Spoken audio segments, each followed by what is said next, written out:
Okay.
I'm gonna have my shot at you here sometime.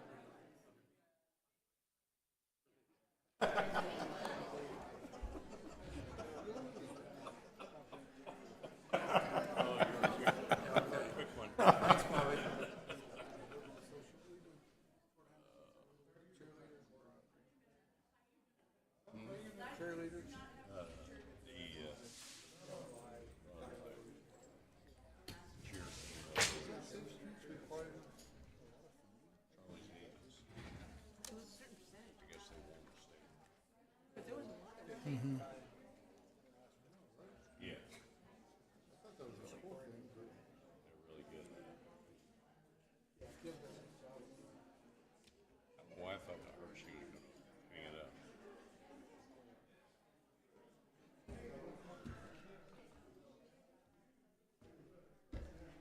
That Julius guy, need to talk to Chad about hiring AmeriCorps to hire people for the city for free, so AmeriCorps pays their salary.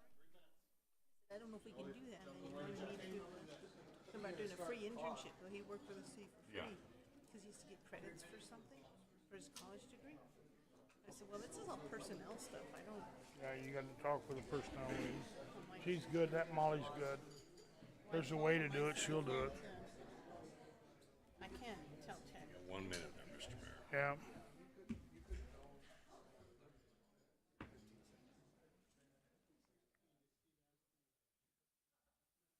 The coach of Roswell High is Kim. I don't know if you knew that. Jim Castro. They didn't just fall off the turnip truck.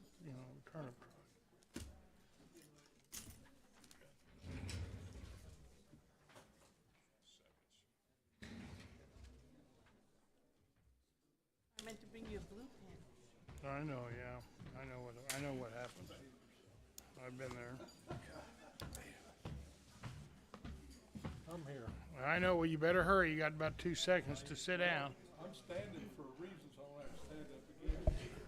I'll just soon you sit down, then I can make.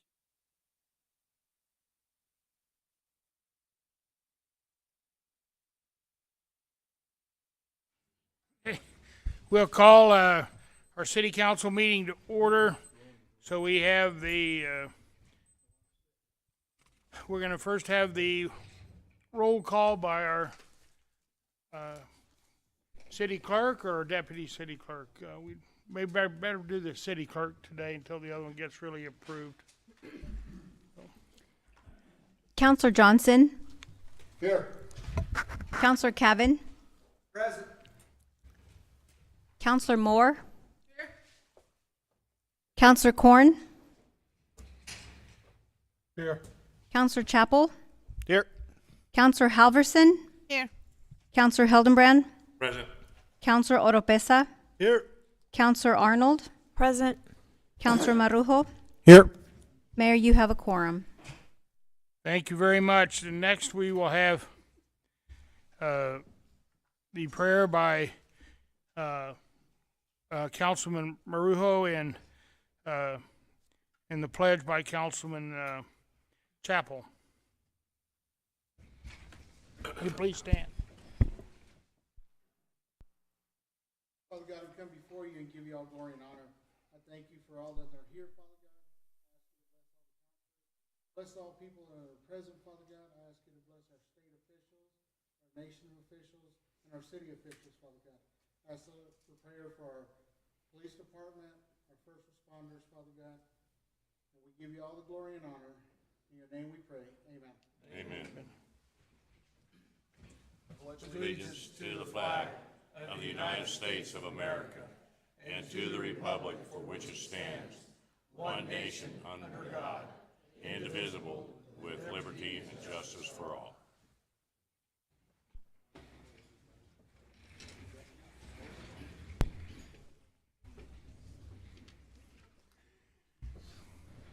Good evening, everyone. Welcome to the City Council meeting tonight. We have quite an interesting agenda tonight.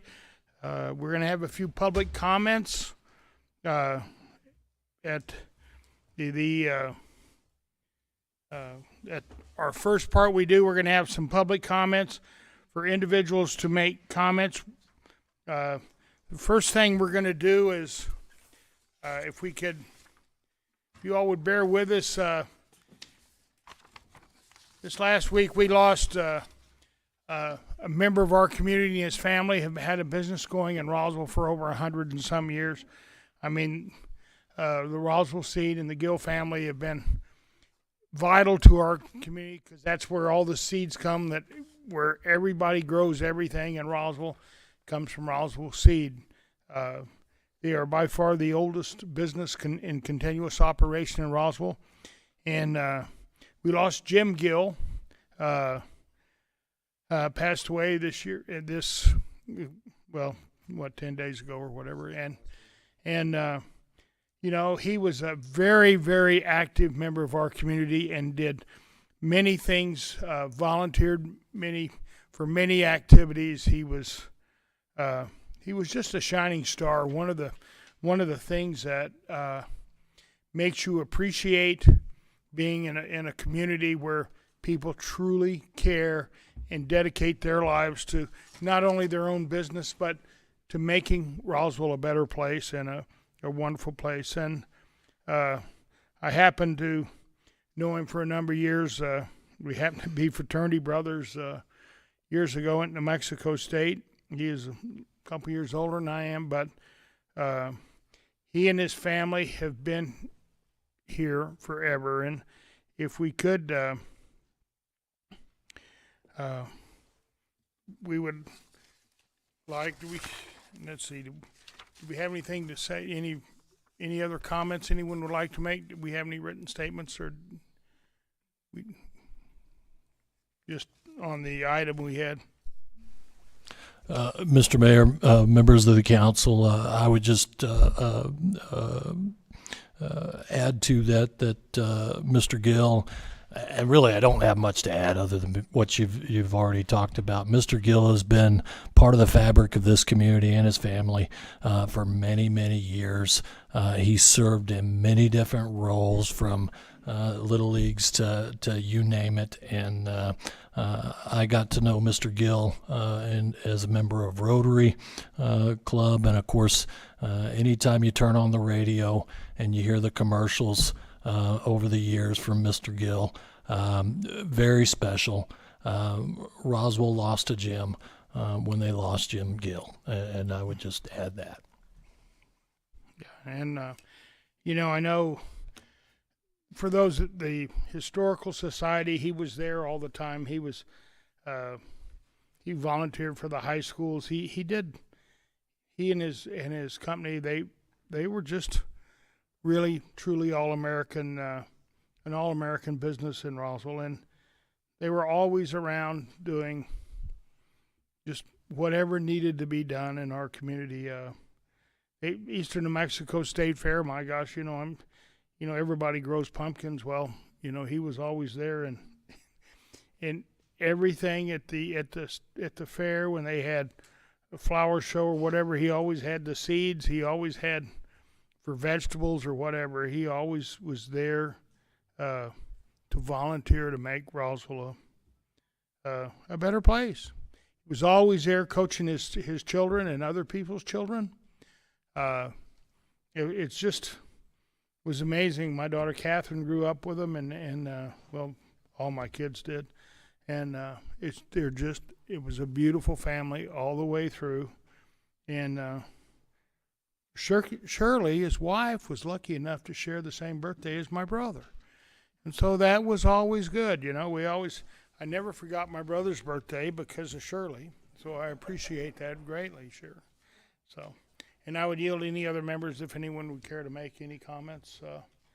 But it was a tragic time for Roswell, but we were so blessed to have Jim Gill. I mean, he was just a phenomenal person, and it was truly a blessing. And we look forward to. She's got some offspring coming, so that's always good. So it's all good. Any councilman? I just want to add that Halverson. Jim made downtown Main Street Roswell just look amazing every year. So Ben, you've got big shoes to fill now. He was always great to deal with. Always grew the plants, and he was just amazing to work with. So thank you. Okay, any further comments?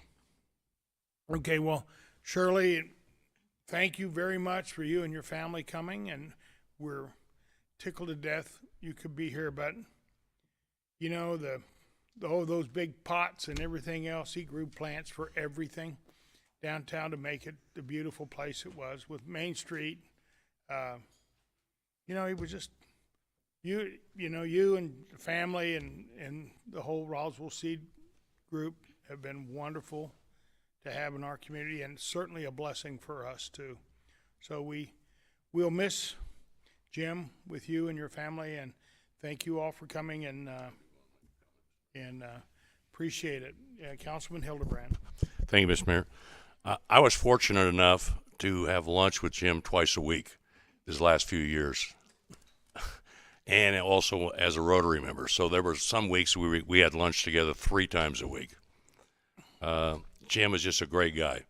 That's all I can say. But I won't tell you any stories because some people may not know what those stories are, and I'll protect those that need to be protected. But I will tell you, Jim had an opinion on most of everything. He really did. And you could say a few things to Jim, and you would really light him up, and he would go off on that. And sometimes I would just do that to have fun with him, to see what his reaction was. But he's truly missed. I know he was a longtime member of Roswell Rotary. We have a lunch group that meets on Mondays as well that Jim was a party to, and then his tips group that met on Wednesday. And I will tell you one thing, Shirley, he stuck to his diet on Wednesday. He always had, every Wednesday, a hamburger patty with green chili. That's all he ate. He stuck to his diet. I never saw him deviate from that one bit. So if you always ask him what he had for lunch and he told you that, he was telling you the truth, believe it or not. So thank you, Shirley, and bless your family.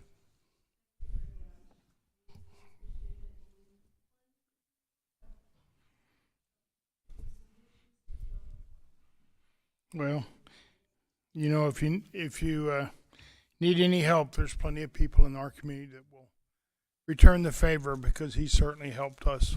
He helped us all.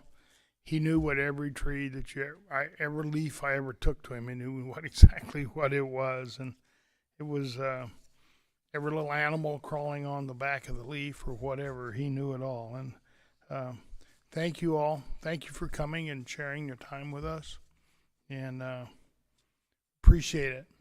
Thank you very much. So, yeah. And on the next group we have, when Councilman Item and I were going to, I was going to D.C. and he was off running around visiting family members. We were able to send off Charlie's Angels on their trip to Florida for the national dance competition there. Yeah, if y'all like to come up, that'd probably be good.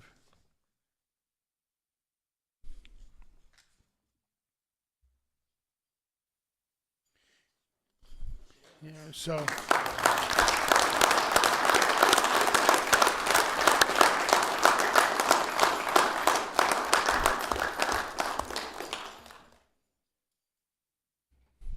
Now, you know, this has been a group Miss Castro has put together. She's been Charlie's Angels coach for years and years and years, and she and the staff have always put together a really shining group of young women to go out and represent Roswell. They've won the national competition before. This time they happened to come in second in this contest, as I recall, in Florida. But then, you know, they bounced right back from that and came back and they won the Class 5A chance state dance competition in Albuquerque. And, you know, it's really amazing. And when you watch these young ladies and you watch their precision, that each time one of them starts another move, they are all extremely coordinated. They're all together at the same time. They are just phenomenal performers. That you know, the kind of things you don't get without dedication of each member counting on the other member to know exactly when to do the same thing. And that kind of teamwork takes so much time to develop. And I really, you know, these kids know everything on punctuality. They have to be at practice every day at the same time. They have to do everything exactly, because anytime one of them is late, they all know that they let the other group, the rest of the team, down. And they don't do that. It's they're always on time, punctual. I mean, this is probably one of the greatest performance teams that we've had consistently in New Mexico ever, is probably from Charlie's Angels. And you know, kids, I think they fight to be on this team. It is so good, and it's, you know, out of the 200 points, they were awarded 184.4 points in the state competition. And you just don't get that kind of skill without so much time and put into it, and, you know, knowing exactly what your partners are all doing. So we're happy to have you all in front of us at the Roswell City Council to praise you and to say thank you for your untiring efforts that you do to put the time together to develop the programs that are truly nationally of highest national quality, and certainly excel in the state of New Mexico and everything you ladies do together. So we would like to thank you for what all you do in representing us, and the notoriety that you bring to us. And thank you all very, very much. Thank you. And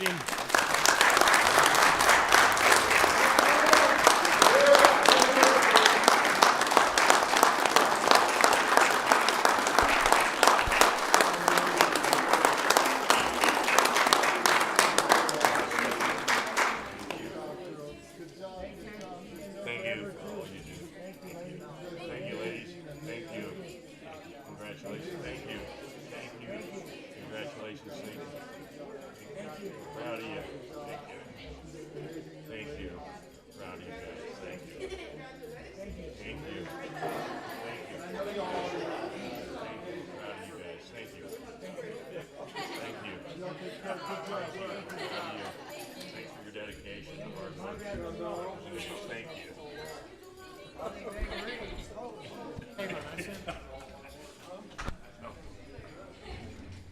you know, you kind of don't notice, but as they walk out, you think you hear their feet or something, their shoes or taps clicking, but it's just those rings that they have from all their championships.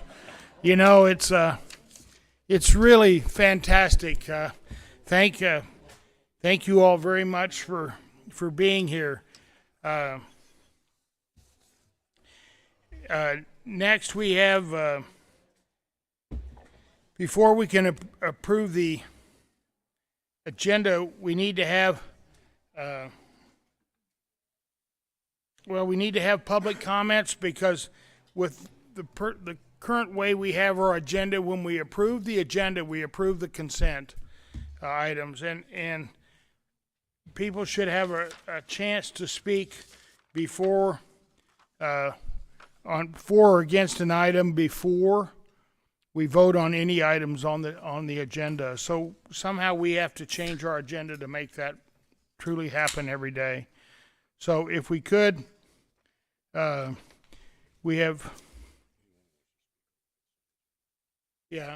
so we have a list of those people who have assigned. None of these are? Okay. For all the consent items, does anyone care to speak in behalf of any of the items on consent, which are items 2 through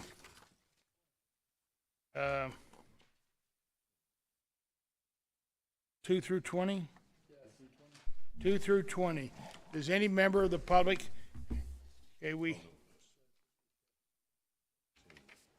2 through 17. Does anyone care to speak on behalf of anything in items 2 through 17? It's the minute. Does anyone care to speak on behalf of items 2 through 17? Okay, then seeing none, then we can go ahead and we will have the public comments for the later agenda after we do the approval of the agenda and the consent items, because the other resolutions, we will have a public participation before the public hearings on the other items that are not on consent. That's items 22 through down, or any other item that you would care to speak for. Okay, so then we'll go to the approval of the agenda for today's meeting. Councilman Hildebrand. Thank you, Mr. Mayor. I move to approve the agenda with the following changes. That we move item 28, the approval of Mayor Jennings' recommendation of appointment of the Planning and Zoning Commission, position 6, Elisa Gilmore, from new business to the consent agenda, as it is a housekeeping item. That would be item 7. You want to make that? Second. Okay, Item 28. to move it to. We're going to move item 28 Consent. to consent under item 17A, then that'd be Correct. okay. Yes, sir. Under item 17A, 28 will be moved. Is there any objection? Okay, seeing none, item 28 will be moved under the consent item to item 17A. Okay. Are there any further? We have a motion by Councilman Hildebrand to approve the consent items as amended with item 28 moved to 17A. We have a motion by Councilman Hildebrand. Is there a second? And Councilman Halverson, second. Is there any further discussion? Seeing none, if the clerk, would you like to call the roll? Counselor Johnson? Yes. Counselor Cavan? Yes. Counselor Moore? Yes. Counselor Korn? Yes. Counselor Chapel? Yes. Counselor Halverson? Yes. Counselor Hildebrand? Aye. Counselor Oropesa? Yes. Counselor Arnold? Yes. Counselor Marujo? Yes. Motion passes 10-0. Thank you very much. So, okay, We need to approve the minutes. yeah, let's see, so next we'll go to item 18 for approval of the minutes of the city council meeting for March 14th. Councilman Hildebrand. Thank you, Mr. Mayor. I move that we approve the minutes from the regular city council meeting on March 14th, 2024. We have a motion to approve the minutes by Councilman Hildebrand. Mr. Mayor, those were approved at the approval of the agenda. Is that, We covered, they're on the consent agenda.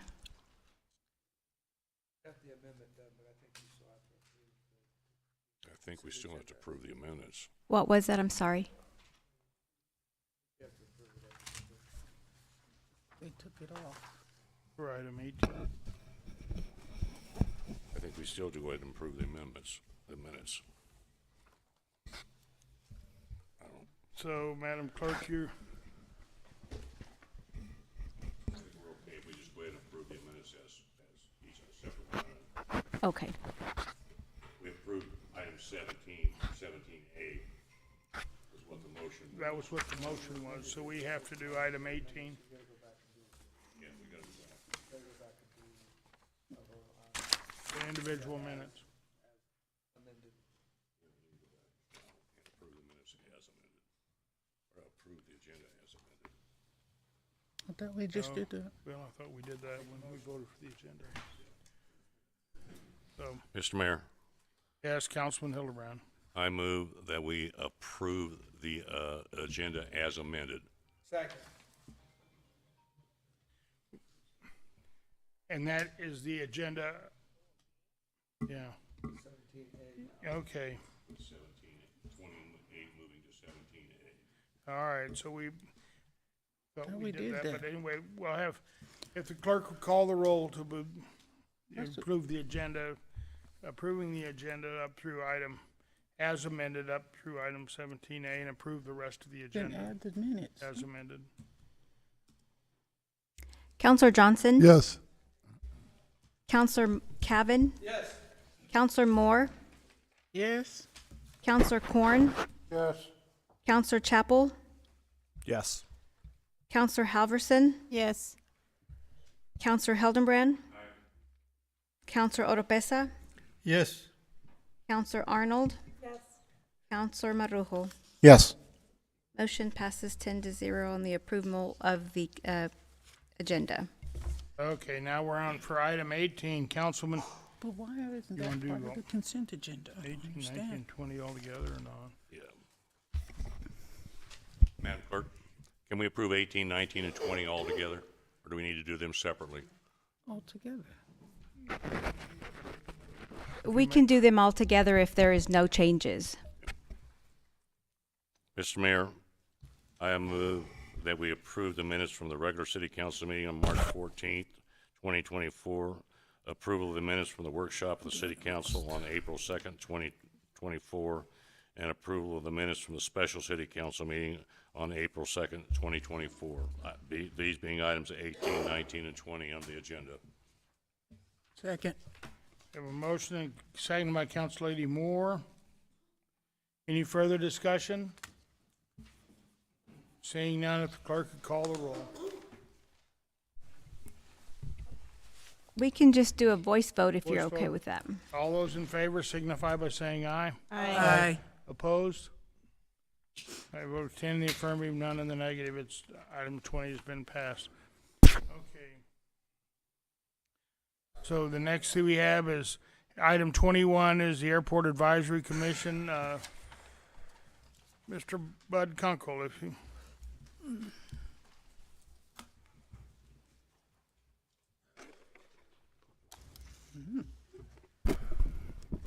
Good evening, Mayor Jennings and Roswell City Councilors. I always appreciate the opportunity to update you on some of the most recent Air Center activities. The Airport Advisory Commission had our most recent meeting on Tuesday, April the 2nd. Thanks again to Chad and Hess and Bob for being at our meeting. We also had several airport tenants at our meeting, and I continue to encourage all city councilors to be there at the meeting. We have some charts for you this evening, and we haven't done this before. There we go. Okay, that first chart is passenger boardings. These are one-year charts, and they provide more information than me just reciting numbers to you. Assuming, can the council not see those? Yeah. You've got them? Okay. Yeah, we have it. So passenger boardings have increased from 2794 in February of 2023 to $3,150 in February of 2024, even though we still had the Phoenix flight in place in February 2023. The next slide shows airport operations.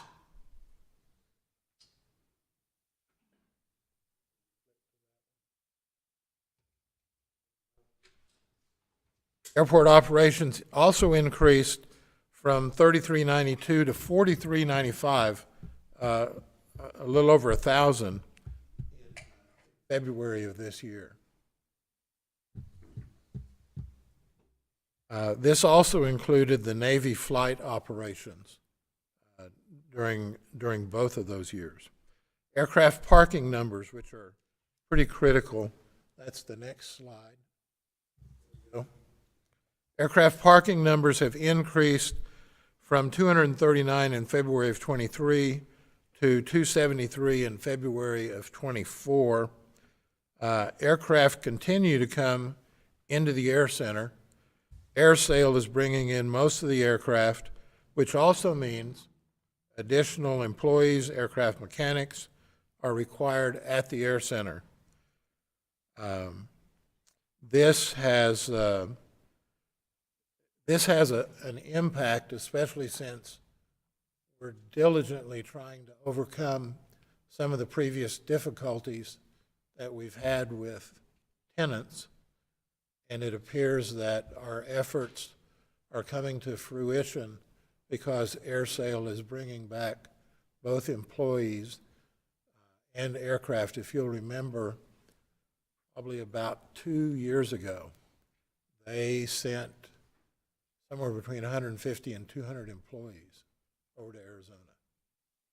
So we're having a positive impact, and that obviously positively impacts the economy of Roswell. The air center, one more slide.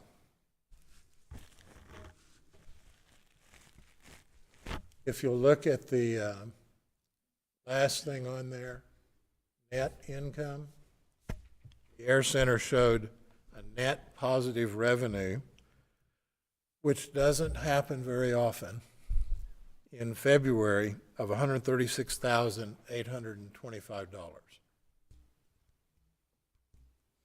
A project list for our current projects and the projects that are expected to go into 2026 was presented. The timing of several of the projects, especially those funded by grants from the state or from federal sources, is important.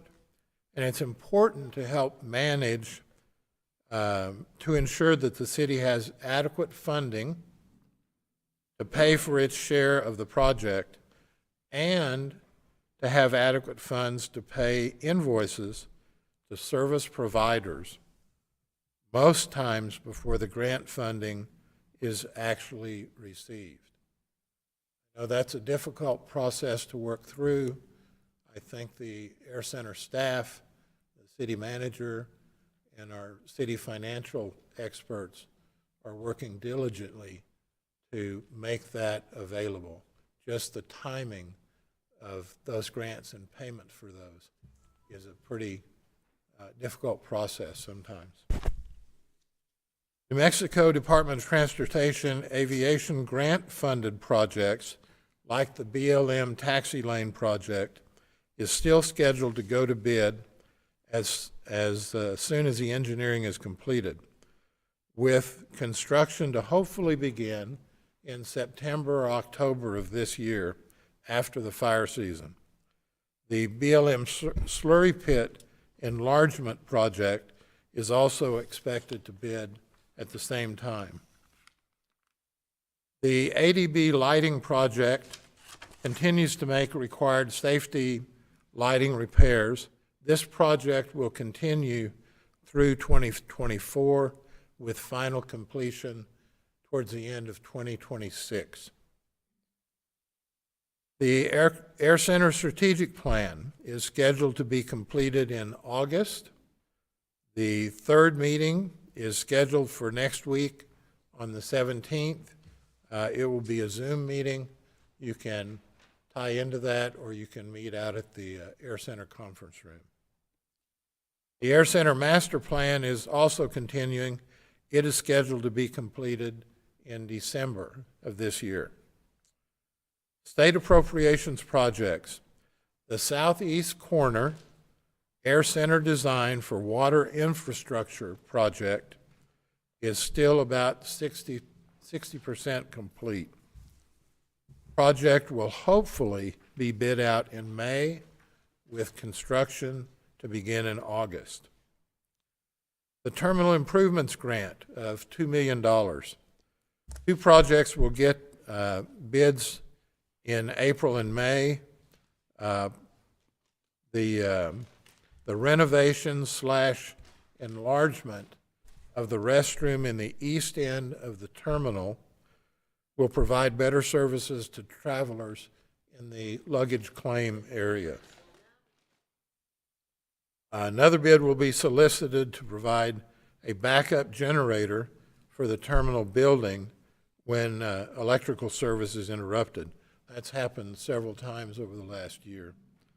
And then the remaining funds from that grant may later be committed to assist in the enlargement / improvement of passenger service space in the terminal. Those funds will not expire until June 30th of 2026. Air Service Development and Consulting Services contract award will be presented to Legal Committee this month and hopefully approved by the City Council at your May council meeting.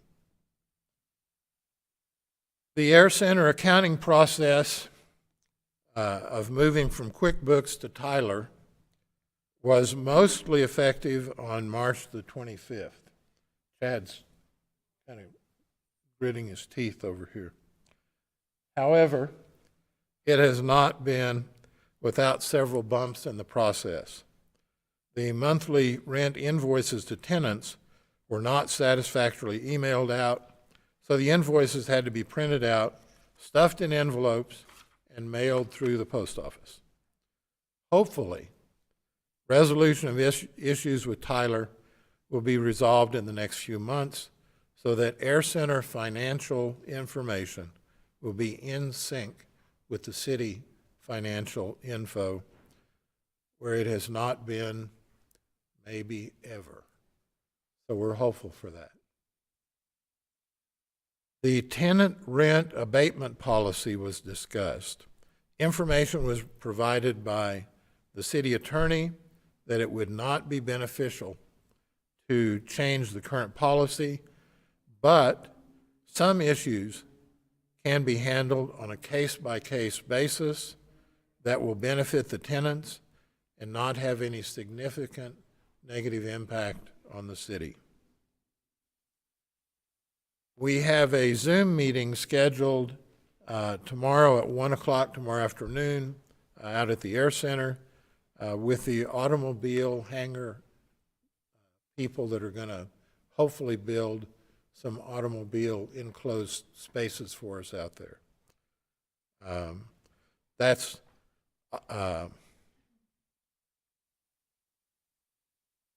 hopefully those tomorrow will accomplish 2 things. 1, location of where those spaces will be, and 2, how many they'll have. So those are questions that we'll discuss tomorrow. We received updates on progress of completion of both hail and wind claims from 2021 and 2023. That's obviously a lengthy time frame since the incidents have occurred. But the process of dealing with insurance companies and then getting the repair work done is a extremely onerous process. So I think we're about to finish those up. We have had some recent issues. The roof problems with wind damage to the Dean Baldwin building on February the 27th of about 40,000 square feet, and then again on March the 24th of another 40,000 square feet. are being addressed. Mechanical fasteners are being installed to keep the rubber membrane roof in place. The resolution of this wind damage is not yet completed. The Reno Air Races are still expected to conclude their search for a new home by the end of April. We remain extremely optimistic that RAH will select Roswell as their new home. Thank you for your attention. I stand for questions. Thank you, Bud. We have Councilman Opresa. Thank you, Mr. Mayor. You know, and looking at the chart that you presented, the revenue and expense, it shows a net income of a minus 336,814. Can you kind of explain to us why the net income? Is that, I don't have the chart in front of me and I can't read that one. Which one is that negative? The one for December. One for December? Yep. Okay. That's July, so move it to the right. Move the chart to the right. There you go. 336,814. A lot of times, those are timing issues. It's not because we have a bunch of employees in December and they get paid a bunch of money. You know, that's fairly consistent. So it's sometimes just a timing issue of, in this case, we had more expenses that could have been to finalize repairs on something out there. And so those expenses obviously exceeded the rental income that we got from the Air Center. Because it happens on 2 months, July and December. Right. Yeah, I'm and just those, curious as to why the revenues were higher than the expenses higher than the revenues. and I'd have to do some research to give you specifics on that, but that is not uncommon at the Air Center to have some months where we're in the red pretty good, Okay, thank you. right? It probably could be sometimes when we wind down projects on purchase orders and things like that, because our purchase orders, you know, we have, our purchase orders tend to linger around for an awful long time. And then those purchase orders finally get funded. And yeah, they finally come in and complete all the things, so the revenue might come in to pay for part of them, they just all settle out at the end of the month or end of December for a lot of people's business here. Could be. Thank you. Any additional questions? Any further questions? Okay. Thank you very much, Thank you. Bud, for your committee, you and your committee. Okay, next we have public participation for the items that are out here for agenda and non-agenda items. We have, for item 22, we have 4 speakers. The first would be Karen Griffo, and then Tiara Kokowski, and Greg Maloney, and Lawrence Walker. So if you would care to address the council. We generally try to limit these to about 3 minutes, but this is a hot issue, so you probably give you a little more time if you need it. Yeah, it can be a little long-winded. Thanks, Mayor and council members, for allowing me to speak on this. Oh, can you pull the microphone closer? That better? You have to give your name and address where you reside, please. Sure. My name is Karen Griffo, and the address is 10 Riverview Circle here in Roswell.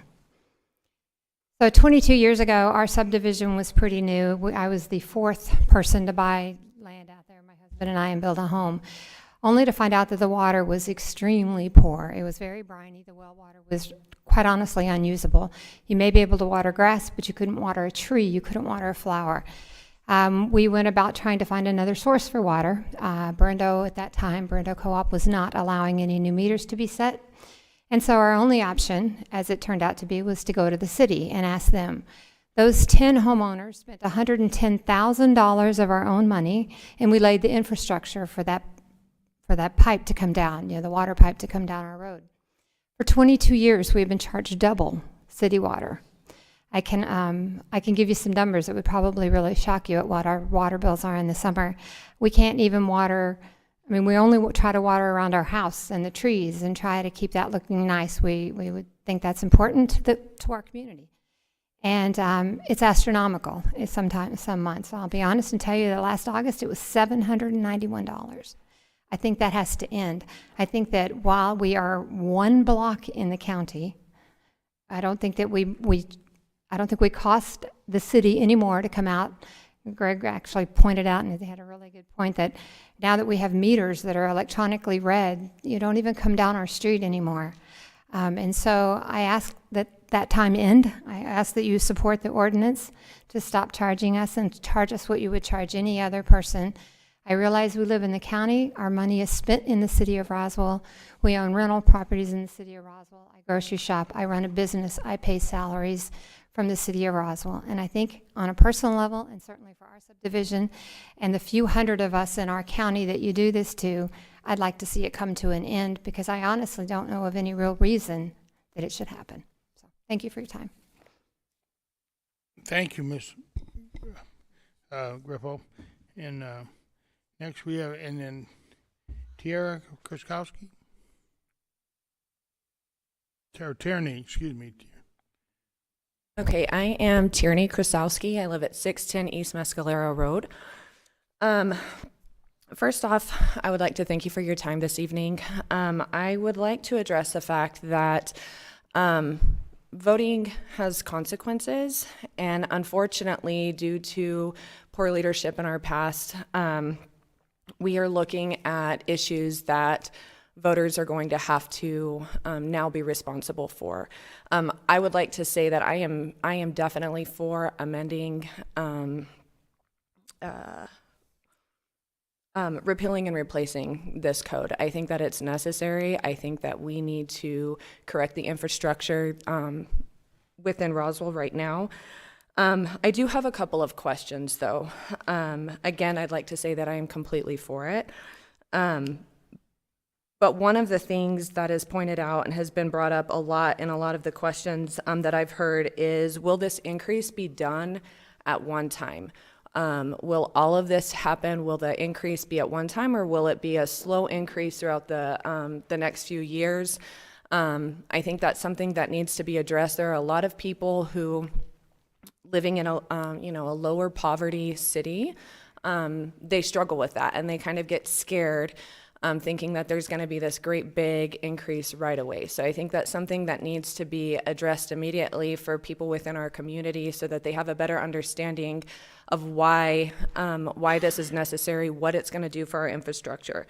And another thing that I think needs to be addressed is, if this code is not passed, if it's not repealed and replaced, how does this affect future growth and development within our city? If we're trying to expand, if we're trying to grow, if we're trying to develop, but the infrastructure that we have now doesn't work correctly, or it's constantly breaking. As a homeowner, I know that if I have a pipe that bursts, I don't just shut my water off. I can't just shut it off and leave it off. I have to fix it. It has to be corrected. If something happens within my home, it has to be corrected immediately.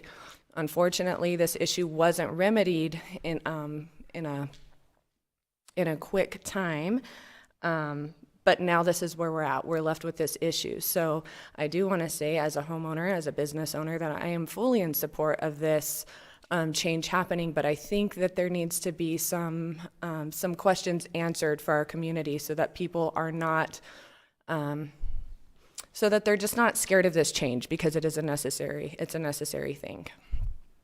All right, that's it. Thank you. Thank you, Ms. Krukowski. Mr. Greg Maloney. Good evening. My name is Greg Maloney. I reside at 8 Riverview Circle. As you consider the ordinance adjustment with the the water rates, I'm here to talk about, my neighbor Karen Griffo, the piece of the water ordinance where people who live outside of the city limits pay an arbitrarily double on their water. I won't go into the history, but as Karen said, 20 years ago, we provided the city a $110,000 piece of infrastructure that we basically turned over for the city to then at some point decide that arbitrarily, feeling exploited a little bit, to arbitrarily charge us double. I've asked around for 20 years, where did the double come from? Why did we decide double? And no one can tell me. No one can explain to me where the double came from. And so I ask you guys, when you consider it, that that we don't just do something because that's what we've always done. Like Karen said, there used to be a small marginal increase that you would charge us for water because you had to drive an extra 2 blocks down to read our meters. With the new meters, there is zero extra cost to deliver us water. I don't feel that it's fair. I live about a 7-iron away from the city limits. I own a business. I write payroll taxes. Every dollar I've ever bought at any restaurant is in the city. Every gallon of gas I bought. So I do live in Roswell. I might not live in the proper Roswell, but my address is Roswell, and I feel like I should be treated as a Roswell resident and not exploited to pay double. I would venture to say that my water bill is more than anyone in this room's car payment. I have a very big yard. That's what I like to do, but I do it for the goodness of the community. I want our property to look nice. I want our community to grow and look better. And you've gone even to the point where if you want to annex us, I'm not against that. I don't live where I live because I don't want to pay property taxes in the city. I live because that's where I could find a 5-acre piece of property to build the house that I wanted to. So I ask that you consider when you consider the adjustment to the ordinance that you take into consideration this arbitrarily doubling the water rights or the water rates. If you go up and you raise the water rates by 20%, you're not raising my rates by 20. You're raising my rates by 40, and I'm already paying twice as much as everybody already. So I would ask that you consider that, and let's not just do something because we've always done it. There's a good reason to do it, or there's some math behind it. I'm fine. I don't expect that I'd get exactly the same, but I don't think that double is the answer. Thank you.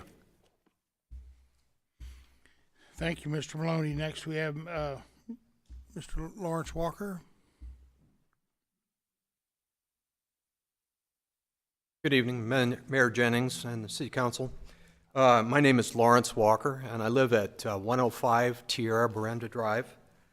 And I'm here to talk a little bit about the water issue. I applaud the ordinance proposal in that it wants to be more transparent and that it will review annually. I think these are important things. I refer everyone in the room to the page that was on the website, Help Keep the Water Fund Afloat. And it goes in to explain the situation that we have with our water infrastructure. Now, this has been going on for a long time, and it's not going to do any good to point any fingers or lay blame on things that have already happened. This is something that has to be addressed now, and this is an attempt to do that. I think that if I were here to present my opposition to any rate increase whatsoever, that would be unrealistic. There's going to be rate increases from time to time. That said, I'm still reeling from the last rate increase when we introduced the new metering system. And to incur a substantial increase again for infrastructure, I think is going to be a hardship for a lot of people in the city. I urge the council to look into other ways to funding our infrastructure aside from the ratepayers. For example, can we issue additional bonds? Can we do a 1/4 cent gross receipts tax increase? Are there grants or matching funds out there available?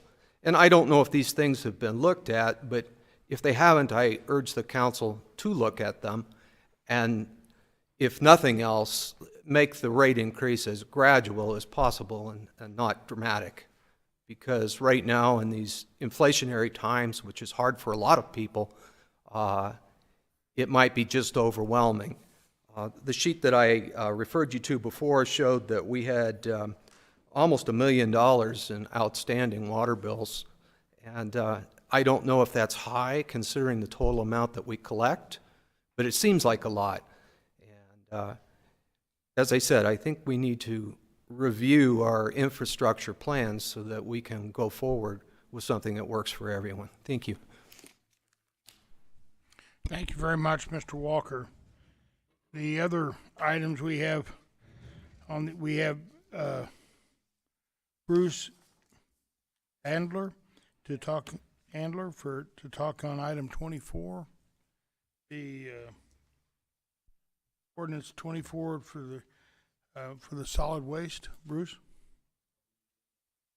You can now Yep. or later.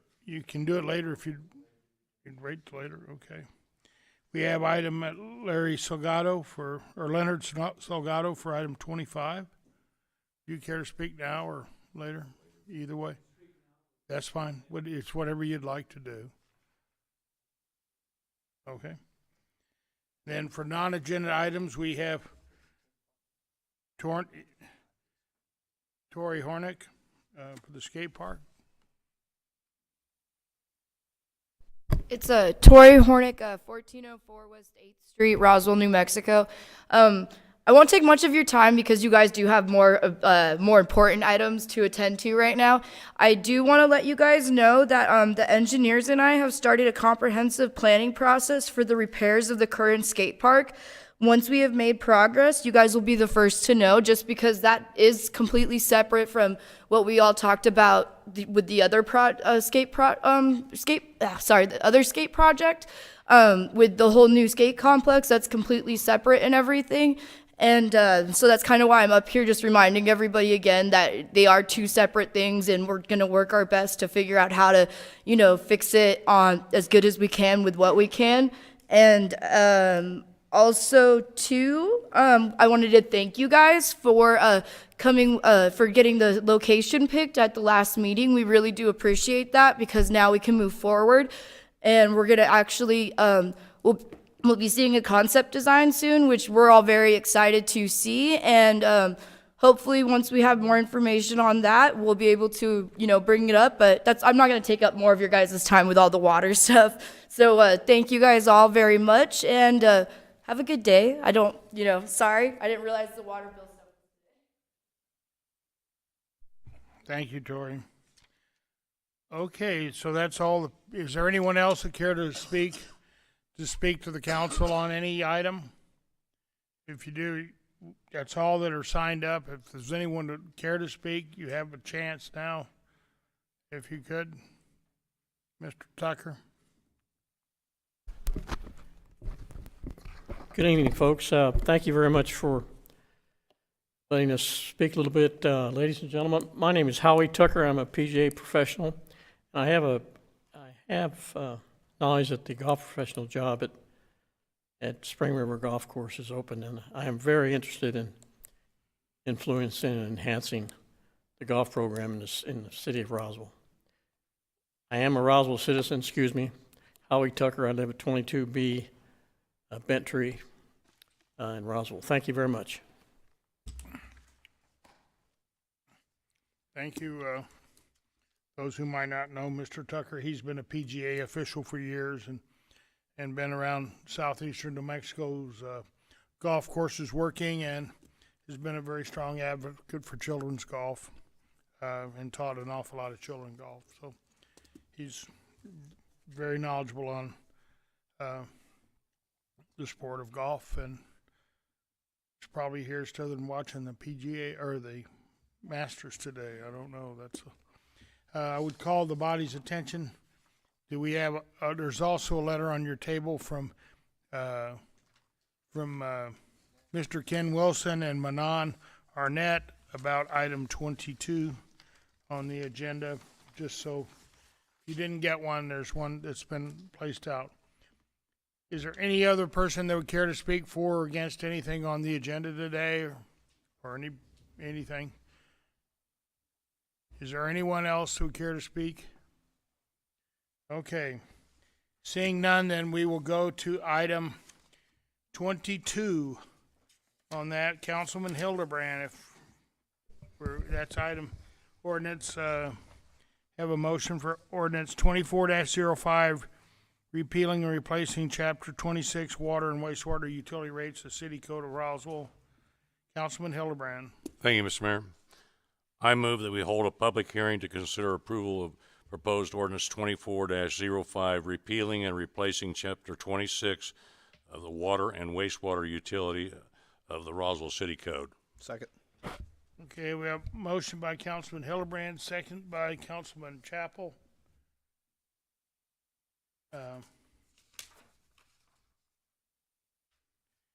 Okay. Oh my gosh. I wore my long pants just for you, wore your Mayor. long pants. I mean, it's a beautiful day in the neighborhood. So,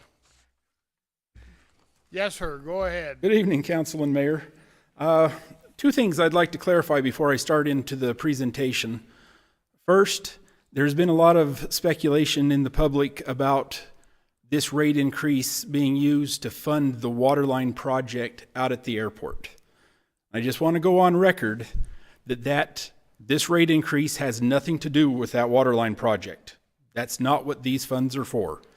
That is paid out of a separate legislative grant and is not being funded through the water department.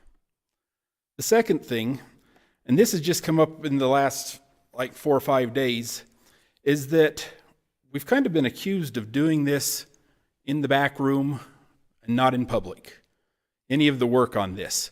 So just to clarify that, I have some facts for you. We started this whole process with this ordinance August of 2022. Since then, we've discussed this 16 times in Infrastructure Committee. We have discussed it 6 times in Finance Committee. We've had 3 council workshops, 2 discussions in regular council meetings, 4 group presentations, 5 Facebook posts, 5 articles in the Roswell Daily News, 2 radio spots, and as of this afternoon, 2 news interviews. I don't know how we can be hiding this. One of the things going into this that I stressed is that we were going to be very transparent, and I feel that we have been. All this stuff has been publicly noticed. Everybody has a chance to talk about it. And I think the people that came today and talked, and the ones that came to our workshop and talked to us, that's important. That's how we get participation. Otherwise, we just go along and do what we think's right. So, with that being said, let's get into the nitty-gritty here. The action that we're requesting is to consider Ordinance 25-5, repealing and replacing Chapter 26 of the Water and Wastewater Utility of the Roswell City Code. We need to hold a public hearing and consider approval of the ordinance to repeal that chapter. The background on this, and I think I'll skip that right now because we'll get into it here. And then I've gone through all the committee action that this has been through. We've talked about this a lot. So how did we get here and why? So in 2024, the council had budgeted $150,000 for a water and wastewater rate study. Lorenzo Sanchez and I approached the finance committee chairman and the city manager and asked to give us a chance to do it in-house. We wanted to save that money. I don't like giving engineers money just to fill out the papers like we did. You know, we can do that kind of stuff. There's a book from the American Water Works Association, step-by-step guide on how to do that. And that's what we did. City manager authorized the staff to review the water and wastewater utility financial status, and to make recommendations on what we should do going forward. So over the past 8 months, staff and various committees have worked diligently to complete the rate study. Rate studies were completed in conjunction with the revisions of Chapter 26 of the Municipal Code, and the following is a brief overview of what we've done. The goals of the study were to develop a water and wastewater financial plan for the next 5 years, analyze the water customer service class costs for fiscal years 24 through 28. We wanted to design a rate structure that to include years 25 through 28. We wanted to provide more accountability and transparency to what happens with our revenue and our expenses. The other thing that we wanted to do was provide protection for the funds that we get from our users. And we needed to establish an emergency fund. Because as you know, over the last couple of years, we've had some substantial leaks that we had to dip into the general fund to pay for. The other thing that we don't have is the 125% reserve that's required for the Water Trust Board loans. And then we needed to begin an infrastructure reinvestment plan. So the findings, we have no record of when the last official rate study was completed. Nobody knows. We know that we adjust the rates here and there. We don't know how that happened or why. Our rates were not fair and equitable. You guys have heard me say time and time again, Grandma Smith on the corner was paying the same base rate as Walmart or any of the big places in town. That is not fair. Grandma Smith does not put that stress on the infrastructure that the big box stores and some of these bigger users put on the system. There's never been a formal infrastructure replacement plan for the last 150 years. Since the first piece of pipe was put in the ground, we should have been planning a way to replace that piece of pipe, and we haven't. Over the last 12, 13 years, we've been working on the recommendations out of the 2012 Water Master Plan as funds allow. That's something that we just do, well, we've got an extra money here, we can do this, we'll do this. And it's kind of been piecemeal, but we've been working on that plan, and we've actually done pretty good with it.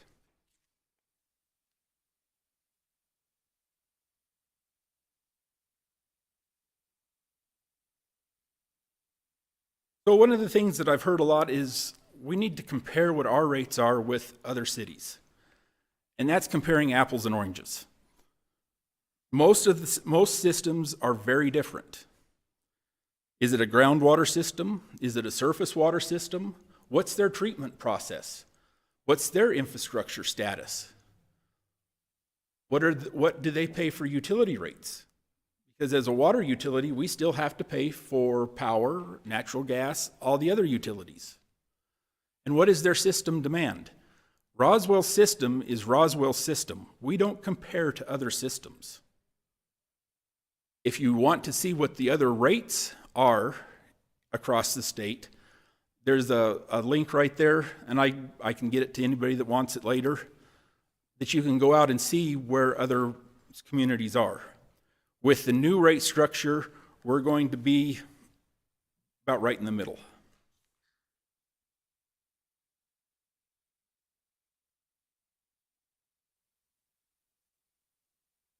So moving forward, Ordinance 2405 will repeal and replace Chapter 26. It repeals a 4-decade-old provision of Water and Sewer Code and updates them in their entirety. We originally looked at just going through and amending sections, and we would have to amend the whole thing, so that's why a repeal and replace was chosen. It provides for considerable increase in revenues. Emergency reserve funds, which we don't have now, would be funded by the end of the first year at $4 million. Infrastructure Reinvestment Fund would fund at $4 million by the end of the first year. It provides for restricted accounts. It's one of the problems that we've had in the past is the kitty gets raided once in a while and the money gets moved somewhere else. What this does is it provides restricted accounts for the emergency and reserve fund, infrastructure reinvestment, debt service, capital outlay fund, and bad debt and the assistance program fund. The way it's written is those funds are restricted. In the ordinance, it says what those funds can be used for. The only way it can be used for something different is by ordinance through the council. So you would have to pass an ordinance to change stuff. The new rate structure, you can see here, I'll just go through this real quick. For a 3/4 inch meter, the current rate is $19.73. We're proposing a $7.27 increase to a new rate of $27 for a base rate, or an access fee is what we're calling it. That is the majority of our meters. We have around 18,412 accounts. This accounts for about 14,000 of those accounts. And if you look across on the wastewater, the old base rate is $11.44, and the new base rate is $26.50. The other thing that this changes is it used to be any in 1,000-gallon increments over your first 3,000 gallons. Your first 3,000 gallons is included in your base rate. It was only charged $2.33 per thousand. With this, it has a tiered increase, and as you can see on the screen, it goes from 3,000 to 6,000, 6,000 to 9,000, 9,000 to 12,000 and up. So the more water you use, the more you pay.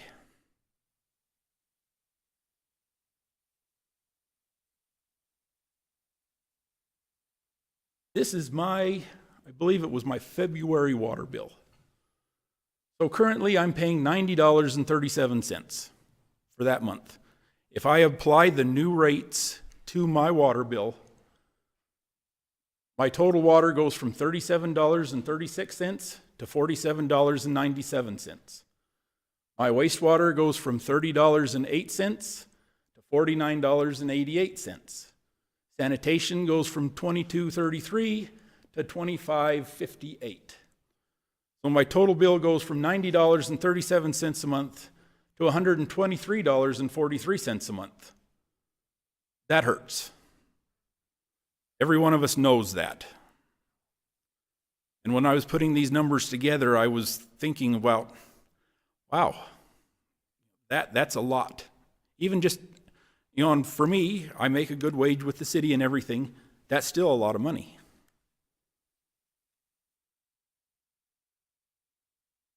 The rate structure for the small commercial is similar to the residential. We're treating the mom and pop stores down on Main Street and around town the same because they basically have the same demand on the system. It's usually 1 or 2 sinks, a toilet, something like that. So if they use under 50,000 gallons per month over a year, then they'll be treated the same as a residential customer, with the exception of the wastewater, which right now they get, and it's the same as it is now, they get charged from zero up for the wastewater charges.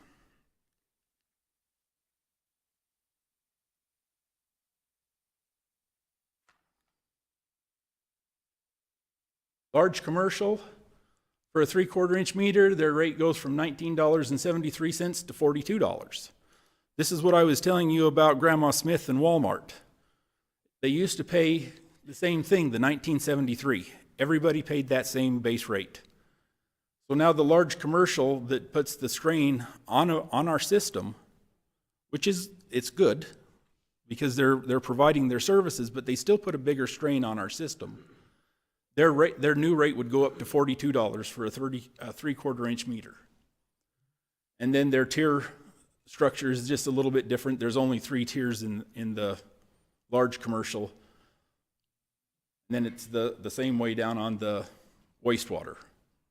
their charge starts with the first 1,000 gallons they use.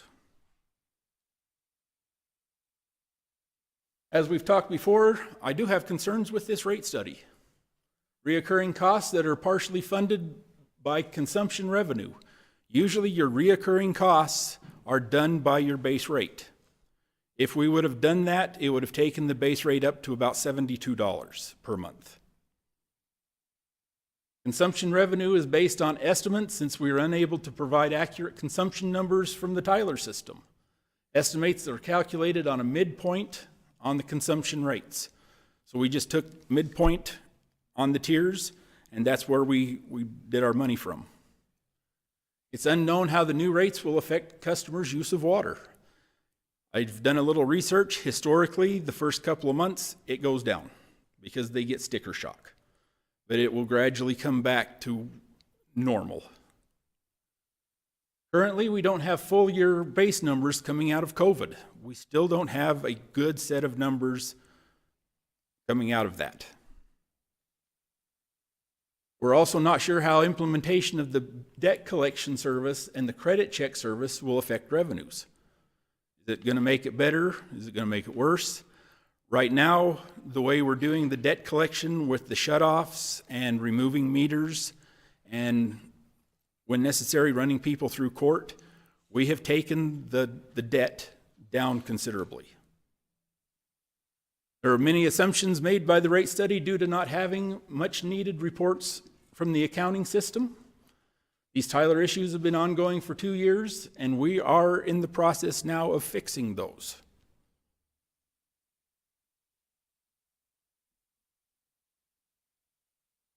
Any questions or comments? There's my contact information and my boss, Lorenzo Sanchez.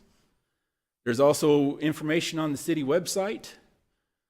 There's our city Facebook page, and we are planning numerous public outreach activities over the next couple of months to get the word out and explain what the new water bill is going to look like, how we're going to provide the information to people.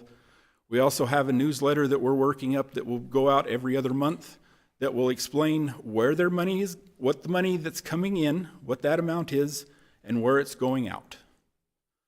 One of the issues that we've talked about is, this is such a big jump all of a sudden. We have 47 miles of critical infrastructure that needs to be worked on right now. We figure with the $4 million that we're getting in from this increase to do infrastructure reinvestment, we'll be able to take care of that 47 miles in about 15 to 17 years. By that time, how much more critical infrastructure will we have? The one good thing that we have is Louis Nahar. He is wonderful about being able to twist money out of Santa Fe when it comes to getting grants and stuff like this. With this increase, it will bring us up into an area where we're more competitive and we're able to get more grant instead of loan. Because in the past, the thing that we keep getting back from our regulators in Santa Fe is that our rates are not high enough, and it does not justify them giving us grant money instead of loan money. I stand for any questions. Okay, thank you, Councilman Corn. Thank you, Mr. Mayor. I'm going to try to ask you questions and answer some of the questions that were brought up. And the first one is, under this proposed ordinance, as I understand it, there won't be periodic rate increases because we're going to do an annual review of this every year. Is that correct? Yes, the ordinance requires that the utility director every January start the review process on the rates, and that will be reported to the Finance Committee at the April Finance Committee meeting. And you showed briefly part of this is the new bill that's posted on our website. Yes. It's a proposal. Not sure if this is the final version or not. But pretty close. I'm not gonna, I don't want to get in a fight with you over that because I have found nothing wrong with it. But I think it's important that on the back of instead of a 3-line utility bill where it just gives you the amount you owe, this has a very detailed group of things on the back side that tells you what percent goes into which of the various categories that we need to keep our infrastructure in place. Correct. And I'll give Councilman Hildebrand credit for that. He brought it up at a finance committee 8 months ago, Ed. Do you remember? And we've been working on this diligently for right at a year. I know that there's been some things that occurred before that, but we've been talking about this a lot in public meetings. Matter of fact, that point was brought up in a public meeting, finance. And I applauded his effort, and I think it made hopefully the final cut. It also sets aside, if you choose, this is strictly if you want to kind of thing, I think, let me look, see if it's on here. Yeah, the sheriff funds on the bottom of the front page. Yes. If somebody wants to add an extra $1 or $2 or $5 or whatever, then that goes in to help defray some people that are not able to pay their bill for whatever reason. And I think that's another thing that was brought up in a public meeting in finance committee, or maybe as legal. I serve on both. I mean, we've talked about this a lot. So I'm not going to guarantee anybody that your rates are not going to go up. But after we start reviewing these are large budgets. I can't believe for decades the city councilors never looked at these items in their normal business. I mean, these are big things. And since FY16, out of the water and sewer, there's been $8.8 million pulled out of those funds that should have been used for keeping up with our system. Don't know where the money got spent. I just know it went from you guys to the general fund, and then we know how it's all gotten spent, but I can't tie it back to this specific dollar, what project it went for. And the same thing occurs in solid waste. $6.4 million has been pulled out of solid waste. Where it got spent, I don't know. It didn't get spent where it was meant to be spent, I can tell you that. And you're right. We've spent millions of dollars out of the general fund to shore up the water utility. And hopefully we're in time. Hopefully we'll get a little cushion before the next big event occurs, so we'll have the cash needed to do the repair. I'd also like to point out that I believe it's the next item that we're going to talk about here momentarily, the Country Club Reservoir Rehab Project, and they've been leaking since 2011, if my memory serves me correct, and nobody's addressed it. And I can give you a little piece of the answer to your question. You're not sure what the changes we've done and the billing and the collection agency and the cash, but if I recall correctly, last year we had, and this changes on a daily basis, we had a $1.6 million in outstanding bills due to the city of Roswell for water, wastewater, and solid waste. And the last number I had was, it's down to 918,000.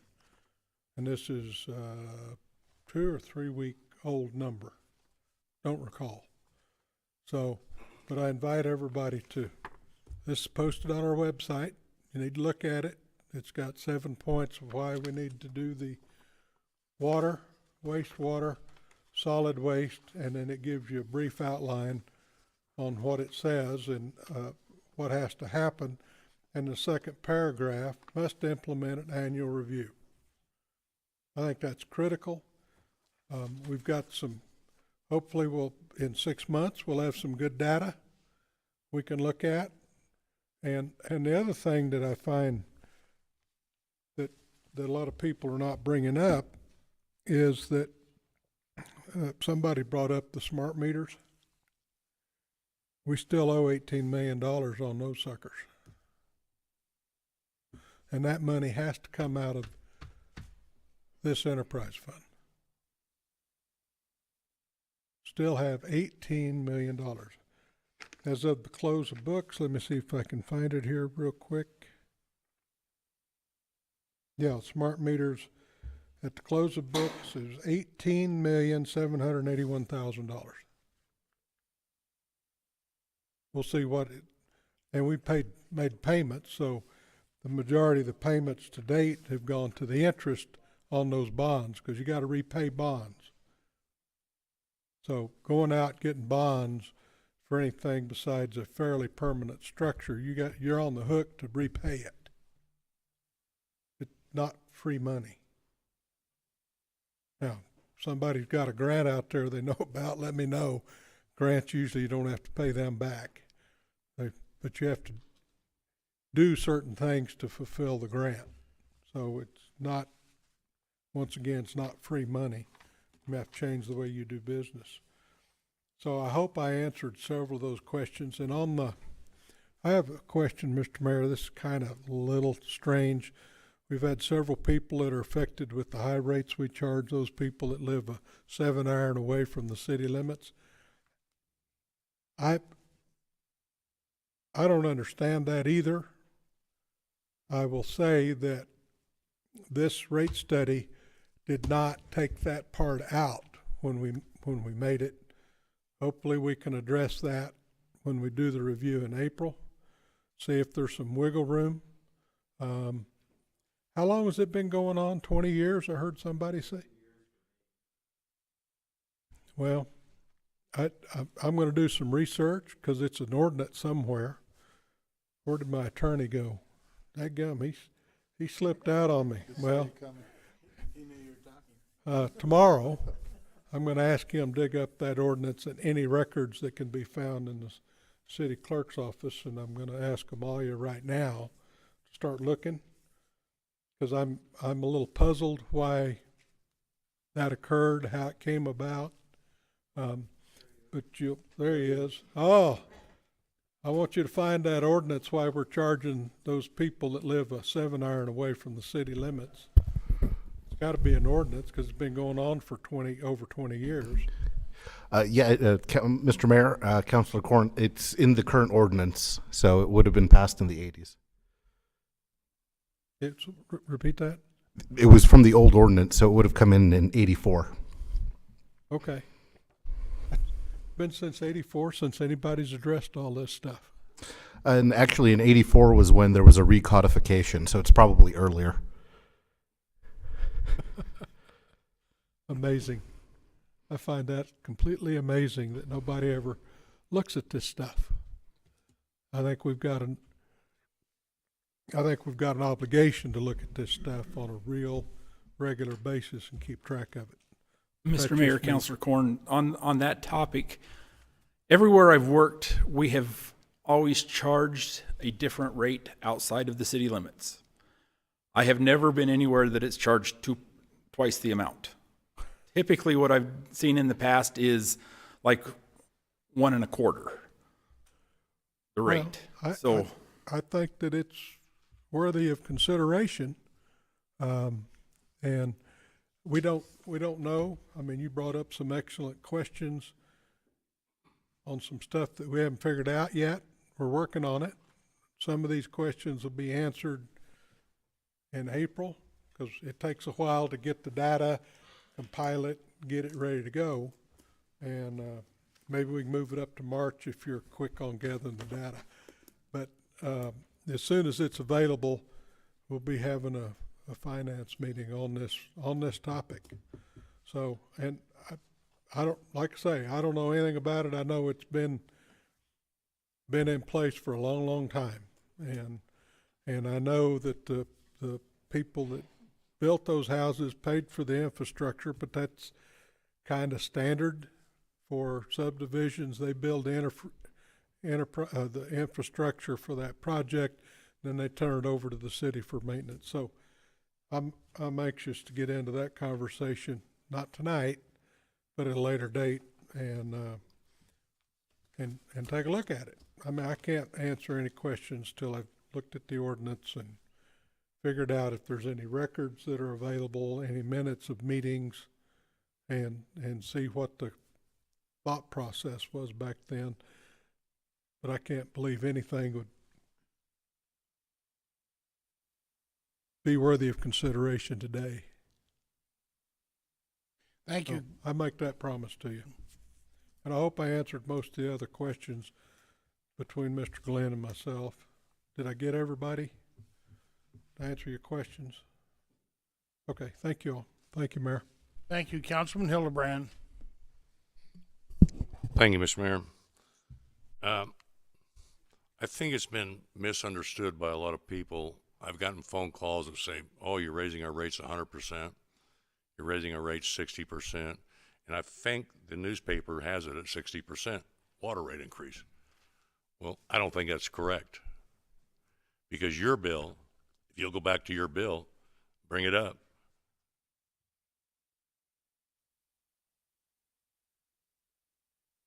My bill will go up. $47.97 versus $37.96 is not 60%. It's 26%. So we should be telling people what these numbers really are, the rate increase. They're painful. 26% is painful, and I get it. But the total bill you're going up on your home bill is $33. Correct. That's 36, 360 plus 3 plus 36, $390 a year is what your rate's going to be. So I ask that we get these numbers out to the people and report them as they really are. And here's a great, Mr. Glenn, he didn't put his address in here, but it's not the British Virgin Islands, is it? That's my That might be what you had retirement in there mailing before. address. Yeah. But I think we needed to let people know what the real rate increase is. And some of this rate increase is, I'm not going to point fingers. It doesn't do any good. We're on this island. We got dropped here.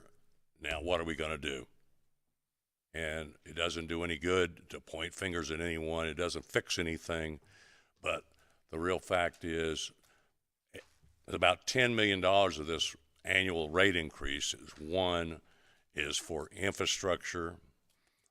There's about $2 million, is it not, that we need to put in reserve for the water bond or for the We need to bonds have, I think it was 2.38 million that we just sitting there. that we need to put in reserve that Yes. we don't have. So a lot of this is just what I would say catch-up work that hasn't been done, and that we should see some reduction when we do our study coming back around. I do want to address the 200%. I've asked, and just because that's what we've always done, that's not an acceptable answer. I disagree with Councilor Korn in the fact that I want to look at this sooner. I'm going to ask city staff to come up with a solid number of what it costs, what the additional cost is to deliver water outside the city limits, if there's a way to figure that out. I think we do this sooner rather than later, because we've heard from several people here tonight that have voiced their feeling on it. They've paid for their infrastructure, which is no different than a developer. When you develop a piece of property inside this community, the developer builds out the water line, builds out the sewer line, and then they pay for it and turn it over to the city, but they get the same rate.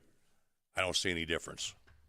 So I'm going to ask that this be done sooner rather than later, or I'll make an motion, because you've said you've never seen 200%. Correct. Until you moved to Roswell, and that you've seen 125%.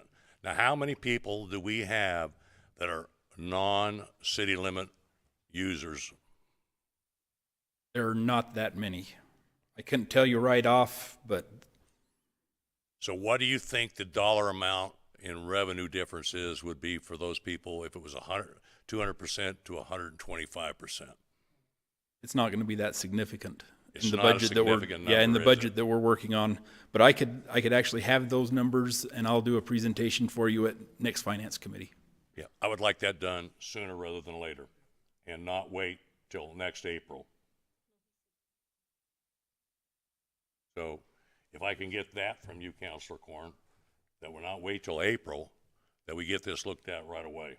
Well, Counselor, as you know, I like to do my homework and I like to find all the pieces before I start down the path. Yeah, But but I you're- think we get you're- the pieces you're- put together quickly. He can get that data to us. He Well, knows, and I'm not going to wait for 6 months. Okay, that's your prerogative. Because I don't You think got- it's right to those people that have voiced their concerns here tonight about what they're paying. I- And that I don't- we're saying we're going to be transparent. Well, let's be totally transparent. We're Well, only being partially transparent. excuse me, Counselor. So that is where I stand on that. And I ask that we look at this within the next 90 days. Counselor? I've already asked our attorney to get that dug out, and I've asked the clerk to give us all the information. I mean, I'm not saying that it's not gonna move faster, but I fully intend to give it a thorough discussion no later than when we look at this thing. It's gonna take time to go dig all these records up, and I don't wanna rush Robert, so he'll make Mr. Glenn. So I wanna make it as good a data as we can make. I don't wanna get in a hurry, just to move on. We worked on this long and hard, and I think we've got as good a data as we can come up with. And I'm sorry, I'm just one of those guys, I like to look at what I change and how much it changes things and take care of some of these others. But you've got the power, Counselor, to get that ball rolling. I can certainly have at least something for information and discussion for the next finance committee meeting. So we can talk about this in the next finance committee. Yes. We just I won't set it up as an action item. We'll just set it up for discussion and see what else we You'll be need. able to have data so that we can look at it. Yes. Next finance, and so we could be within a 90-day window then, and you're okay with that? Yes. All I have to do is change some numbers on the spreadsheet, and Okay. it'll be pretty easy. I appreciate that then. And as far as the ordinance, it is what it is. It doesn't matter what it says. We're talking about a new ordinance today. And the one that was done in 80-something has no impact or bearing on what we're doing. This is going to be our ordinance. And so this is where I feel we're at. So I can support this if we're going to be within 90 days taking a look at what the rates are for all rate users, including those outside the city. So the other thing I think, Mr. Glenn, if you'll go back to some of those pages, because I know you have worked diligently on this. I've had meetings with you. I think several counselors have had meetings with you one-on-one, and you've worked very diligent in putting this together, which I'm appreciative of, and I think all the rest of the counselors are because of your hard work. And even though everybody gives you a little difficult time, it's all in jest, but you are a professional, and you serve this city very well because you are also a ratepayer. You've told me that. I'm a ratepayer as well, and I don't take this lightly, and nor did you take it very lightly. And I've had a very good crew helping me do this. Yep. You know, we have a good staff. We have a lot of good information. The finance department's helped. Utility billing, this hasn't been just me. There's been a lot of people involved in this. Yep. So would you go back to one of your slides there where you showed the 4 million, and so I want people to understand that if we didn't have to come up with 10.5, I think 10.5 million, you have $4 million in reserve, $4 million in the reinvestment fund. We've got another $2.5 million, I believe you said, in the bond. That's $10.5 million. And if you spread that over, that's a large component of this cost. It is. It's a large component. But the $2.5 million will go away once we get it once we get that collected. We will keep that in reserve, so then $2.5 million will come out of the rate fee structure next year. So, correct? Correct. So this may be a big rate increase now, but it may not be much in the future. Is possible, correct? It's possible, yes. So, and then talking about debt service, borrowing more money, that's what's got us into this situation where we're at today. The next item that we have on the agenda is talking, as Councilor Corn talked about, the water towers. And because Mr. Glenn will tell you, because of where our rate structure is, we had to borrow more money than what, if our rate structure would have been different, we would have got more grant money. Is that not correct? Correct. That's the comment that we get back from DFA. By the state. And so, but debt is what's got this water fund, in a large portion of it, in trouble. As Councilor Corn said, what, $18 million, Councilor, in debt? Yeah, 18, just on that one item. There's others. So. Yeah, we're about 32 million. Total debt. Yes, in total debt. Yep.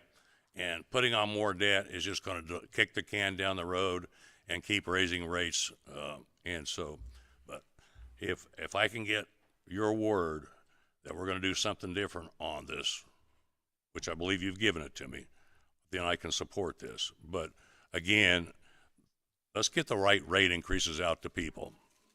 It's 26% on his bill. I mean, Robert can get you a copy of his bill and show you what his bill will go up.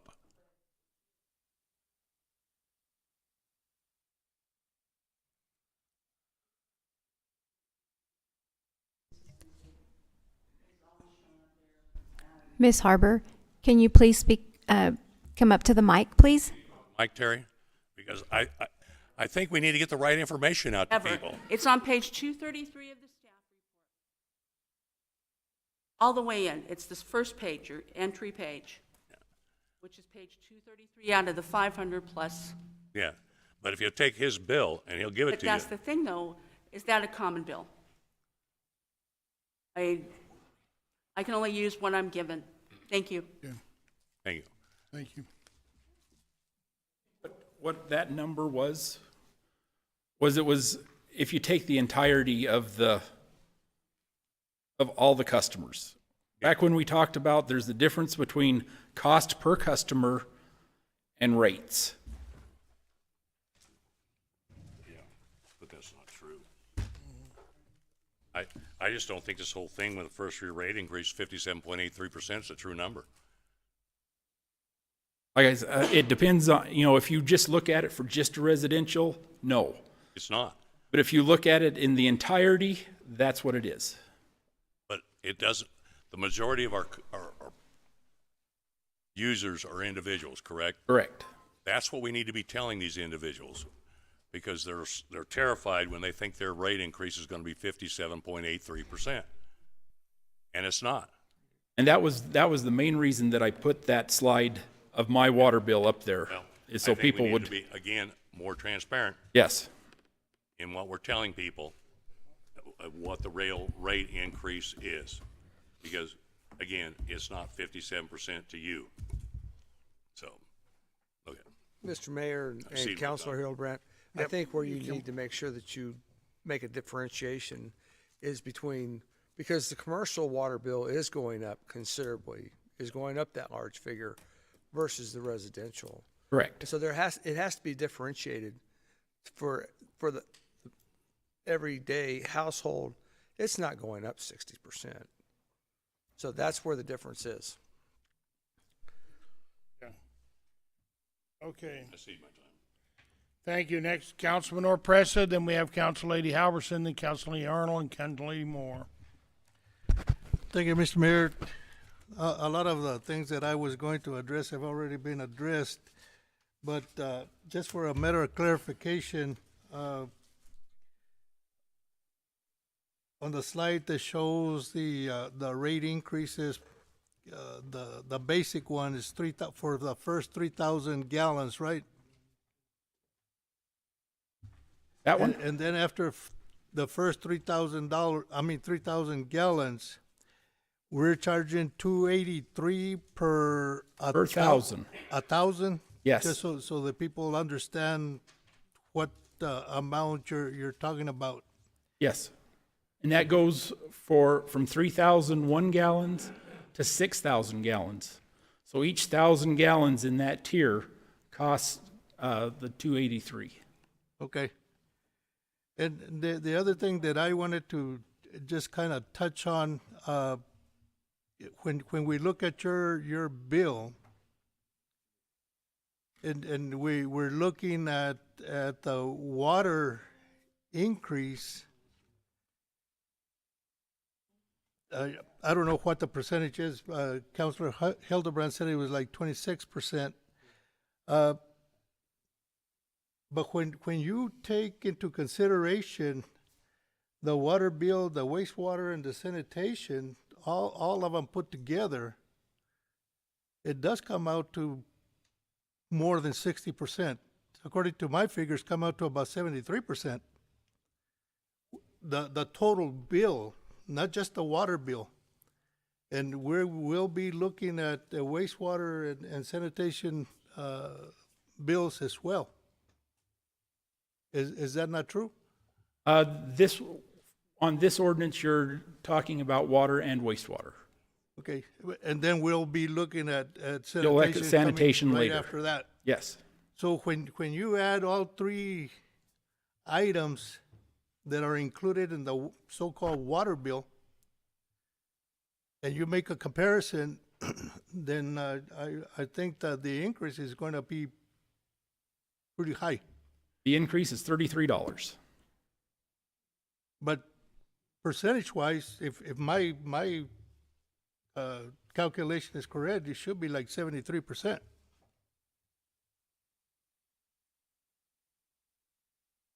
So, unless my calculations are wrong, but that's what I came up with. But I thought I'd just put that out. We're not just talking about the water consumption. We're also talking about wastewater, and we're also talking about sanitation that are all included in the bill itself. And I yield, Mr. Mayor.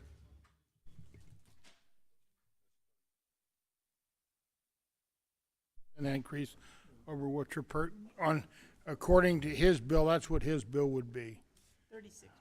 36% increase all over the whole bill.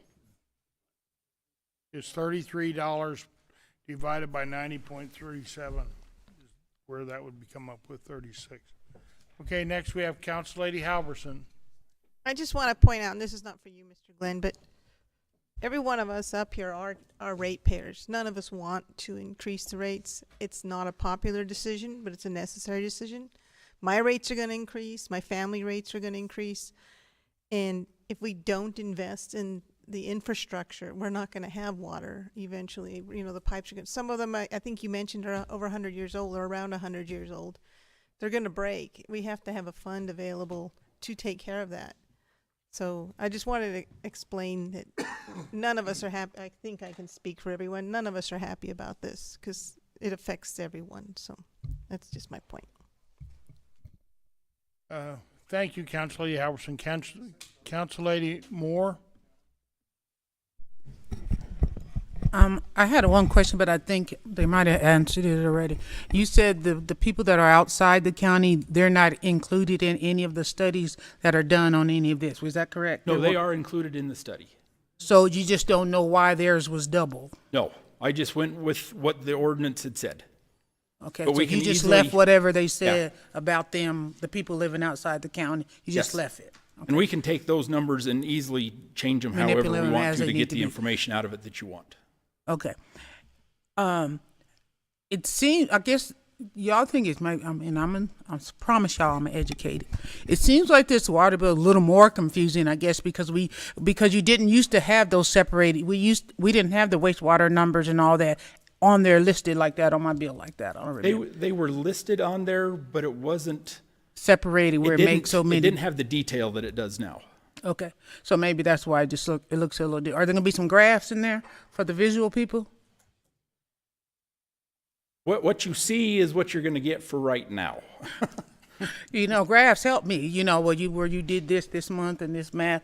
You know, I thought there was a graph on there before where you could just kind of show how it's going up. And I don't know the details so much of everybody whether you're 36% and see that number. I think the base number seems a little high. Plus the wastewater is anything I use. So you consider I'm wasting water.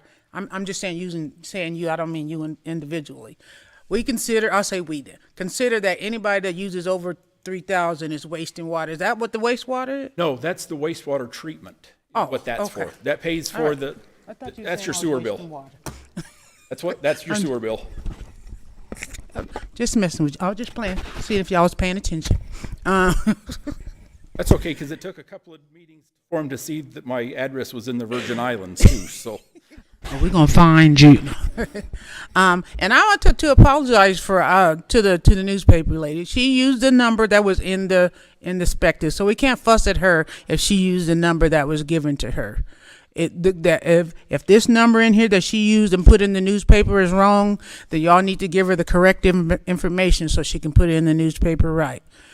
It's in our abstract, the number she quoted in the newspaper. So I want to apologize for anyone that was them coming at you like that, because I think that's out of pocket.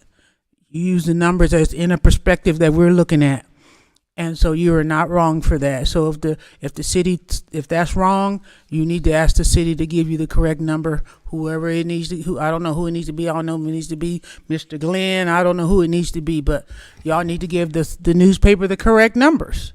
If it's 57, then it's 57. But if maybe you can break it down and say for the local people it may be 27%, and for the businesses it may be do it like that so people can see that everybody's number is not going up that high. That may make some people feel the little poor people feel a little more comfortable, that everybody's bill is not going up 57%. Some people's might, like you said, some of the big people, Walmart, let them pay. They use more, let them pay more. I get that part. So I just maybe if we could break it down so that the normal the regular person can understand that the whole bill is not going up 57%. That's why I did a comparison with mine, because it's hard when you do rate tiers. Everybody's going to be different. You can have people that it's going to be 10%. You're going to have people that it's going to be 30%. I know, but the way you read it, first year increase rate is. So that's what everybody's thinking. Oh, 57, So yeah, and so that that's number what I'm saying. is correct in the context it was put in there. It might have said a sliding scale of something. You know what I mean? So that they didn't think everybody just panicked that their bill was going up there. So I just understand. Like I said, I apologize. I don't know. In a different way, yes, but you used what you were given, so you did what. Terry's been great to work with through this whole process. So, this is a long process, and that number probably would change 82 more times before we're all done. Changed a lot, right? So I yield. I think my other questions were already answered. Thank you. Thank you very much, Council Lady Arnold. So yes, I actually, thank you, Mr. Mayor. This is kind of like going to the dentist. I don't want to do it at all, ever. But it's necessary. Second point I'd like to make is I am with Councilman Heldenbrandt. I would actually like the county matter cleared up as soon as possible. And the third thing I'd like to bring up is we have been working with the chamber, and you're going to be doing a presentation on Tuesday, April 16th. No, you didn't. Did you really? Oh, snap. Actually, Lorenzo did it because I was at the doctor's office. Okay. Which was really nice. I was at the dentist. Oh, I'm sorry. I forgot. Okay. I just wanted to make sure that people knew that you guys are getting out there because there's more coming up. Okay, good. Thank you. And we will be getting out into the public to explain what this is going to look like. Okay, very good. I just want to make sure people are knowing when you're out there, and we can get that out on Facebook and announce it as much as possible. Thank you very much. Thank you. Seeing no further comments, I would appreciate it. I started this morning at 8 o'clock at the dentist office getting a root canal. I would appreciate if you'd just change the damn subject. You know, I mean, you know, and realistically, in looking at what we have today, Mr. Glenn's description of his water rates are for a residential customer, and the business customer rates will be higher than the residential rates, and when you look at that, that's something that's going to happen. It's as you look at it, it's going to affect more people on the business side. A laundromat is going to be affected greatly by this because the amount of water that they use, and so just looking at all this stuff coming together is some things that we need to look at. I would just like to point out some when we look at addressing the people had to pay 200% or whatever, paying double for their water. I hope you will consider some other things. I know they're right outside the city limits, but you know, as we go through this, we provide access to water to individuals who are around the base because they have so much pollution that was left over from the base that we do that as well. And when you look at it, when the area where these individuals live, an awful lot of the salinity in their water was created because of people who overpumped, or when the irrigation wells were founded down in the south part in East Grand Plains area, Clardy Farms and all that. When they started with those, the lack of being metered years and years ago and pumping water out with the open flow wells that were out there, it caused salt encroachment onto the properties in that part of Roswell, on the northeast side of Roswell. And that salt encroachment is what, by the salt moving down because of the pumping of water, I think if that's, when you look at that, and we have to do something for those individuals out on the corner of the base. I don't know that it would necessarily be fair to charge them 200% for access to the water there, because that was caused by the air base. It wasn't caused by them. But in the same token, 200% to these individuals was caused by the back in the days that when we had overproduction of water out of the artesian aquifer, and that's what caused the salt to move in to those areas, out by basically out towards the country club. And those of us, when you grew up, you used to be able to drink the water out there that came straight out of the ground at the country club, but it's pretty hard to drink now. The alkaline content, it was high, and you couldn't, you could drink a little bit of the water coming out of the sprinklers at the country club. Today you don't want to do it because it probably has waste from the wastewater in the sprinkler. So don't drink out there of that stuff. It tastes worse now, but the water that came from the ground was not near as salty years ago as it is today. And so there needs to be some concern shown about that. 200% seems to be extremely high to me, especially when the individuals pay for the pipe and everything to hook up. It didn't cost, that work was done by the city. Are they, if we go to those individuals who paid for all the infrastructure to put it in, what is the difference between that and requiring someone in this new 900 acre or 900 lot subdivision The contractor paid for all their infrastructure improvements. And, you know, to use those specific facilities, and they don't have to pay a 200% premium. So I think there needs to be inside the some city, though. looking at this and figure it out. I don't think when you look at the number of individuals who are buying water from the city that live outside the city, I'm sorry, I don't think it's a large enough percent to make much of a difference at all. And I mean, there are just not that many people buying it compared to the whole town of Roswell. I hope we would look at that. I was also, gave you a note.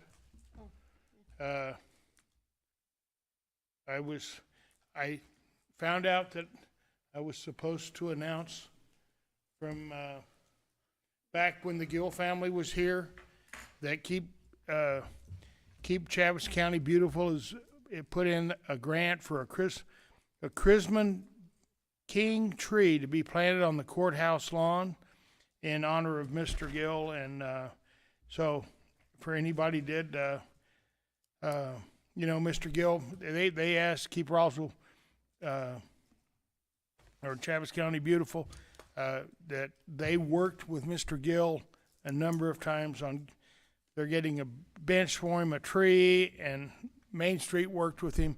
He worked with all our community downtown. So I'm sorry that didn't come up at time when we're talking about Jim, but I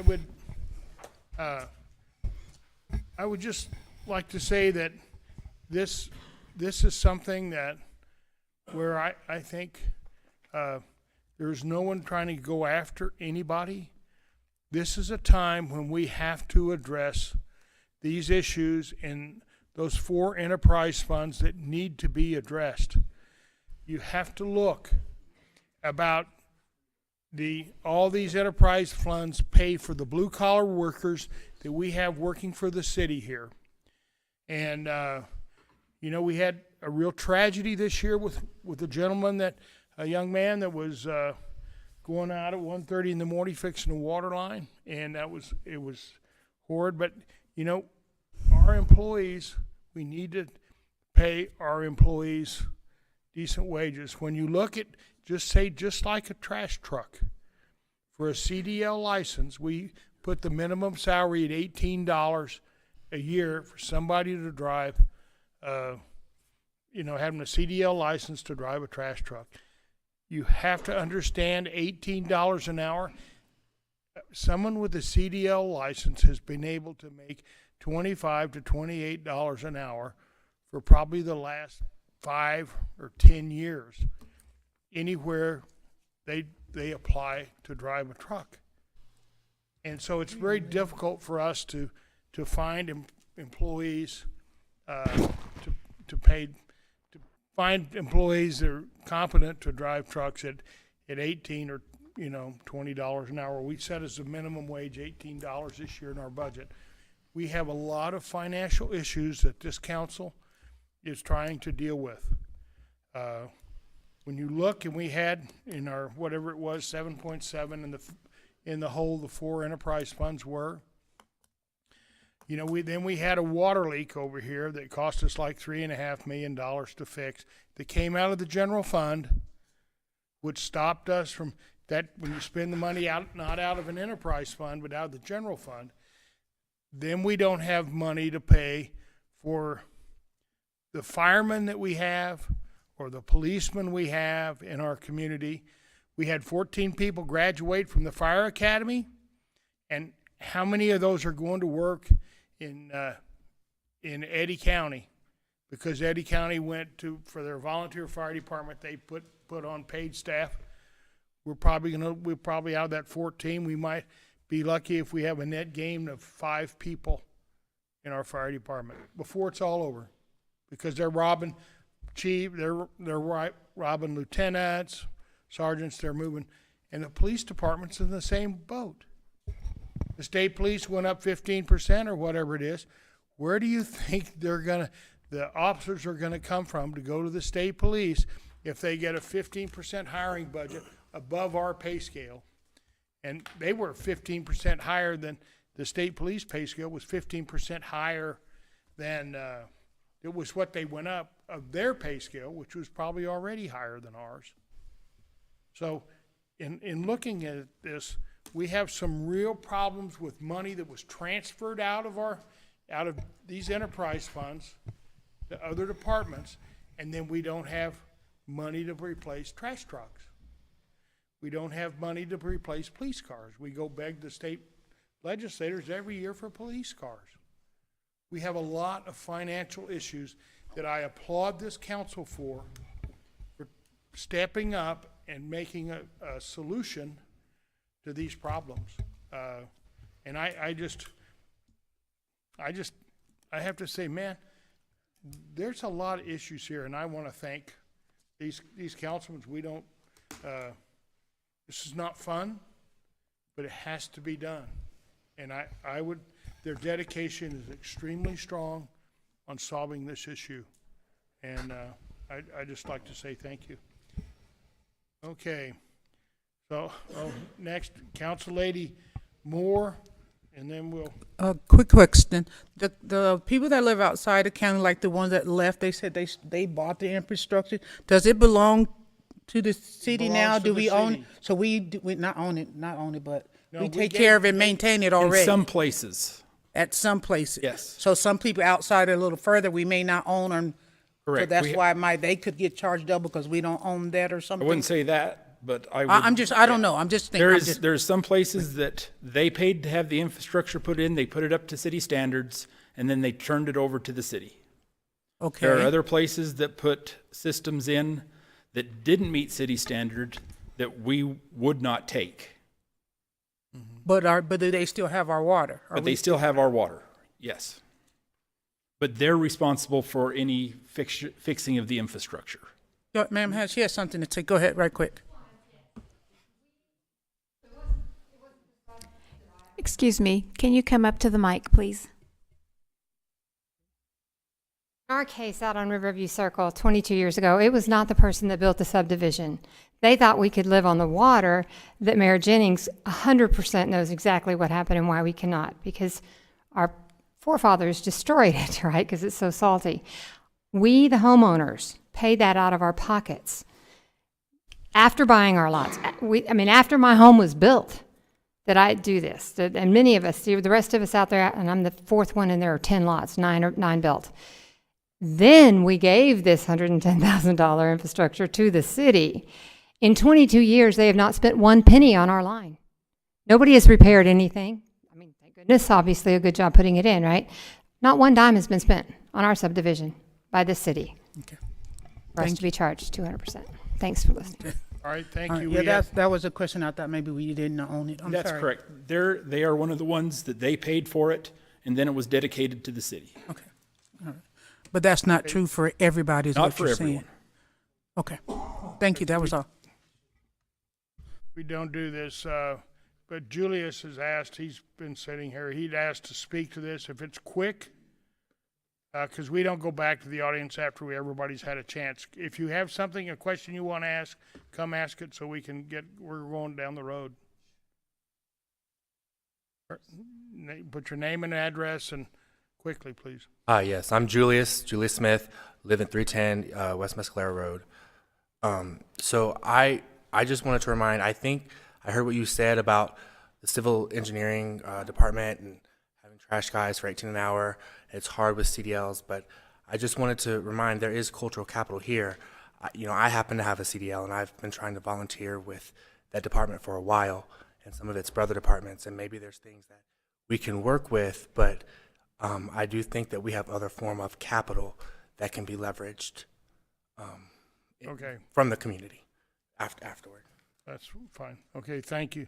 Okay, so we have, for item 22, we have a motion by,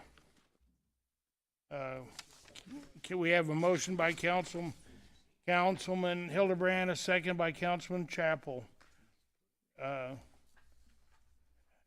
If the clerk would call the roll. Counselor Johnson? Yes. Counselor Kevin, Yes. Counselor Moore, Yes. Counselor Corn, Yes. Counselor Chapel, Yes. Counselor Halverson, Yes. Counselor Hildenbrand, Aye. Counselor Oropesa, Yes. Counselor Arnold, Yes. Counselor Marujo. Yes.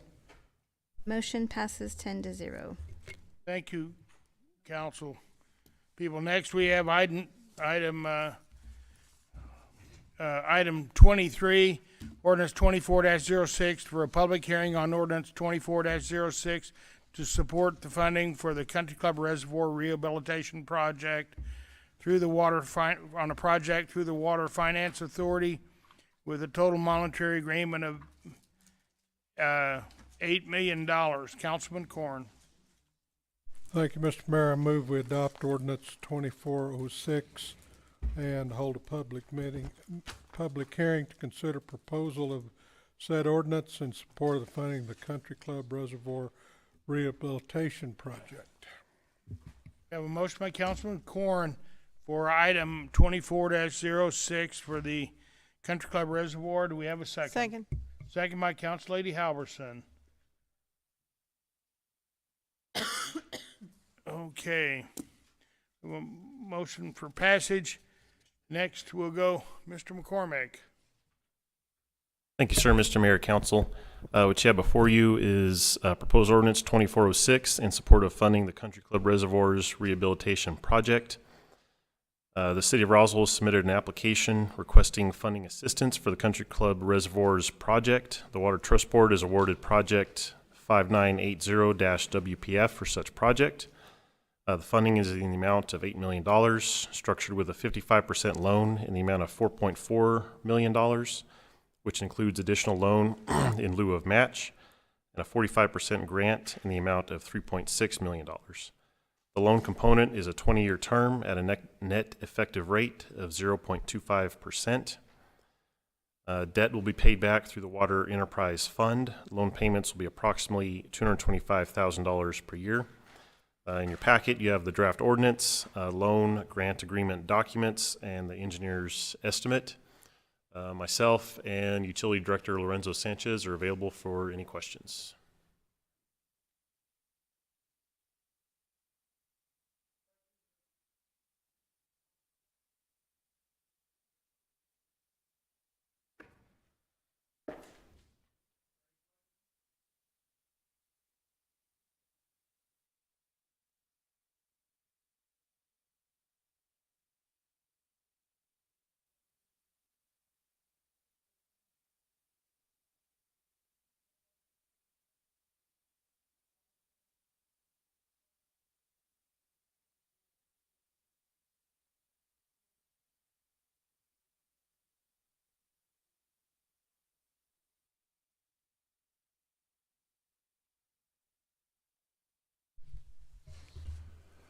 Counselor Johnson, Yes.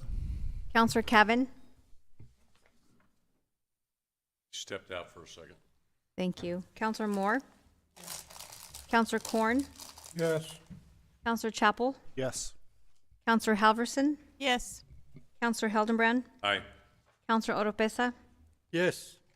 Counselor Arnold, Yes. Counselor Marujo. Yes.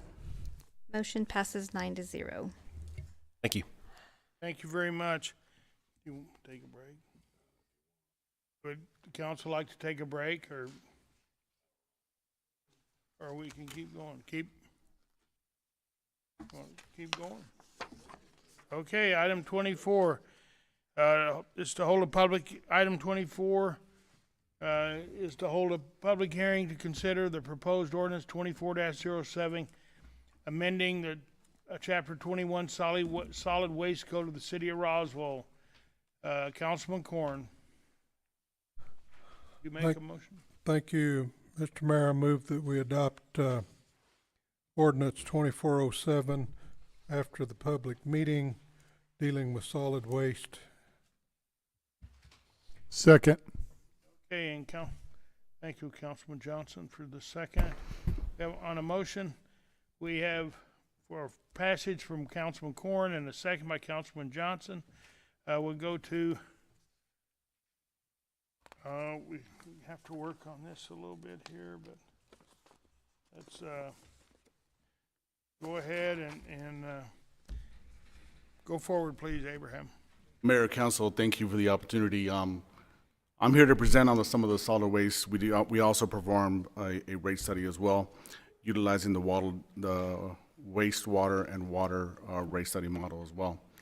So some of the key points, some of the background that we came up with was the solid waste model that generated monthly fees. So those fees that we inputted into that model, we used the solid waste budget, our revenue, some of our capital items, finance, and our third-party consulting firm, NewGen, were able to complete a test of the exact model that we put forward, identified some errors in the initial analysis. For example, some of our customer count was not accurate, so we got better data now from finance as well.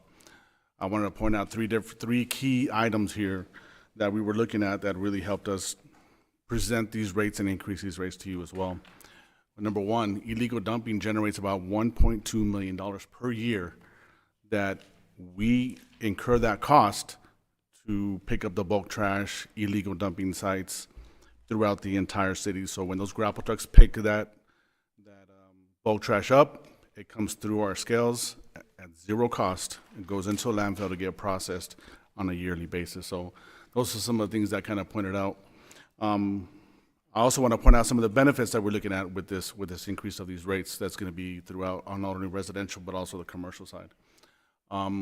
Like Robert alluded to, Mr. Glenn alluded to, we're going to create reserve accounts as well so we can protect the fund. We have a couple of infrastructure items, some capital items that we have to take care of. I just want to point out before I move forward, our garbage trucks are at $500,000 a truck right now. So that's something that we take into account. Right now, with the amount of revenue that we have, we plan on a year-to-year basis with review and accounting. With a rate increase, we can look at a little bit long-term planning out. Only 1 year, we can look at 2 to 3 years further out. Like Mr. Glenn alluded also, we're going to mirror exactly what they're doing. On July 1st, we're looking for implementation, review in January, present to finance as soon as we can to see how we're doing fiscally if we're having that financial stability. Another benefit of this rate increase for us would be a funding source for recycling. We restarted recycling. We got good traction on it. We're moving forward. We actually will be able to have a funding source to look at that as well. So in an effort for full transparency for the entire committee, council, and everybody watching, the budget increase for the department, we're looking at a 5% increase for our budget overall. Residential cost of $24.36, this is an increase of 14.53%. 300-gallon containers, $57.46. This is our commercial users. Increase of 76.21%. 3-yard containers, again, this is our commercial users. That percentage is at 55.73. I do want to point out, again, for full transparency, the city of Roswell has not updated their ordinance in this area for me as well since 1984 or even sooner. So we had big stores, big commercial businesses paying the same as a single-family home as well. So we've been performing audits for over 2.5 years, commercial audits on the entire city. We're looking at over 22,000 accounts that Ms. Debbie Rayer has been going through. We've been right-sizing those accounts to make sure everybody's paying their fair share as well. Like I said, the new rates will be scheduled to begin July 1st, 2024. Solid waste original prediction resulted in a proposed rate of $24.36. This is what the model generated for us based on the input that we put in from the finance department, from the finance committee, from the legal committee, from the infrastructure committee as well. The city of Roswell was able to approve the rate study built by the solid waste department. It resulted in a variation of 0.03. So the original model we put forward, finance went through it, took it apart, rebuilt it, put in the numbers. 0.03 cents for the collection side. Here is a visual breakdown of exactly what we're looking at, the solid waste rate fee breakdown for the residential, commercial 96-gallon, and also the shared 300s. These are the same types of accounts that you see within water that we're going to be generating and creating so we can protect those funds. We can generate that capital to maintain our financial stability as well. You'll see the operation personnel, capital outlay, capital reinvestment. We carry one DFA loan, also administrative fees, and we also carry that bad debt as well as water does us too. So we incur that cost as well. So water, wastewater, solid waste, we're all kind of married together. Solid waste fee breakdown, this is the commercial side. So this is where the commercial can share their burden of the cost that's generated at the landfill. So we pick it up, we collect it, they generate more waste, we transport it, we process it, and we bury it. It's a significant amount of waste that they generate as well. Next is the 3-yard metal. Again, this is commercial side only. 3 yards metal is used on commercial property. Again, this is a full breakdown of exactly where all that money is going and what it's going to be utilized for. And with that, Mayor, Council, I stand for any questions.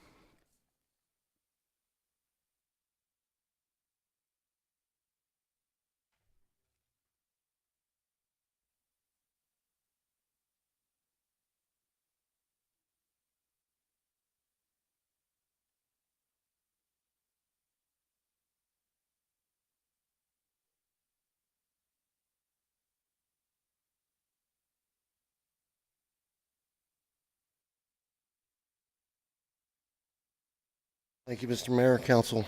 Bruce Andler, 210 South Ohio. I am the Union Vice President. I am an automated operator with solid waste. The numbers here are good. I'm asking Council to look at what's going on. The numbers may be good for right this minute, but we're still playing catch up. We have 2 years where trucks were not purchased on their normal rotation to bring in new to replace the old. And that's causing a lot of problems. The increases here are minuscule in comparison to water and wastewater. The original number, I believe, was $28, was what the increase would have been from the, instead of 24, it would go up to 28. That would put us ahead. We keep playing catch up with everything with finances. We do what's for right now, we fall behind, we try to catch up. I'm asking Council to break that cycle instead of looking at this in 6 months and let's see what we can do for another rate increase. Let's look next year, another rate increase. Let's do it once and done. There is a lot that isn't taken into consideration when you consider the years of equipment replacements that have been missed. And as Mr. Chaparro said, like my truck is the newest one on the fleet right now. It's a 2021. It was spec'd at $360, delivered at $380. To purchase it right now is $500,000. Those are costs that we can't control, but they have skyrocketed. Parts are right in line with everything else. As these older vehicles are being pushed, for the last couple of weeks, we've had 4 people in grapple truck going out and servicing the rear load accounts because we have only 1 rear load truck for 2 routes. We've had quite a few times in the past few months where we've had drivers sitting because there was no vehicle of any portion for them to go out in. They have reached the end of their life and they're being pushed further. As we take the current vehicles and push them harder to make up for the lack, we reduce their lifespan, and that's not figured into this. I'm asking Council to look at this and just, the original, I believe it was the original proposal, would have been an increase from the $21 up to $28. I'm asking Council to do that so maybe we can get a little ahead and catch up on what we've been behind. And the Blue Collar Union does stand behind the increases for water, sewer, and for us. The dentist, doctor analogy is pretty right on. Damn, you don't want to, but you have to. We need water. Sanitation is every bit as important as water. I stand for any questions.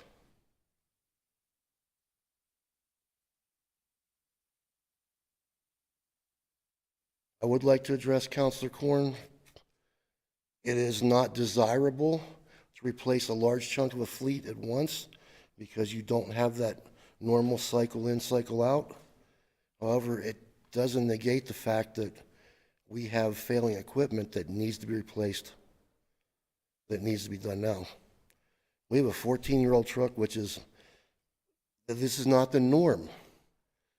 It's going out almost every day. This thing should have been buried 6 years ago. It's still out there. But these are real problems above and beyond what just the numbers are showing for this increase. Thank you. Do you know about what kind of mileage do they have on your 14-year-old truck? How many miles you got on? The odometer's not correct. It bypassed 100,000. 5 years ago, it bypassed 100,000 miles. Mm-hmm. My truck is 3 years old. I just turned 53,000 miles today. It's 3 years old, 53,000. And right at 350,000 can counts. That's 350,000 times. The arm's gone out, grabbed a can, dumped it, came back in. That's a lot. That's a lot of repetitive motion for any machine. And mine's the newest. The trucks that are 6 and 7 years old are double that and more. Ones that we're relying on as spares have tripled that, and their end of life was half a decade ago, and they're still out there. Mm-hmm. We need to break the cycle. We need to get ahead of this. Okay, thank you. Councilman Chappell. I guess for Mr. Sparrow, if we can. I do believe that the issue isn't the funding for the vehicles. I believe the issue that you brought up several times before was the ability for us to have access to the vehicles. Didn't we have 2 vehicles prior in queue for us, and then we couldn't get them because they were sold to another city? That did happen. So that would happen. That was happened this fiscal year. So we actually swapped over vendors, and those trucks. I got a text message literally today. Those trucks are being delivered next Thursday. All right. 2 of them. Thank you. Councilman Hildebrand. Thank you, Mr. Mayor. Abraham? Yes, sir. I believe when you built this model, and I didn't bring that paperwork with me, that what was your budget for equipment? Was it a $2.5 million, $1.5 million?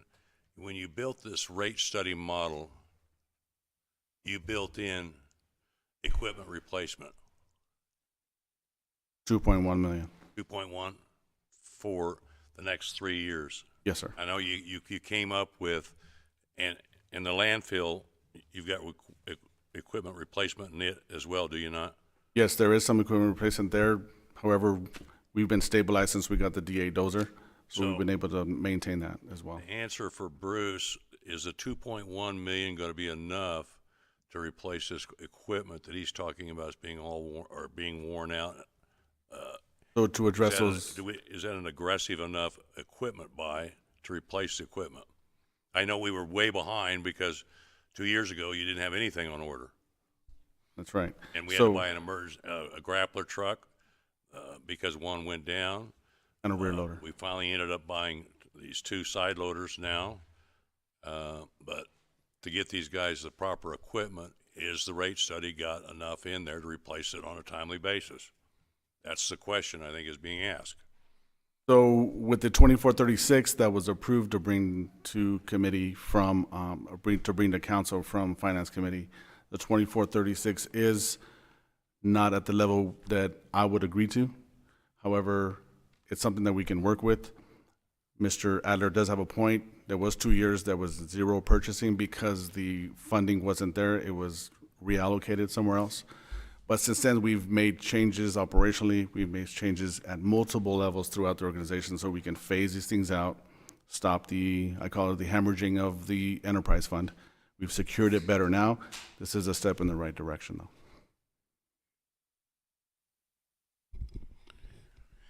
Any further questions? Mr. Adler and to other people, it's a problem we've had in the past councils about robbing money from enterprise funds that should be paying for salaries, equipment, where it all is self-contained in each fund. And it's a problem we've had in previous councils. We do not anticipate, nor this council does not really want to support taking money out of one fund, an enterprise fund like this, to go take it and spend it on some other item, unless it's a dire emergency. And there'd probably be a lot of concern about it even being a dire emergency, because the equipment that we place individuals in has to be safe. And so we might continue to look at this while we keep working on these issues. But I thank you for bringing that idea, Mr. Adler, because we had 7 grappler trucks when we came into office. We had 7 grappler trucks, and I think only 2 worked. And there's enough grappler trash around Roswell that you could use 15 trucks. So we have an issue. I appreciate you bringing that forward to us, because let's continue to look at that and make sure that we have enough money to get us back. It's no different than having 2012 Crown Victoria police cars with no telling how many miles on it when we started in 2022. It's no different. I mean, we have a problem. We don't have replacement schedules for almost anything except fire trucks. So thank you for bringing that up. Okay. Oh, Council Lady Moore.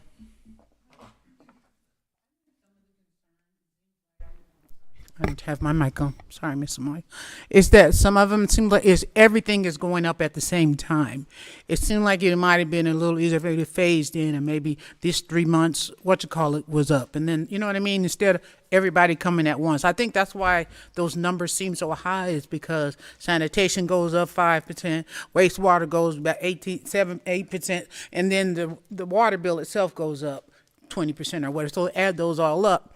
But I just think it just seems like a lot to our constituents, that they don't realize that all 3 of y'all are going up at the same time. So it seems like the water bill is going up at the same time when they're divided. And so I think by breaking up the bill and people seeing that, and I feel like some of them may feel like, why are we taking on the sins of our forefathers, kind of thing. The last few people did not, committee didn't update or whatever, and so now we got to do it all at once.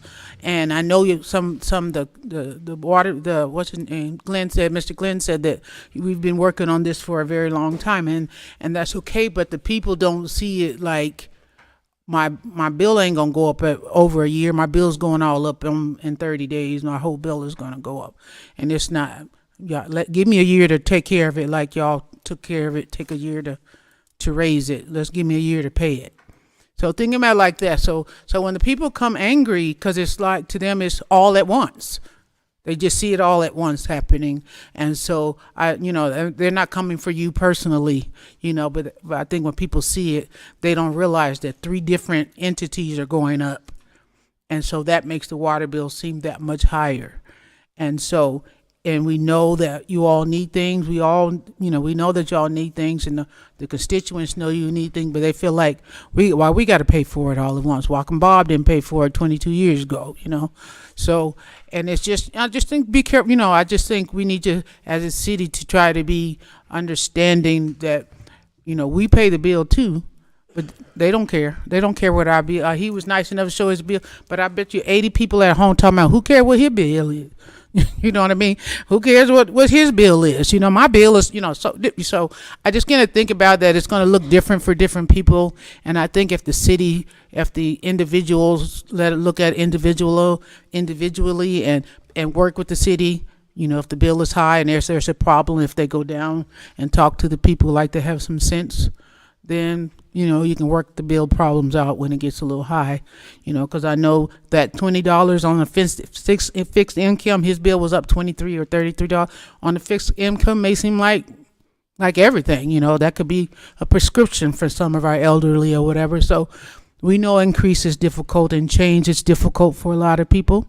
People don't like change, and so us as a city, we have to be able to bite the bullet and do what we need to do. Change is not fun. Shots don't feel good, but they have to be had. And so this increase doesn't feel good, but it has to be done. Thank you. Thank you, Council Lady Moore. Seeing no further comments on a motion by Councilman Corn, a second by Councilor Johnson. For support to hold a public hearing for the approval of ordinance 24-07, amending the chapter 21 of the Solid Waste Code, City of Roswell Solid Waste Code. If the clerk could call the roll. Counselor Johnson? Yes. Counselor Cavan? Yes. Counselor Moore? Yes. Counselor Corn? Yes. Counselor Chapel? Yes. Counselor Halverson? Yes. Counselor Hildenbrand? Aye. Counselor Oropesa? Yes. Counselor Arnold? Yes. Counselor Marujo? Yes. Motion passes 10-0. Thank you. Thank you. Next, we have item 26. Item 25. Let's do on for zoning case number 24-06, public hearing for zoning case 24-006, which includes a variance for property in C4 with respect to C2 underlying zoning requirement. The variance to residential requirements for a zone change to CCAN recreational and medical located at 1407 West 2nd. Councilman Hildebrand. Thank you, Mr. Mayor. I move that we hold a public hearing on zoning case 24-006. Second by Councilman Chapel. Okay. Mr. Mayor? Then we'll go right here. Mr. Mayor? Yes. We will have to swear in for this item and for the following item as well. So those that are wishing to speak, if you will stand and raise your right hand. Okay, the only one we have signed was Mr. Leonard Saldago. Excuse me. Are you, sir? I don't have your name. But it's a public hearing, so would go ahead and swear him in, and then we'll give you a chance. Yes, for both item 25 and 26. You'll raise your right hand. Do you solemnly swear and affirm that the testimony you give is the truth, the whole truth, and nothing but the truth? Thank you. Okay. Yes, sir. Thank you, Mr. Mayor, members of the council. Planning and zoning case 24-006 CCAN. This is a request for a cannabis dispensary located at 1407 West 2nd Street. We have two variances being requested. One of them is the per chapter 27 of the Muni Code. The commercial cannabis is allowed in the C2 zoning district. It does not include the C4 zoning district. However, in the zoning ordinance, anything allowed in the C2 district is also allowed in the C4. So with that being said, we're requesting a variance for the C4 zoning district. There is also a variance being requested for the distance requirement to the residential district. There is residential directly behind the property in the application. We're also looking at a zone change from C4 to CCAN per chapter 27, and the conditional use permit as well that comes with every cannabis application. The photos here are of the site, 1407 West 2nd. You'll see the photo on the right.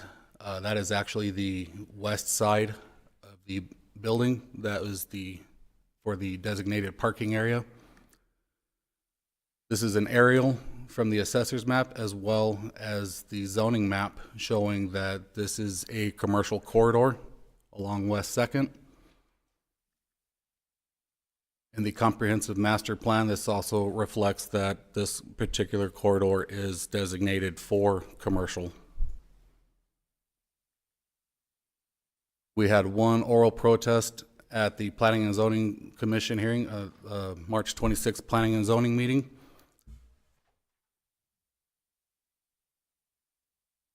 And the commissioners approved, or recommended approval, 4-2 to recommend to City Council. And at this point, City Council is requested to make a vote to approve or deny the request for zoning case 24-006. Okay, thank you. We had Mr. Leonard Saldago. Did you care to address this? State your... Mayor Jennings, members of the council, my name is Leonard Salgado.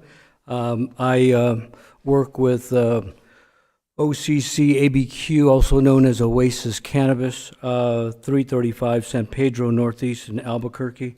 I'm happy to represent the group this evening. One of the members actually of the ownership group is here this evening, and I'd like to just point out that they are a longstanding business owner here in Roswell for over 40 years. And so we're happy to be able to bring the cannabis business to the community of Roswell.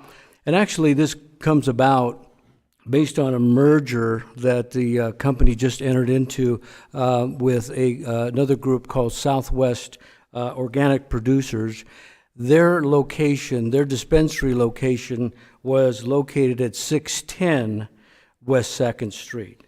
So through this merger, we're basically proposing that that site would be closed, and we would then move to 1407 West 2nd Street, which is approximately 8 blocks to the west of the present location. We really believe that this is beneficial not only for us as a business, but we certainly see this as a move in keeping with the preservation of the historical district here in Roswell as well. Based on the very thorough report from Planning and Zoning, we're certainly in a position to comply with all of the conditions of approval in accordance with the ordinances that have been developed and approved by Planning and Zoning. Very briefly, because I know it's getting late in the evening, through this merger, this new location actually will serve as a Southeast New Mexico regional hub for our organization, and will support other dispensaries in Clovis, Portales, and Hobbs. We'll employ approximately 35 new employees here at this location, and we'll certainly be providing them with a competitive starting salary, which will increase over after 90 days. After 90 days, those employees will be able to participate in our medical, dental, and vision programs. These new employees, by the way, will join our current team of about 125 employees that we have employed within our company. Just to point out a couple of things, this new location will actually serve as a training facility as we bring on employees from the other regional area here. This location will also serve the 2,500 medical cannabis patients that are in Chaves County. So we're very happy about that. And if you all approve this location, this will add to the total dispensary network of over 17 locations that we have in the state. So we're excited about this opportunity. We've over a very short period of time, we've become a leader in this industry. And I just want to mention to you, because I know this is always very important, in that in the industry that we are in, we are, of course, we fall under the jurisdiction, under the rules and regulations of the New Mexico Department of Health, the Cannabis Control Division, the Mexico Regulation and Licensing Department, as well as all of the ordinances that we have to abide by in the communities that we serve. We are certainly very committed to compliance. We're a compliance-driven organization. We take all the rules and regulations very, very seriously, and we try to operate in the most transparent manner possible. Let me just close very quickly. In creating and establishing this location here, we are, of course, looking to create jobs for the city of Roswell. We certainly want to continue to provide new and reoccurring tax revenue through the sale of adult use and medical cannabis. Our goal is to bring the best cannabis, the most effective products to our patients and to our customers at the most affordable cost. Certainly, we want to create a professional environment, an environment that is safe, the environment that will help to educate anybody in the community about the benefits of medicinal benefits of cannabis. And lastly, we want to be a good partner in the community and give back to the Chaves County whenever possible. So those are my comments. Mr. Mayor, members of the council, I'm open for any questions you all may have. Thank you very much. Thank you for your, we'll check and see about questions in a minute. Let's get the other gentleman. Did you care to speak on this? Next case, okay. Okay, and then, okay, we'll go to questions from members of the committee. Council Lady Arnold.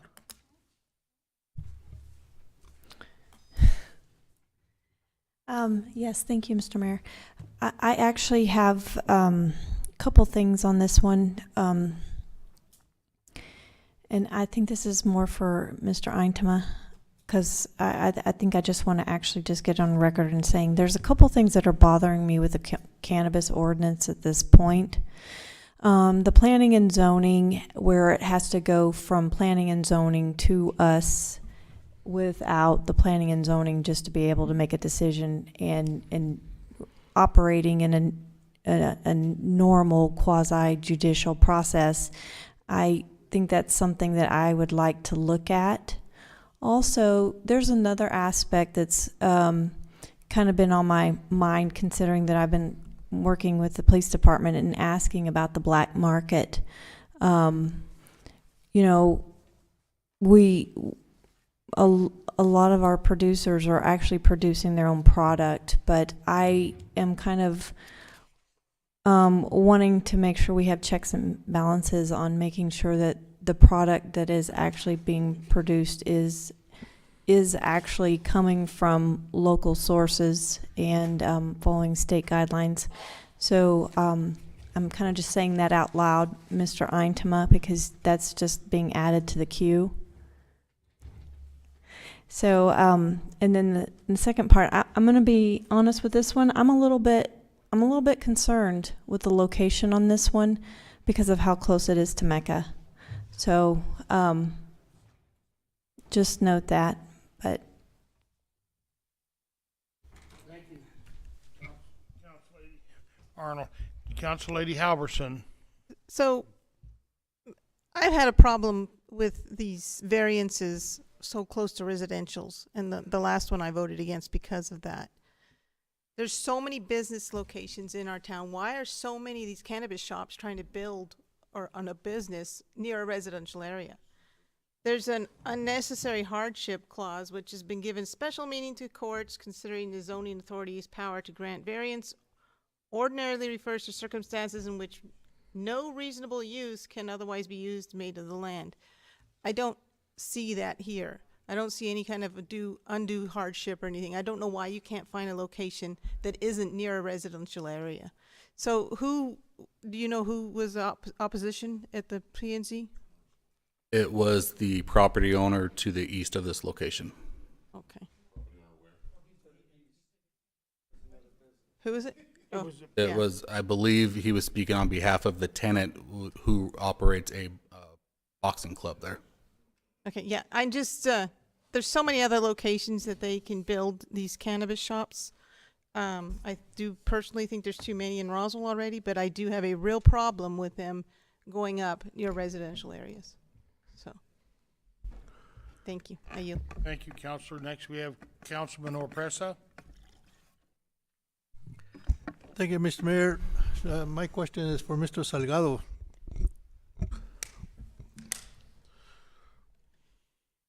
Yes, sir. What is your minimum wage that you're paying employees? Starting wage is $15 an hour. $15 an hour. Yes, sir. And you said that this is you're combining the one from Albuquerque and the one from here? No, sir.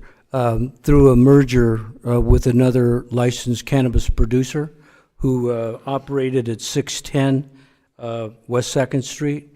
We're just moving that location, closing that one down, and moving down to 1407. Okay. Yes, sir. And I guess my last question is, do any of your cannabis shops partner with, let's say, a business in the community to have a special event where they, I guess, sell, introduce products? Is that a common thing for cannabis shops? To partner with another entity, another business entity? Not another cannabis entity, a business in the community. It could be any business that wants to hold a event. Well, in the past, we have coordinated with a medical cannabis card company that issues medical cannabis cards, and we will partner with them to come in and work to educate those individuals who are looking to get a medical cannabis card, and they'll bring on their personnel, their medical personnel, to walk them through that process. That's a common practice to bring in another entity as a community service for those individuals looking to get a medical card. Let me give you a more specific example. If I had a business, I don't know, a bookstore. What, sir? I'm sorry? If I had a bookstore business, yes, and I wanted to partner with you to have some kind of event at your cannabis shop, would Sure. that be allowed? Sure. I mean, there's a lot of publications certainly around the United States, whether it's a magazine or a book that helps to educate individuals about cannabis. Sure, we would certainly welcome that opportunity to have those types of businesses come in and provide literature and other material to partner up with us. Yeah, that would certainly be something we'd be interested in doing. Okay, thank you. You're Thank you, welcome, Mr. Mayor. sir. Thank you, Councilman Orpresa. Councilman Cavan. Thank you, Mr. Mayor. So I'm just trying to figure out and get a little more information on how this process went. I look at the next case, and there's more of a detailed deal about the discussion amongst the commissioners and how that went on the next one. And I don't see that discussion or anything within this case. Maybe it's because it's cannabis. Do we not have that discussion? Is it not shown to us for that information? So I actually was not part of the planning and zoning meeting for this particular case. I did my research as I came along, so I'm going to try to answer it the best I can. Typically what we do is we would have our public hearing. I would introduce the case just as I did. The commissioners would ask questions back and forth regarding the request for the variance, the conditional use permit, the zone change, the preferred location, and then the applicant would also speak as he did, explaining why he chose this location and what his goal is, not just for the community, but to overall what he can introduce to better the community. is typically how the process works. Okay, and I understand that, and I'm not blaming you for this, but what I want to have a little more information on is why this was a 4-2 vote on this, and what was two of the commissioners' opposition to this location for this. I think that's important information for us to know, and we're not getting that. Okay, so we understand that there was opposition from the next door business owner, but there must have been something that came up in this commission meeting that made two of those commissioners vote against this. And we don't have that information to know that here. And I'm not blaming you. I'm not putting that on you. But before I can make a legitimate decision on this deal, I need to have that information. Why was it a 4-2 vote on this deal? And you weren't there. And I know we have one of the commissioners that are sitting in here, but I don't know that we put him on the spot. But that information is kind of important before we make that decision. And we don't have that information here. And I don't want to speak on their behalf on that, why they chose to vote one way or the other. But that is something that I will consider moving forward as these cases come in, to be a little more noteworthy to present, so you understand why they voted what they did and give you a little more ground to stand on your own decision. Okay, thank you. I yield, Mr. Mayor. Thank you. Next, Council Lady Moore. I was also kind of questioning that, why they didn't answer, but when we made the decision, and I guess I'm the only man in are still here, man, or pass about these zoning and ordinances and all these numbers, we wanted, this was for Ms. Halverson, for Ms. Arnold, I guess, that the council to make the final decision.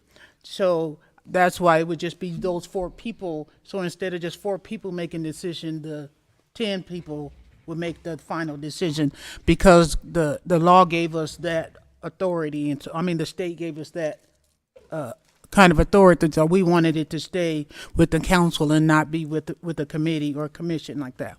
So I think that was one of the reasons for that.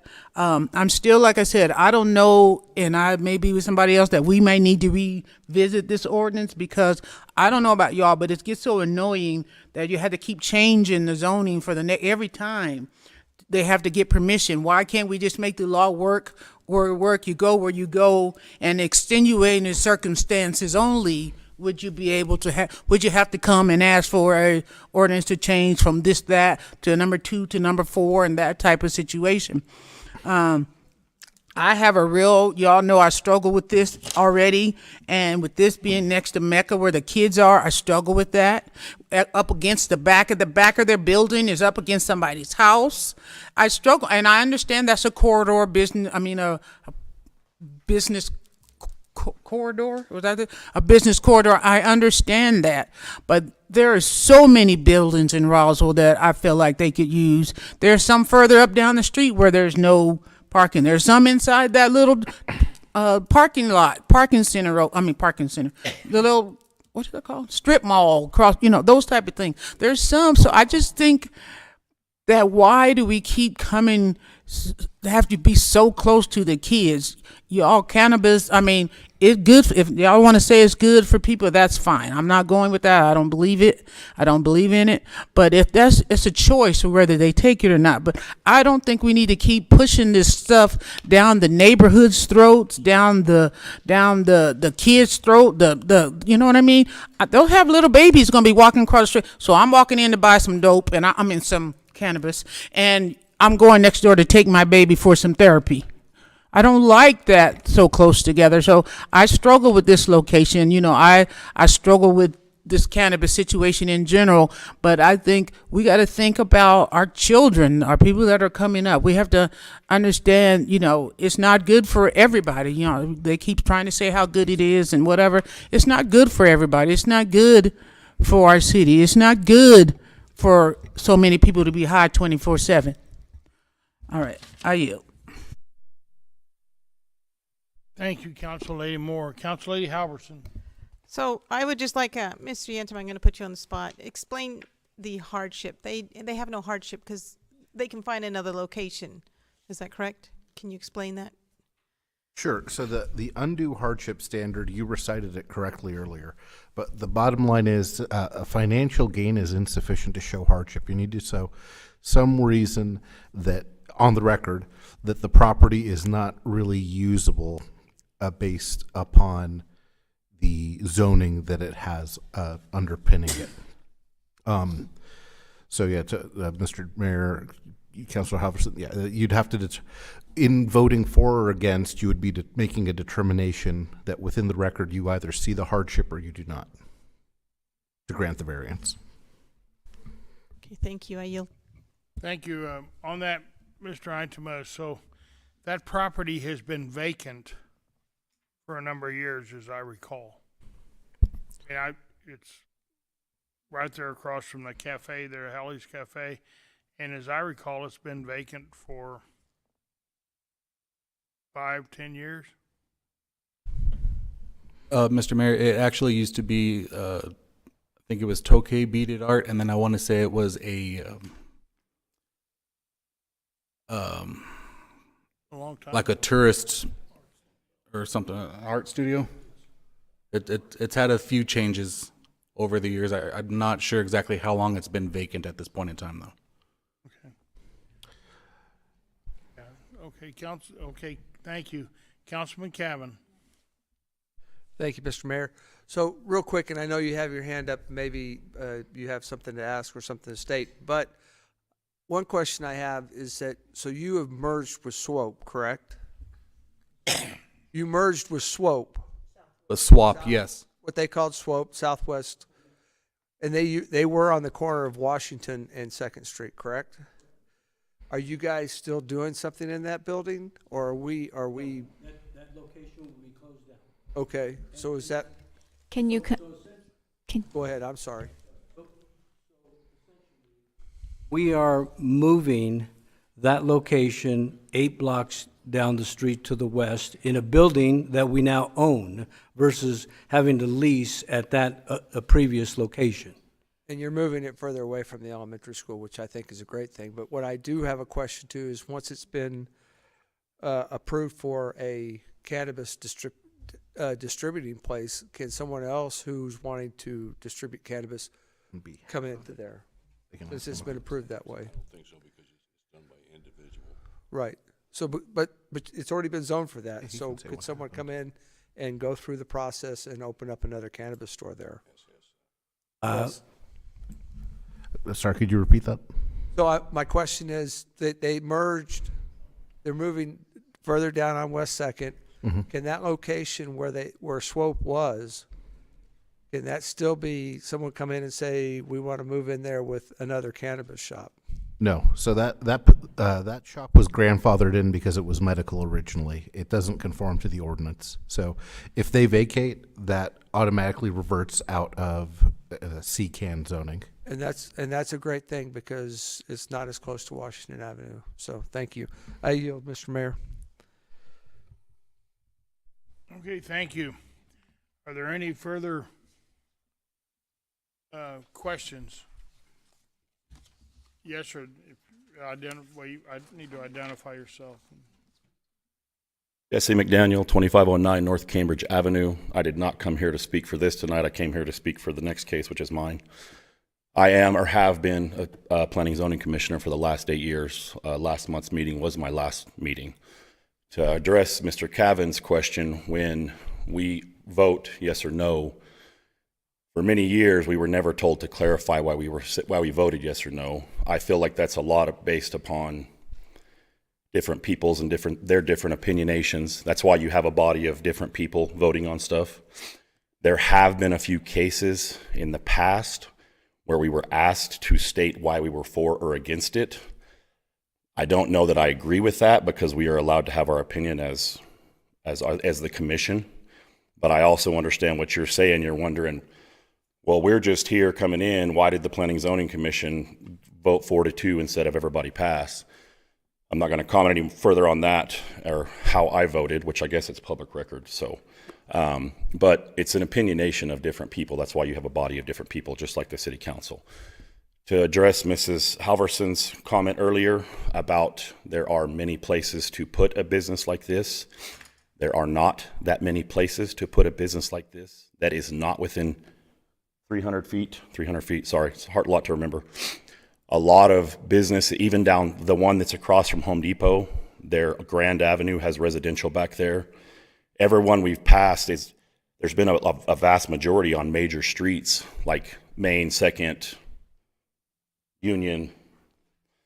Roswell is kind of built differently when it comes to commercial and residential. A lot of residential backs up right to or close to commercial. And so that leads back, and I'm not saying there's not some spaces that don't meet up to it, but a lot of them have, they're within the 300-foot range. And then to address Mrs. Moore's comments earlier, Kevin was the one that kind of orchestrated the old city planning head person, and we did vote on some stuff, and we put some checks and balances in place. And the reason that is, and the reason I feel like it goes from planning and zoning to you guys, is there is a multifaceted system to allow it or to stop it. It's not just the 6 planning zoning commissioners. It goes through us, and we can't even recommend, or we couldn't even recommend. We were supposed to recommend a recommendation, if I understood what we were doing correctly. So it's y'all guys that make the decision. So, but I mean, and that's just some information I wanted to give on that. It's what it boils down to. So if anybody has some more questions for me, as the planning and zoning commissioner that was there at the meeting, I'll be happy to try to remember and answer them. Thank you. Thank you. Councilor Lady Halverson. How many feet away is Mecca Therapies from the building? Sorry, what was that? How far is Mecca Therapies from the building? How many feet? I wouldn't know that off the top of my head. I would say. I'm looking at Google Maps. I mean, it's like. I mean, within 100 feet. Yeah, it's super close. Yeah, that's literally right next door. Yeah, that's just crazy to me. Sorry. Okay, any further comments? Yes, sir, Mr. Soldado. Hi, Mayor, members of the council. I believe that through public notice that was provided to the business owners in the radius where they had to be notified. Within 300 feet. 300 feet, there were how many notices of objecting that you received? I don't believe there were any written notices objecting. Only protest.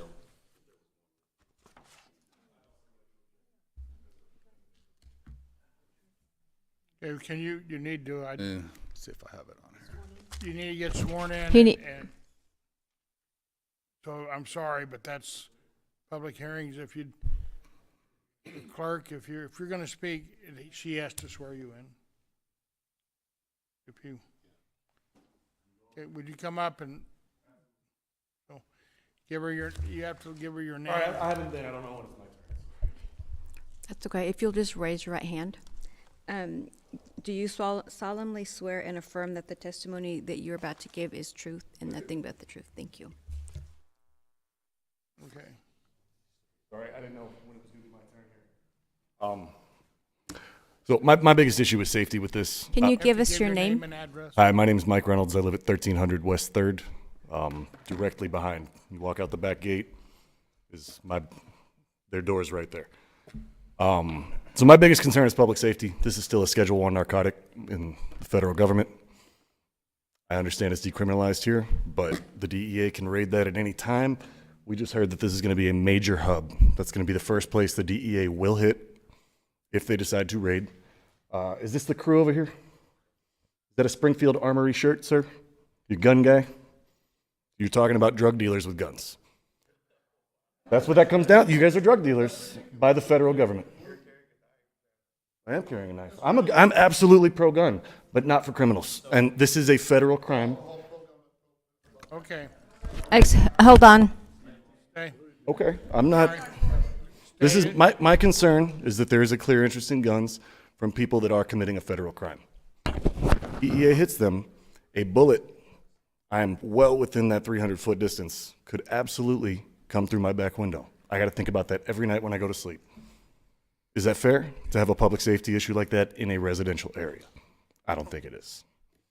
Again, I am not. No, let's not stay through the chair. My apologies. It's safety is my biggest concern with this. There's kids all over the place running around. I don't think it's necessary to be right in that spot. And that's it. Thank you very much. Questions, comments, concerns? Anybody have any questions? Thank you very much.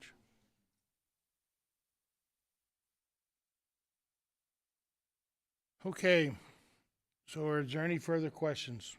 Anyone else care to make a public comment? Okay. Okay, we have a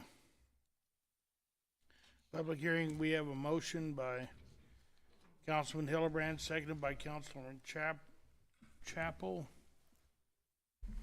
Well, this is a public hearing on this.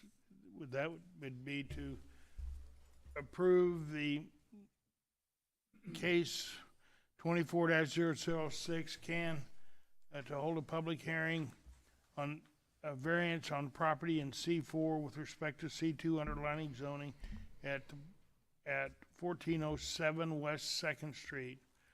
We have a motion by Councilman Hildebrand, seconded by Councilman Chapel. If the clerk would call the roll. Counselor Johnson? Yes. Counselor Kevin? Yes. Counselor Moore? No. Counselor Corn? Yes. Counselor Chapel? Yes. Counselor Halverson? No. Counselor Hildenbrand? Counselor Oropesa? Yes. Counselor Arnold? No. Mecca. Counselor Marujo? No. By a vote of 6 and Motion passes 6-4. by a vote of 6 in the affirmative, 4 in the negative, the variance has been allowed. Item 25. Yes, Councilman Corn. Okay, we'll take a 5-minute break, as quick as you can. Thank you. 5 or 6. He's coming through, barreling through. Here, just give him that. There's your can there. I don't want to run over them, I don't want them to run.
So, okay, we're coming back to order here. Councilman Cabin was, I think, in the facilities when we voted on item 23. And would you like to ask Mr. Cabin to explain? Would like to ask for unanimous consent so I can include my vote on item 23. That's, Thank you. we have a motion for unanimous consent. Now, all members would have to vote on that, but it is, it does, all the other items have been basically 10 to 0, just about on those, on the utilities subdivisions. Does anyone have an objection to including his vote in on item 23? Does anyone, if you have an objection, it's okay. I'm just saying it has to take unanimous consent. Seeing none, the vote will be reflected. If the clerk would reflect that vote at 10 in the affirmative, none in the 0 for item 23. Okay, next we go to item. Thank you, Mr. Mayor. Yes. Well, thank you, Councilman. The item 26, zoning case 24-002, public hearing for zoning case 24-002, the final plat for the McDaniel subdivision, subdivides 1.136 acres, Breckwell summary plat, in taking that summary plat into 7 single-family lots, R3 residential zoning on the west side of the 1200 block of North Richardson Avenue. This would be, anybody who doesn't know, that's probably across from Dick Bean's old office. And right down from, there's there, yeah, that's right, but just right down, there's another apartment complex, I believe, up above that. Can't remember if it was one of the Corns owned that. Miss Corn had it. Mrs. Corn, Used to that's work what on I the was swimming pool thinking. there. Okay. So on the Councilman Hildebrand, would you make a motion, please? Thank you, Mr. Mayor. I move that we hold a public hearing to consider adoption of zoning case 24-002.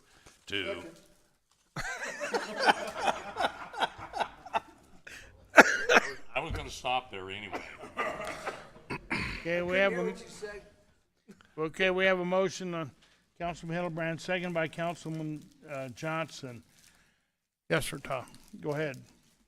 Thank you, Mr. Mayor, members of the council. This is planning and zoning case 24-002 F plat. It is a proposal for a minor subdivision in the R3 zoning district to create 7 lots for single family residential. This is an excerpt from Rain Surveying to give a visual of the proposal. You'll see 3 lots facing Richardson and 4 lots facing 12th Street. This is actually the northwest corner of 12th and Richardson. Behind the lots facing 12th Street, you'll see a 15-foot easement for sewer. I believe it is also being considered to install gas. That would be up to the developer that he is considering. These are some staff photos to show the land is completely vacant and undeveloped over there. This is an aerial of the assessor's map showing the where the star is at. That is where the 7 lots will be introduced. You'll see on the zoning map it is already zoned R3, which is a medium to high density residential district. On the comprehensive master plan, you'll also see that this particular area is already designated for medium to high density residential. I know some of the lot sizes were questioned. In the R3 zoning district, a minimum lot size is 4,500 square feet. The 4 lots facing 12th Street are actually approximately 4,950 square feet, so they do meet the minimum requirement. At planning and zoning, we had one person question what the actual proposal was, And we had 3 protests at the hearing. Planning and Zoning Commission voted 6-0 to approve. It was referred to City Council for final approval. I stand for any questions, and Mr. McDaniel is also here to speak if you have any questions for him. Okay, thank you. Mr. McDaniel, would you care to speak for this? And you'd identify yourself and for the record and where you live. Jesse McDaniel, 2509 North Cambridge Avenue. I am the owner of McDaniel Home Solutions. I am and have been the top producing real estate broker in the city of Roswell the past year and quite a few years before that. Per unit sold. The reason I say per unit sold is there's 2 ways to measure our volume as a real estate broker. There is in volume in numbers, and there's units sold. The reason I say units sold is I help I know I help more first-time home buyers in this city, and most of my customer clientele is first-time home buyers or second time. They bought a house from me in the past and they're moving to their second house. We have seen a dire need for affordable housing. Now, affordable housing can be termed in many different ways. When I build these houses, if this gets approved, they will still be between $165 and $175 dollars a square foot. That's an estimation, but it's going to be somewhere in that vicinity. So, but they're going to be smaller houses. A lot of developers, not all, but a lot are building 1,800, 2,000, 20, bigger and bigger. When you're talking about a 2,000 or 2,200 square foot house brand new, it's got a price tag of over $400,000. The average married couple or citizens, that is not attainable unless they have absolutely zero debt. A lot of people I help use an FHA branch, first-time home buyer loan, that has a secondary assistance or secondary lien, or some grant programs that have come down from the state, which have been amazing. The houses have to pass certain standards to qualify for an FHA loan. And I just took a look just a minute ago in Roswell, all active listings, under $200,000. There's 56 active listings right now. Now that does not include for sale by owners, obviously, but I don't have access to that data. So 56 houses, and out of that 56 houses, I'm going to make a rough estimation that 10 to 15 to maybe 20 are not passable for FHA due to repairs needed. So we have a dire need for affordable housing, and I will coin affordable in Roswell is at around 225 and down closer to the $200,000 range. All of the houses on the Richardson side, on the 12th Street side, those are smaller lots. I believe they're 47 or 4,800 square foot. Those are going to be 800 to 1,000 square foot houses. And some of the objection we had at the planning and zoning meeting, which of course I'm a commissioner or was, and I did recuse myself, of course, was that they were too small and we don't need small houses. That is it's quite the opposite. We need smaller housing because it is more affordable for people. So, and then on the Richardson side, those houses, I actually have approved plans from the city for 1 or 2 of them at least. It's 1,268 square foot, 3-bed, 2-bath, split floor plan. It's going to have a vaulted ceiling. They are going to be turnkey houses, as in not just move-in ready. They will be fenced. They will be front yard, backyard done, automatic sprinklers in the back. I will zero scrape the front of them or have a little bit of grass. A lot of new builds that get built, people don't really realize what it costs to landscape stuff, or they think they're going to do it themselves and it takes some time to get it done. As soon as these are built, and of course, per the weather permitting, I will have yards done or sawed depending on what time of year it is. So I stand for any questions that anyone may have for me.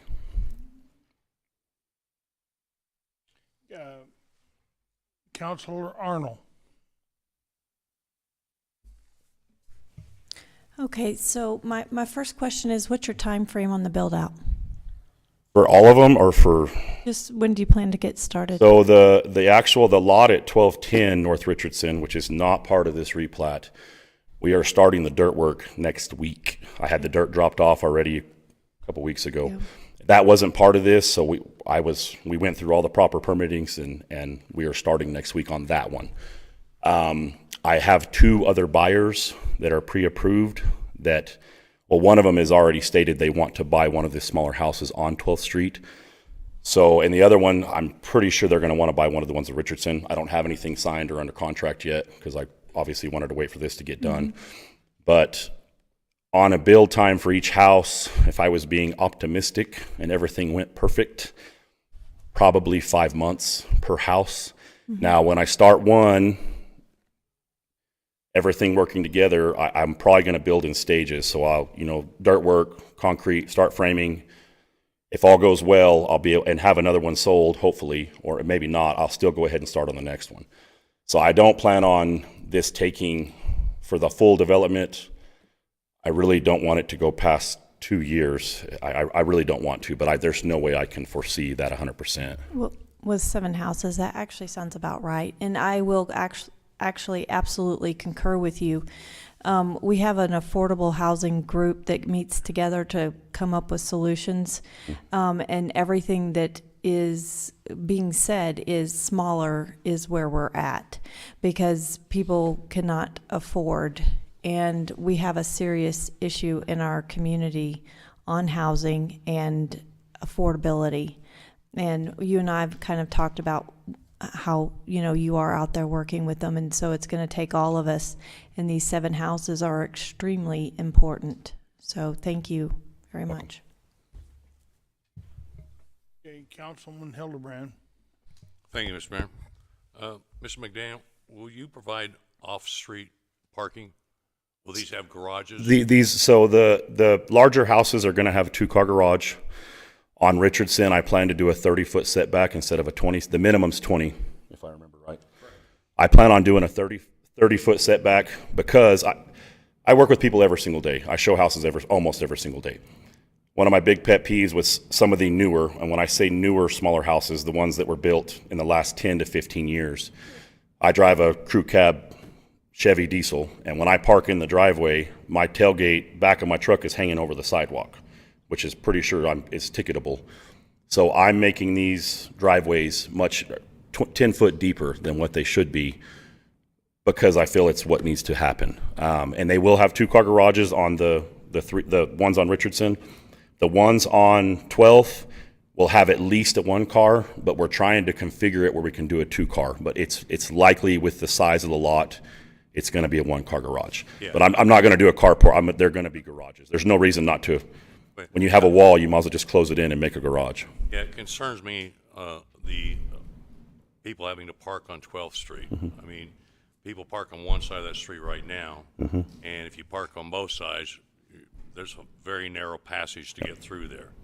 And it concerns me that you do provide a deep enough parking that if you only have a 1-car, you can still at least get the second one in the driveway. Yeah, and the 12th Street, there are a lot less deep lots. They're smaller lots.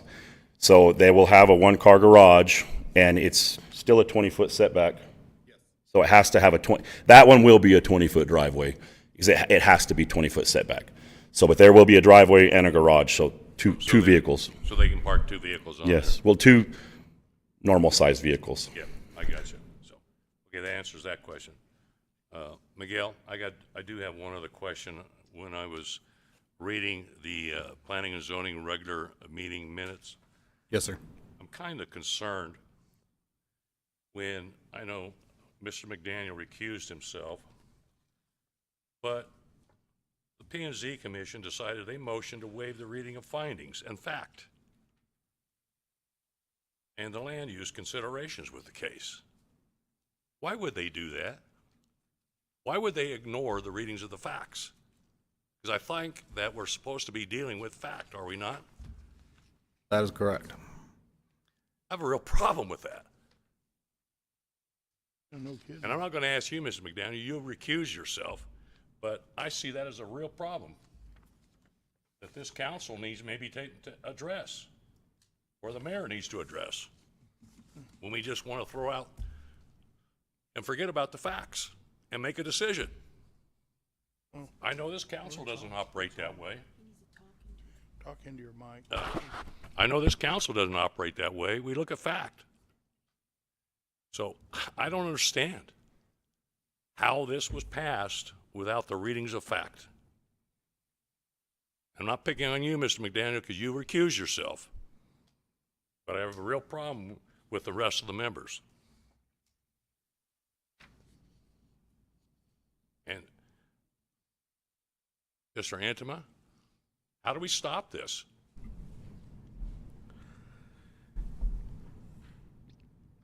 Mr.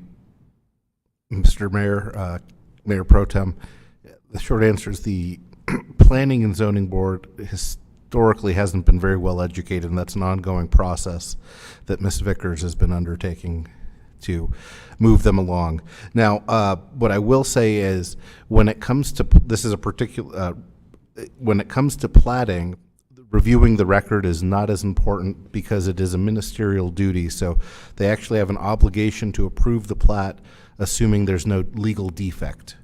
So if the written record already stated that there was no defect in the plat, then a reading wouldn't have been necessary. But that's about all I can give you. How would you know that? How would you know that? Well, that's the issue. Yes. So Ms. Vickers?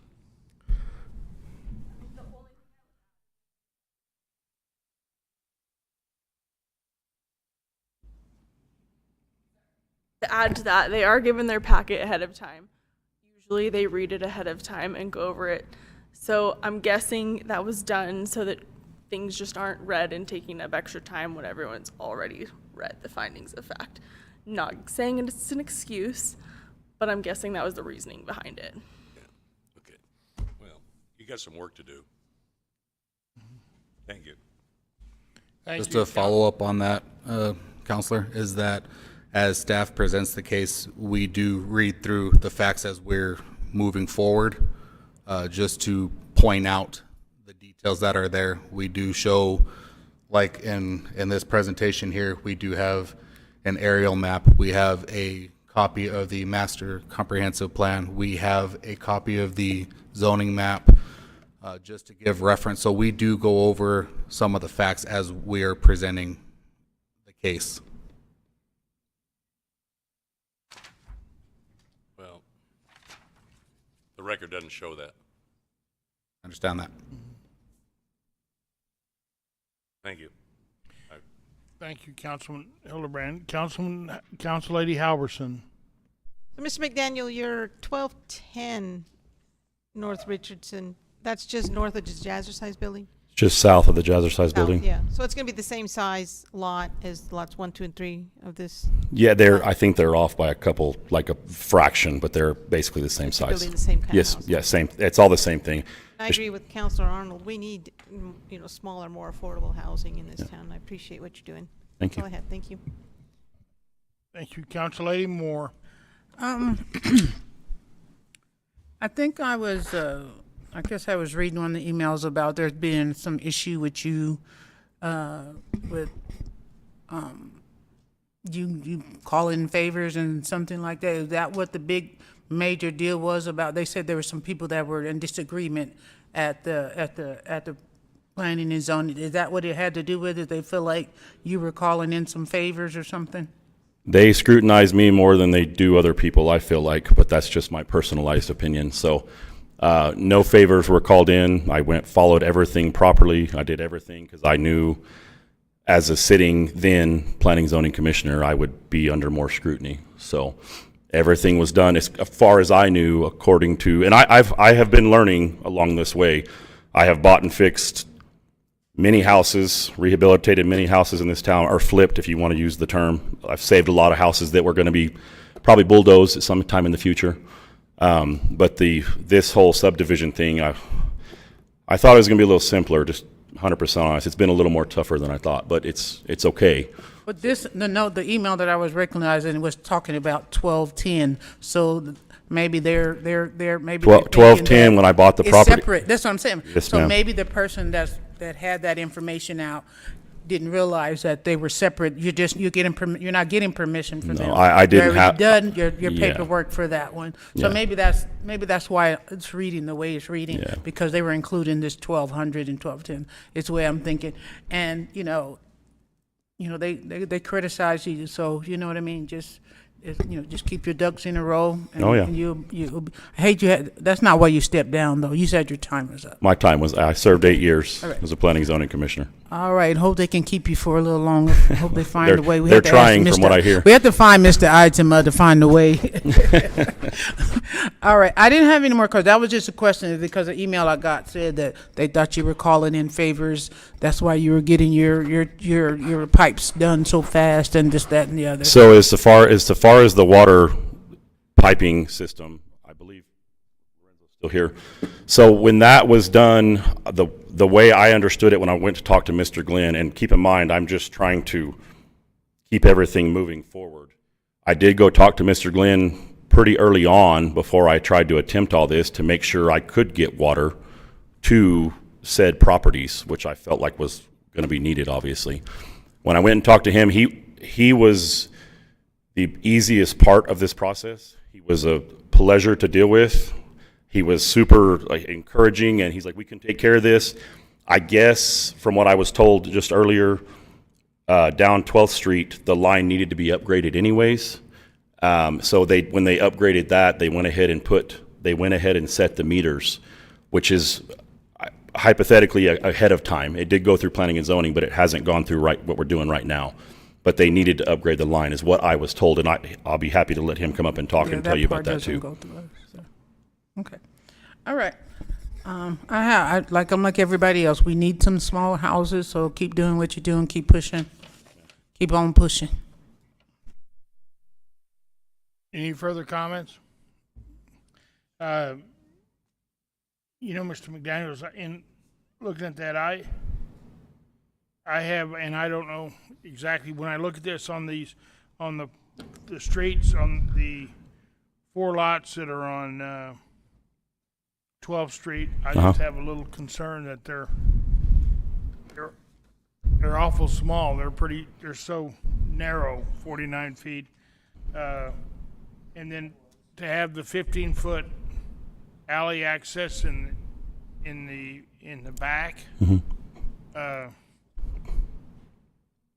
almost looks to me like every trash can is going to have to go in the front because you. They are. The trash cans are going to go in the front of 12th Street. If you had that extra 15 feet and didn't have that utility easement there, maybe you need it for electricity, but if they could put electricity and water and sewer down there and come through the front of that property, would sure make it more. No, you're absolutely right, but the easement doesn't mean we can't fence it in. It just has to be recorded as an easement. There's easements running through people's yards. Every house I sell, there's a utility easement running through a portion of their yard. You just can't build a structure over or you're not supposed to build a structure over an easement. Let me clarify that. People do it all the time. But when I build those, the fence will go to the property line, but it will be disclosed to the buyers that there will be sewer lines. That's how I'm going to tap into the sewer. And I'm talking to the gas company. I would like to have gas services at all of these houses because I feel it's better, more efficient.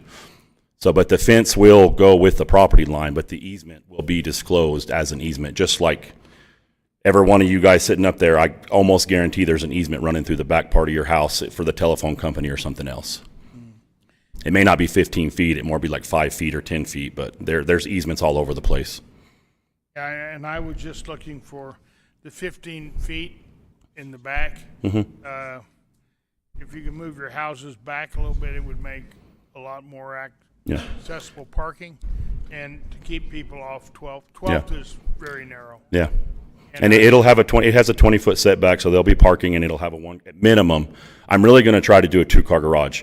And the lots look much smaller, but if you look at the width of the Richardson lots and the 12th lots, they're all almost 50 foot. They're the same width, almost, within a couple inches, I think.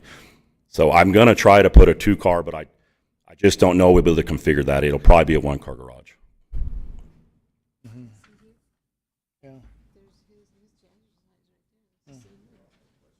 Yeah, I know they're all 50. He's just off a little bit, but if there were 3 there, it'd just be so much easier to put maybe be too big of a structure, but it wouldn't be. Well, there's just a problem because in a lot of these, if people put kids, there has to be for a place for the kids to play. And I don't know. In this lot, it's 100 feet, 49 by 100. There's not a lot of place for people to play. When you start looking about putting a lawnmower there, if you've got grass or anything else, there's just not a lot of space. And they're designed as smaller houses.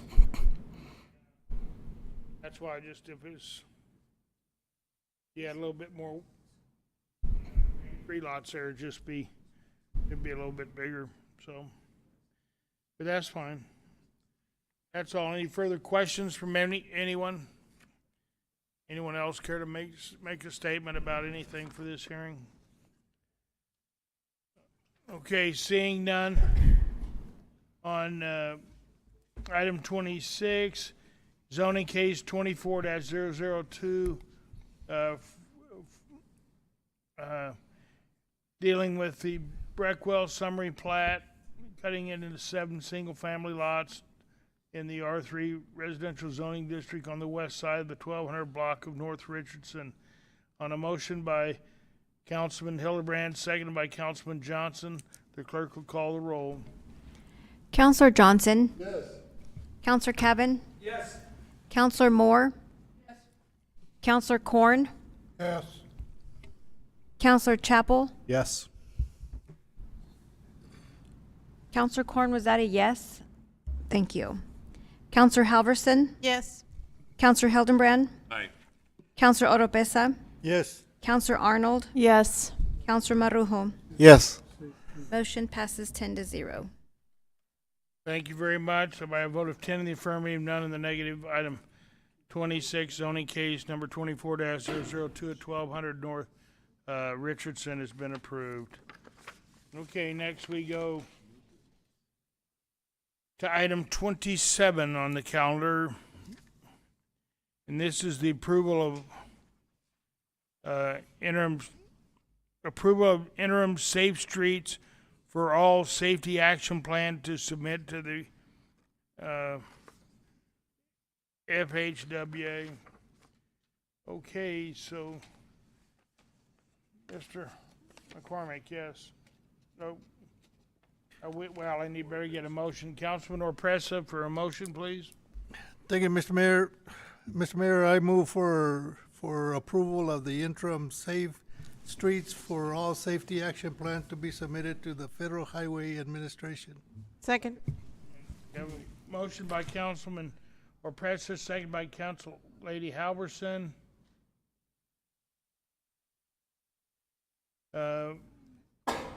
For approval for the Safe Streets Act action plan, item 27. Mr. McCormick. Thank you, Mr. Mayor, Council. In 2023, the city obtained a grant from FHWA for creation of a Safe Streets for All Safety Action Plan. The city issued RFP 24003 and obtained the services of Freese & Nichols Incorporated to create the plan. Freese & Nichols has been working on data collection and study since November of 2023 and has submitted an interim safety action plan for review. With council approval, we would like to submit this plan to the Federal Highway Administration for their review. Based on feedback from committees, council, and FHWA, Freese & Nichols would then prepare a revision later in the year.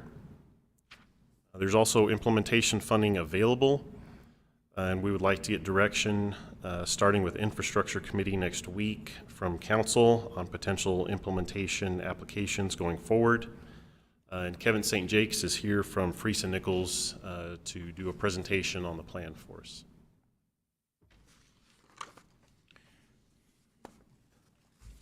That's from Mr. St. James. Mayor and council members, thank you very much for entrusting us with this important plan for the city.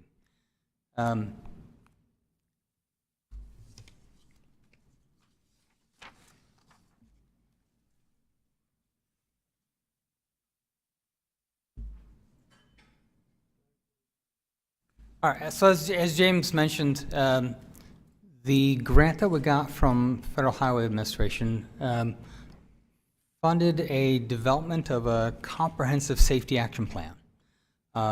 That plan has a basic prescription of things that it should have in it, but the focus is on safety. It's things to do to increase pedestrian safety, safe routes to school, safe routes to parks, safety of our motoring public, safety of freight good movements into the city. So it's overall safety program looking at all modes and all travel in our community.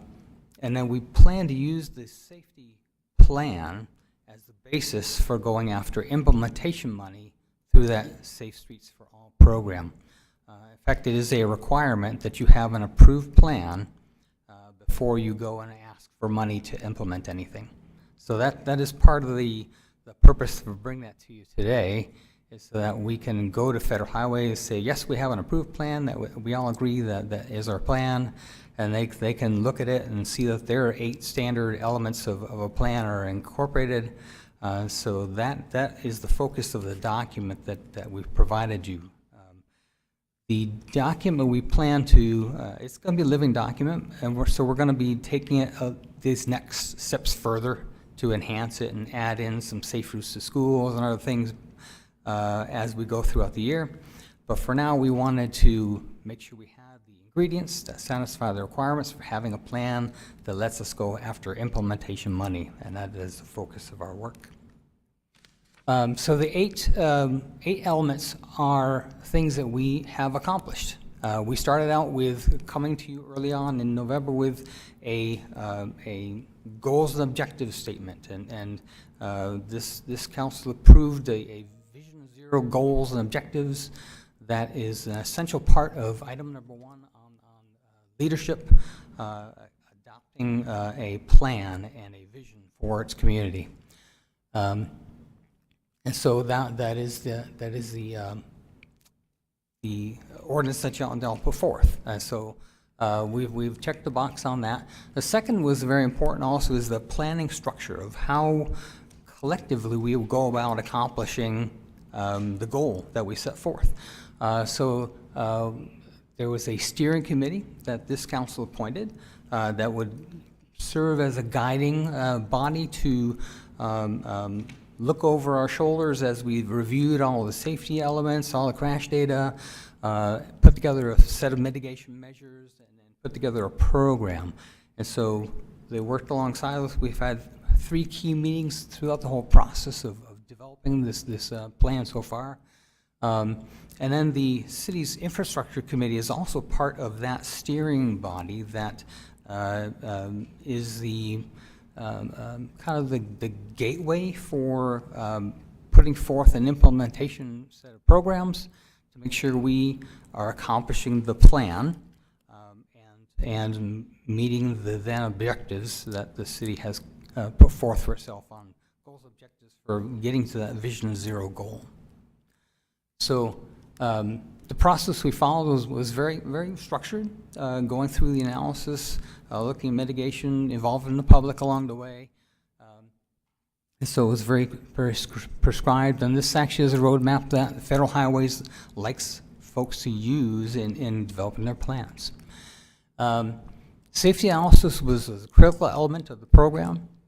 So we took crash data from the state of New Mexico that they gather from across the street. We have 5 years of crash data that we have now assembled, 2018 all the way through 2022.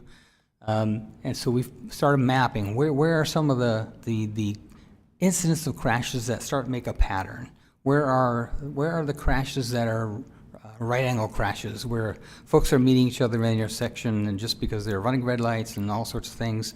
Where are the rear end crashes that we have interferences going on, people slowing down unexpectedly or coming in and out of driveways and all sorts of things? So we started looking at all these patterns. Where are the reports that said that the intersection was dark, and where are some of these things going on? And then looking at what are some of the mitigation elements that can offset those looking forward. We mapped out some of the critical areas, and we identified what's called a high injury network, like along College Avenue, and some of the areas that have just a series of crashes all linked together that have a basis of establishing a treatment that would address those collectively. So high injury network and high injury intersections, hotspots of what's going on in a certain area and why is there such a concentration of crashes at these locations. So we looked statistically at all the crashes, why are these above average at these locations, and mapped out each of the individual crash types. Is it right angle, rear end, what's going on, to come up with the mitigation elements. Federal Highway Administration has put together a set of proven countermeasures that can address some of the elements that you see in our crash statistics. So these are elements that are proven, and they've got statistics behind them of this type of treatment can have a 15% reduction of crashes if you do it this way for this kind of crash. And so we mapped out all those kind of things that can be done and put together a set of countermeasures that can be used to address some of the issues we're seeing. We also took a look at what people are saying. We had a online survey that we put forth. We had discussions with steering committees. We had discussions with PTA folks at some of the schools to get some input. What is going on in the areas? What are some of the things that are happening? Some of the key areas that need to be addressed. And speeding is like number one on the list. Everybody's just driving too fast. So we started looking at the streets. So what's making people drive too fast? We got wide lanes. We got maybe more capacity than what we need. We've got edges that don't look like edges, and shoulders that really are used for turn lanes, and all sorts of stuff going on that needs order, it needs structure, it needs countermeasures to offset these impacts that are going on. We also needed to take a look at what's called equity. It's not equality, it's equity. It's making sure that the measures we come up with will be good for everybody. So we have a set of systemic things that are be applied throughout the city's infrastructure. We got 56 always stops in this town, and a lot of them are in areas that have a lot of traffic, but not a lot of traffic, and they've got some oddities about them. So making sure we're standardized and making sure that everybody knows what to do at these always stops. Those treatments are all throughout the city. If you look at the map on the left on the screen, the darker area is what's considered technically as disadvantaged communities, low income, health issues, a lot of other things going on, and those two higher, brighter spots are the areas that are not disadvantaged. So we got a lot of disadvantaged communities. So we want to make sure that whatever we come up with don't end up in the areas that are not disadvantaged. We have a lot of folks that need some treatments. We got a lot of areas that are dark that need lighting. We got areas that are four-way stops are too big, and the treatments are not appropriate for what's going on. The two-lane streets are too wide. Let's get some structure. So things like that. So a lot of things that need to be dispersed around town to meet the equity of the considerations. We have some policy things. We started looking at, okay, what is causing us to have an infrastructure that looks like it does? What are we doing? And so there's a document called the Manual on Uniform Traffic Control Devices that sets forth how you should do things, how striping should be done, how signage should be done. We want to make sure that we comply with those national standards because they are standards because they work. And so we make sure that we bring everything up to standard.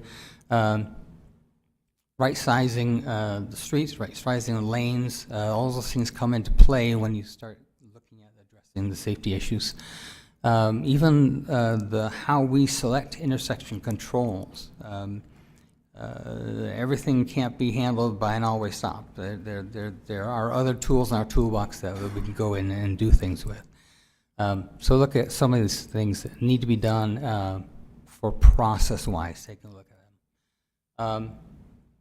And then coming up with those mitigation elements of what should be done, what should we address, and how should we go about prioritizing what we need to do first, and looking at those. So we want to address these high injury network, protect those vulnerable road users, the peds and bikes out there, and get that structure back in. For adding bike lanes and roadway edges that can be used, adding the sidewalks in that were needed, add the ped crossings in, get all that treatment in there to protect those vulnerable roadways that are out there. Addressing impaired driving, the alcohol usage, the drug usage, texting while you're driving, all that folks that elements that distract the driver from driving properly. And then just speeding overall, getting that street element to look like you should be driving 35 mile an hour. That you should be driving 30, driving 40. You know, downtown we've got parking and mobile, all sorts of things. So 25, you feel like you should be driving 25. Once you get out of there, it's a Main Street's a 4-lane boulevard with shoulders. So you could be driving 55 miles an hour and you wouldn't realize it because the atmosphere looks not appropriate for the density of driveways and all things that are going on out there. So getting that conditions to look like what you want the speed to be is key. So I have two things. There's systemic treatments, we'll go through, and then there's very specific projects to address some critical elements that are going to take a little more infrastructure workup to make it look and feel like we want it to be. Systemic treatments are signage, pavement markings, proper signal heads, and putting a reflective boundary border around the back plates on the signal heads, all sorts of things, setting the speed limits, and then creating that atmosphere along that roadway that feels like that speed limit is appropriate. So these are all rather low-cost treatments that can have a great impact on movement. So, and we got some imagery about some of those things. You see at the bottom left is that yellow highlighted back plate makes that signal head just pop out, and even during the day, it's very more visible to have that up there. We've got some that don't have backplates at all, that need a backplate anyway, and to put a reflected edge around it will be a great help to that. And then the edge striping. We have on our anything that's wider than say about 32 feet or so. It's a wide 2-lane street. It encourages speeding. People drive fast because they feel they have the room. But if we put that edge line along there that denotes here's your 12-foot lane, and here's an 8-foot parking lane, or here's an 8-foot bike lane, or here's the other users of the road have space over here, then it channelizes the moving traffic, creates that atmosphere that they should be going a little more carefully down this roadway. If we need a left turn pocket, let's put the left turn pocket in there. Create some order on these rather wide 2-lane streets. Rather simple thing to do. Takes a little bit of forethought about exactly what you want to have happening there. Whether you need bike lane or a buffered bike lane, do we need bike lane and parking? What else has to go on that street? Even our narrow 2-lane roads that are out there that have 40, 45 mile an hour speed, an edge line, getting a nice 6-inch wide edge line out there and a nice center line established so that a driver can recognize, hey, I really only have 10 feet to work with here if I'm going to keep from crashing into things. So getting that strong channelization really encourages the safe speeds. All right, so getting into some specific projects, we have identified several that are out there that can be done. One example is we identified College Boulevard as a high injury network corridor. It's got like several crashes, like every intersection all the way down the road west of Main Street, all the way to Union and Montana. Establishing that, we had to look at, well, what's really going on there? Well, you got a section that goes from a 3 down to a 2, and then it goes a wide two, and then you got a round, you got a always stop, and so you got a hodgepodge of stuff there. We need to make that road a little more predictable for the road users. So there's a little piece that needs to be widened up for about 2 blocks, and then just a restructuring of the 3-lane striping up and down the corridor. We'll address some of the rear end crashes at the driveways and the intersections. Even maybe consider like a roundabout instead of the always stop at Union. Some treatments that are more appropriate for the speed and atmosphere around that area to help control that speed, get it down to manageable levels. Upgrading the always stop treatments. There are, like I said, there's 56 always stops in this town. That's a bunch. Some of them are very appropriate. Some handle that traffic very well. Some, like this at this example at Alameda and Lee, where it's a little bit bigger than all of our normal 2-lane intersections. It's got a left turn lane, it's got a median, it's got also things. So the stopping point for all the other traffic around you is a little harder to decipher, and so this might be a good candidate for a roundabout to fit into the area, to structure that intersection a little better. Can also be done with a traffic signal. So we're looking closely at some of these larger intersections.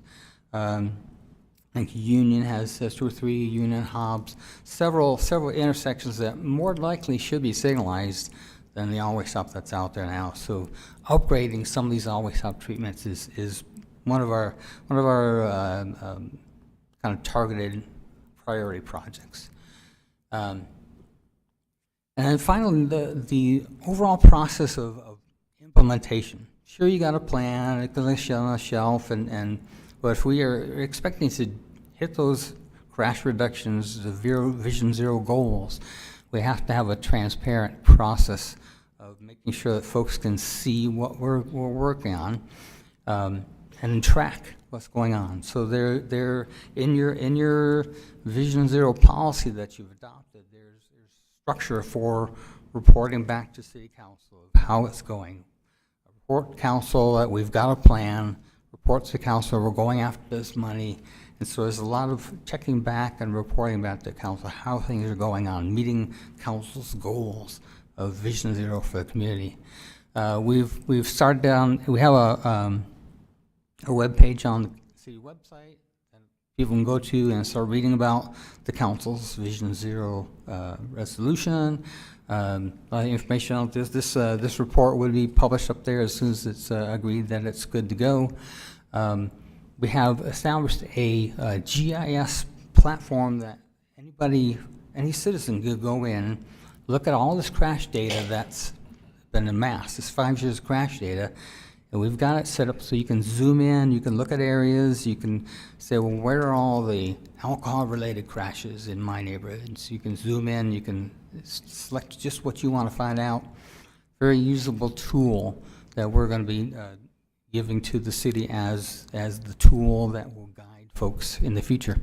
And it can be used as part of the reporting back to City Council. It can be used in many, many ways. So all these things help to implement the program and keep it live, keep it moving forward. There's so many things to be done. You can't afford to do it all at once. What's the most important? Where's our priority? And what are we going to tee up for next year for the next round of implementation funding? With that, I will leave it to questions, but the schedule we're on for marching ahead with this. We have today, April 11th, we would like to see if y'all are ready to approve the plan to go to the next stage of having Federal Highway look at it, said, yes, you've done well with our money we sent you and you've got a plan. You may now apply for implementation money. That would be our optimal thing, that if we could have that today. On the 17th, they've given us a window until the 17th. We can actually submit the plan to them, that you can, they can read it, they can approve it, and they can give us the green light for moving to funding. We have to have the document approved by the 30th of April, technically, to have it included with the funding application. And then that whole funding stuff happens May 16th. So we've got kind of a targeted, focused, moving ahead towards implementation that we'd like to work with you on that. So, and then we again, it's a living document. By November 30th, our plan is to have you a just similar document, but it'll have a lot of appendices of that College Boulevard project and what it would be, and all the other things would have great detail put into the appendices of this is the plan, this is how we're going to move forward. Even hopefully have some safe routes to school plans in the appendix for you by then. Thank you very much. Any questions? Thank you. Councilman Corn. Thank you, Mr. Mayor. We didn't see this in Finance Committee, so I'm kind of curious about a couple of things. When we do, assuming this passes, and we submit this to the federal government, what was it, Federal Highway, is there an application fee that has to go with it? No. At this point, you're just sending in for a review, and they're saying, yes, it's a plan. Okay. And you have a checklist that you send with it. And educate me, when can this start? When's it end? Start and end. As far as the plan itself? Or the... If we continue on this road. Yes. And we get down to making some decisions on some construction, when does that window open and when does the window close? Okay. All right. So that stage is already kind of starting. We previewed with the infrastructure committee some of the projects that might be moving forward. We previewed those with our SS4A steering committee, some of those projects that might be moving forward. Now we're starting to get real about, okay, how much are things costing? Let's put this package together. So that's what we're going to be talking to the infrastructure committee about on Monday at their meeting, is what are the menu of things that we would like to do out of this plan? We've got things identified here as priority projects. So we want to do this priority project and that priority project, and we put together a spreadsheet of the projects and the costs, how much it looks like it might take. So we're going to take that to the next step. Infrastructure committee will say, oh, we can't do that much, but we can maybe do this much, cross things out, kind of sketch it down to something that we can manage. Then we have to talk with finance and other funding partners that we might be able to garner their support, like New Mexico DOT and others, about because the infrastructure grant money that we're targeting for a May 16th application requires a 20% match.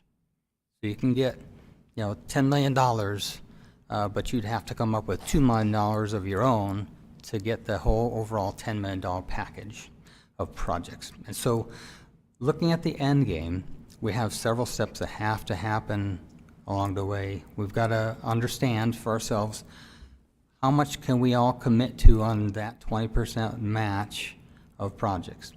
What are the most important ones that we want to move forward now? What do we want to wait till maybe next time to do on a second round? It's a 5-year program. This is like the third call for projects that can go to implementation. So there's 2 more years. Each year across the country, there's about $1 billion that they spread around the country. Most everybody right now has been funded for planning, but folks have got their plan done early enough, are starting to tap into the infrastructure implementation money. And that's where we want to be, the first batch of implementation money before everybody else has their plan, starts asking for money.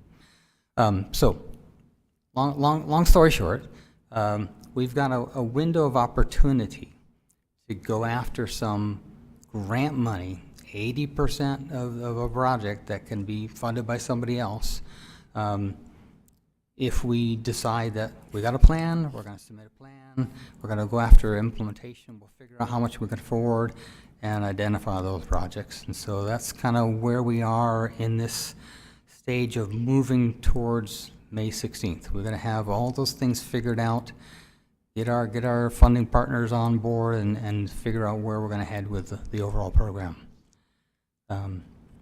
So of the 20% local match, can we throw some state money in it to make our 20%? Yes, it can't be other federal money, but it could be state money, it could be county money, it could be city money, it could be, anybody else's money but the federal government. Well, it's interesting you brought up county money. I noticed they weren't part of this planning group that was put together. And I noticed reading through this week that one of the intersections is what we call 5 Points down on McGaffey in Maine. And just a block away, maybe two, is the county offices with the sheriff's department. So I think it's important that they have a seat at the table when we get to that spot. Definitely. So you still didn't, okay, you told me a 5-year opening to get your plan in and do all this stuff, but I mean, is this a 20-year project or a 10-year, or is there, we don't know that, or whatever?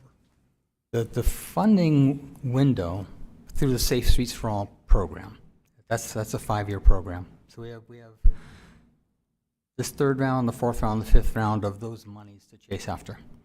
And then after that, it may be renewed, it may go away, but that window of money is out there for the next couple of years for us to go after. It'll take a good couple of years to rebuild that portion of college. It'll take a year and a half, maybe 2 years to rebuild the whole McGaffey at South Main intersection so it's more functional. These things will take, but they're a very finite thing. Once you get your funding, let's say we got awarded funding in the summer, and you could have all your paperwork done before the end of the year. You could start your design, construction, everything as soon as you get it all figured out and you're ready to go. I think they want you to spend your money within about 5 years of getting it awarded, but that's kind of your window.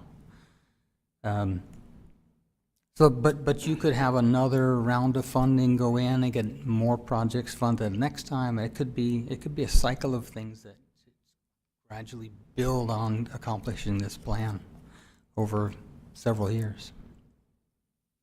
Thank you, Mr. Mayor. Thank you. Next we have Councilor Cavan. Thank you, Mr. Mayor. Just a few things. So how much has this, where we're at right now, this study to get us to where we're at right now, how much does that cost? And does that cost us this money, or? Let's see, the full grant was $620,000, and I think the city had to pay 20% for that. So you're in for calculate 12,000 something. 112,000? Oh, no, I'm sorry, 120,000. 120,000? Yes, sir. 130, yes. Okay, so that's what we've paid for this study.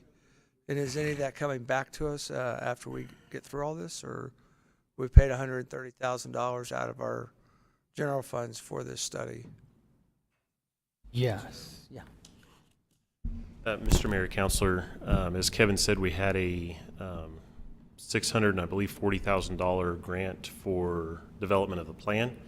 Again, with the same funding split, 80% federal, 20% match. So our piece was $130,000 that we had to spend. The remainder of that is being reimbursed from Federal Highway Administration. Okay, thank you. And then another question I have, looking at the committee that was put together, and maybe it was written up wrong, I don't know, but it looked like you had a couple of people from the Loveless Hospital, but nobody from the Eastern New Mexico Medical Center. Is that true? Yes, sir, that's accurate. We reached out to both hospitals, and one didn't respond to us, so we went with who we got that we could put on our committee. 2 from Loveless, okay. And I see a lot of this focused on College and 19th and Southeast Main and stuff. What do you have in here that I probably haven't seen that has to deal with Country Club? Because I know at the intersection of Washington and Country Club, there's numerous accidents, and you have people that are going west to east on Country Club that just blow through that stop sign and T-bone and have numerous accidents there. Is part of that study in here, or is that something that you've looked at as one of the things that we need to remedy? Even though it is a 4-way stop, it still is an accident-prone intersection. Yes, definitely. And so that is in our data. It's in our mapping, and it's in our identification of hotspots to be addressed. And then the individual treatments are right now in this systemic stage of upgrading the all-way stop to have better indications, better advanced warning, putting the LED lights around the sign and making sure that it's very visible that that is a stop, and then enhancing that roadway with the channelization elements of the striping and other treatments. And so that's just the beginnings at the screening level. And once you identify the project and that this is a project we need to make the improvement on, then you get into actual designing of what the treatment would be, and it may become much more intense of a channelization exercise or something else that needs to happen in there. Even to the fact, put in rumble strips and all sorts of things to raise awareness of the speed, the approaching stop requirement. But there are many, many things that need to be combined to create a treatment for a particular intersection. Okay, so if we approve this tonight, we're going to be able to tweak this, and we're going to be able to get other members of the community, like the Eastern New Mexico Medical Center and the county, involved with this process and making some of those decisions on things that we need to be doing if we're going to be spending this kind of money. Is that going to happen? Definitely, definitely. The plan is, again, the plan is the starting point, is to get us off the ground, identify some of the issue areas, bring those to the fore and say these need to be addressed. And then you take it to the next stage and figure out specifics. That's what we're going into when we go after the grant money for implementation. Well, we have to get pretty specific about what we're going to do with that grant money. So we have to identify, this is our problem intersection, here's a recommend treatment for that intersection. We have to get very specific on things. Okay, so when you send this off and they approve it, I mean, the things that I've seen on here, I mean, it's not everything, but they approve it. So I just have to get a confirmation. We're not going to be locked into just those items that they have approved in this study. No, that is correct. Okay, thank you. Plan. Mr. Mayor, I yield. Thank you, Councilor Cavan.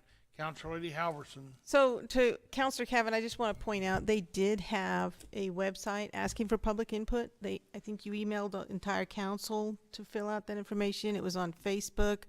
I don't know where else you advertised that, but didn't you have a public meeting too? Yeah, and we had a station at the library where people could go into the library and fill out the survey. We did get pages and pages of commentary from people about, we asked them where are your problem intersections, where this, and so they put them on the map, they wrote them down in the comments. That particular intersection was one of the key issues. It was mentioned several times in the commentary, so we've got all that information of where are the hot spots and what needs to be addressed. I just wanted to point out that it wasn't just the committee, that the entire public was invited to give input into the problem intersections.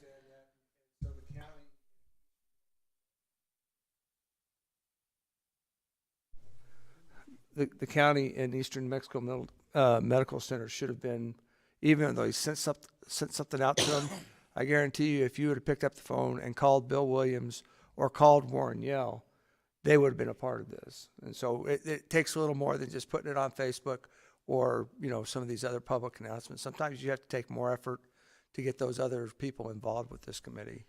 So, thank you. Any further comments? When I listen to this, some of this in the committee, it's not like every item in here is something that we have to do, but there are some things that we could look at. I mean, when you look about bike trails, painting streets, a lot of things that we're pretty deficient in, and looking, down the road on planning. I often wonder how many more, if we had a bypass, if it was 4-lane, how much more traffic would we get off Main Street from big trucks? And I mean, so you look at that, and because really when they go around, they still have a couple 4-way stops that they have to almost take. And so where we are on planning on there's a number of things that I think can be made better.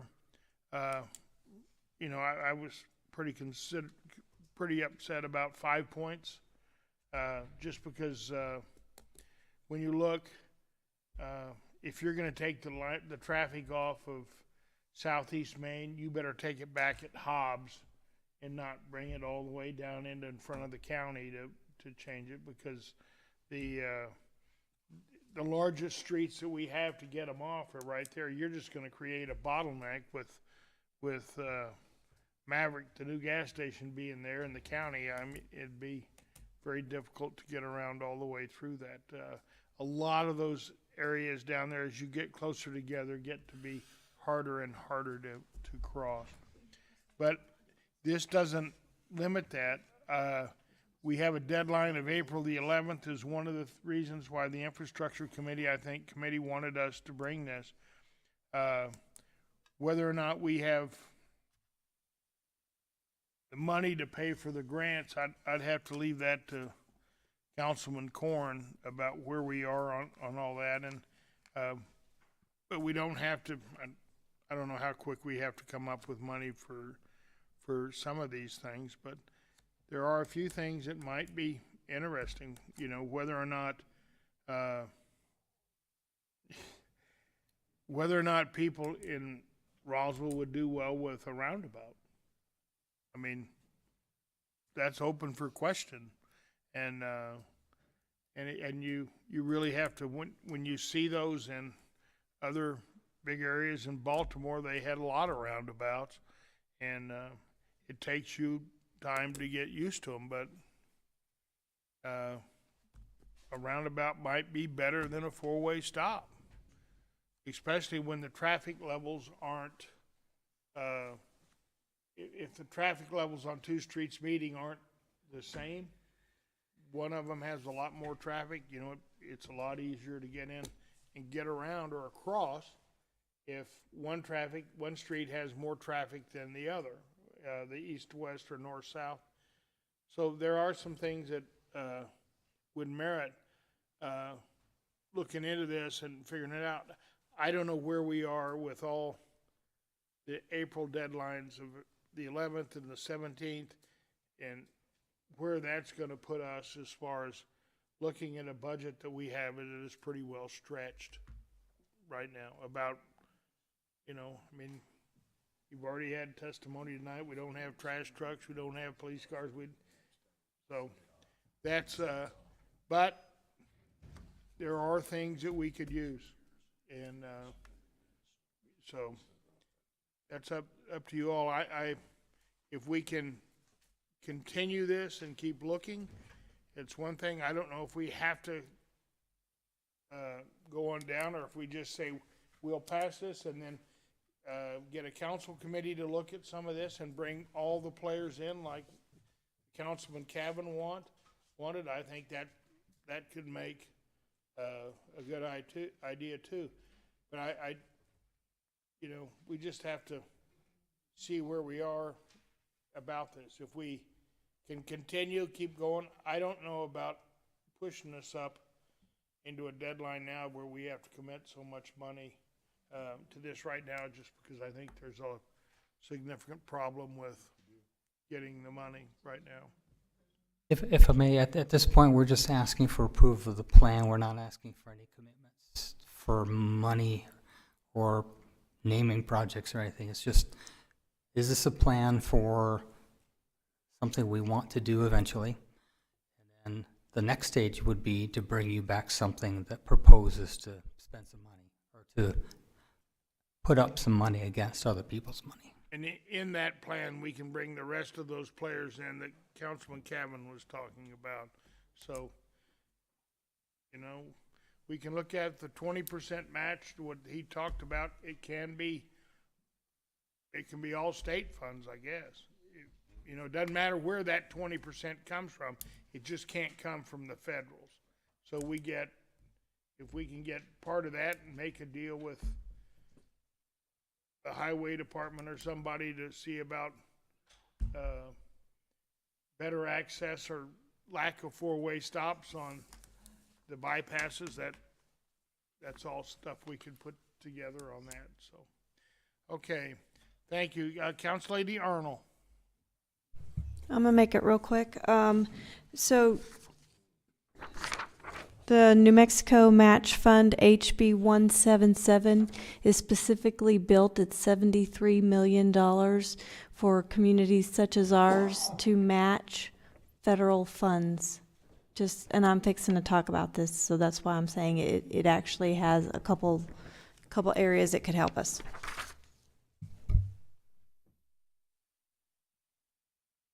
Thank you. Any? Okay, so we have a motion and a second. What is this, 27? Item 12, we have a motion on item 27 and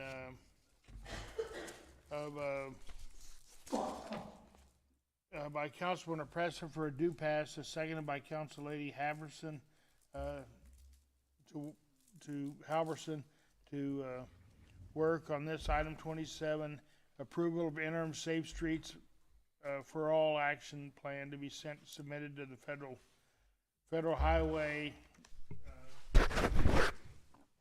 administration. If the clerk would call the roll. Mr. Mayor, it can be a voice vote. Okay. You want a roll call or do you want a voice? All those in favor signify by saying aye. Aye. Aye. Opposed? Okay, by unanimous vote, we pass this 10-0. Next, we have item. Mr. Mayor, can Yes. I make one comment on the last vote that we just made? Yes. I would tell you that the only reason why I would vote yes for this is that we've already spent $130,000 to do this study. It's not going to cost us anything else to send this off and try and get it approved. That's when the big money starts. So there's no sense in wasting the $130,000 we just spent to do this study. So I appreciate you guys doing the study, and we'll see where we're at when the time comes to spend the big money. Thank you. Thank you. Next, we have item 29 on today's calendar. Councilman Hildebrand. Thank you, Mr. Mayor. It's with great pleasure that I move that we approve the following appointment as recommended by Mayor Jennings, Deputy Clerk Della Andazola. Second. Okay, so we have a motion by Councilman Hildebrand, a second by Councilor Cavan was the first one I heard, for the approval of the appointment of, that was recommended by the wonderful mayor to approve that wonderful Chief Deputy Clerk, Della Andrazola. She have a badge on. She has her badge on, yes. It's tarnished, but she has it on.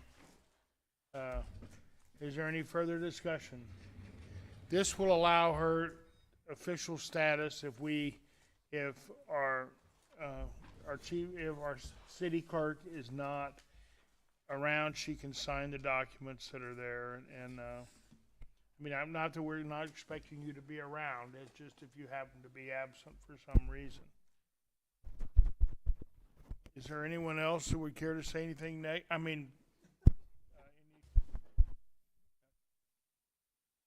She's got a big smile on over there, so, if the clerk would call the roll.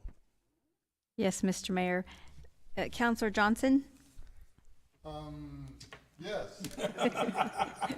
Counselor Cavan? Yes. Counselor Moore? Let me see. Yes.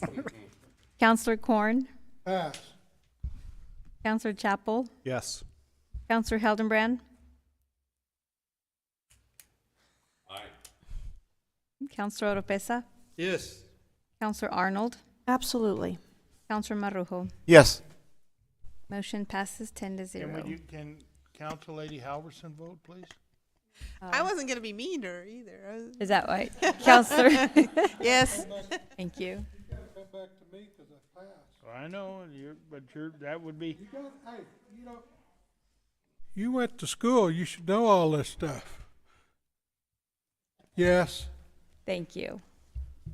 okay, but by the skinny of her skinny, she barely snuck through. Next, we have item 30, the approval for to apply for the U.S. Department of Justice Project Law Enforcement for Behavior Mental Health Program Grant. Councilman Hildebrand. Thank you, Mr. Mayor. I move that we approve to apply for the U.S. Department of Justice BJA fiscal year 24 Connect and Protect Law Enforcement Behavioral Health Response Program. Second. I don't know who was third. Down here. Oh, Councilman Maruso. Maru. Okay, well, he he's had a tough road.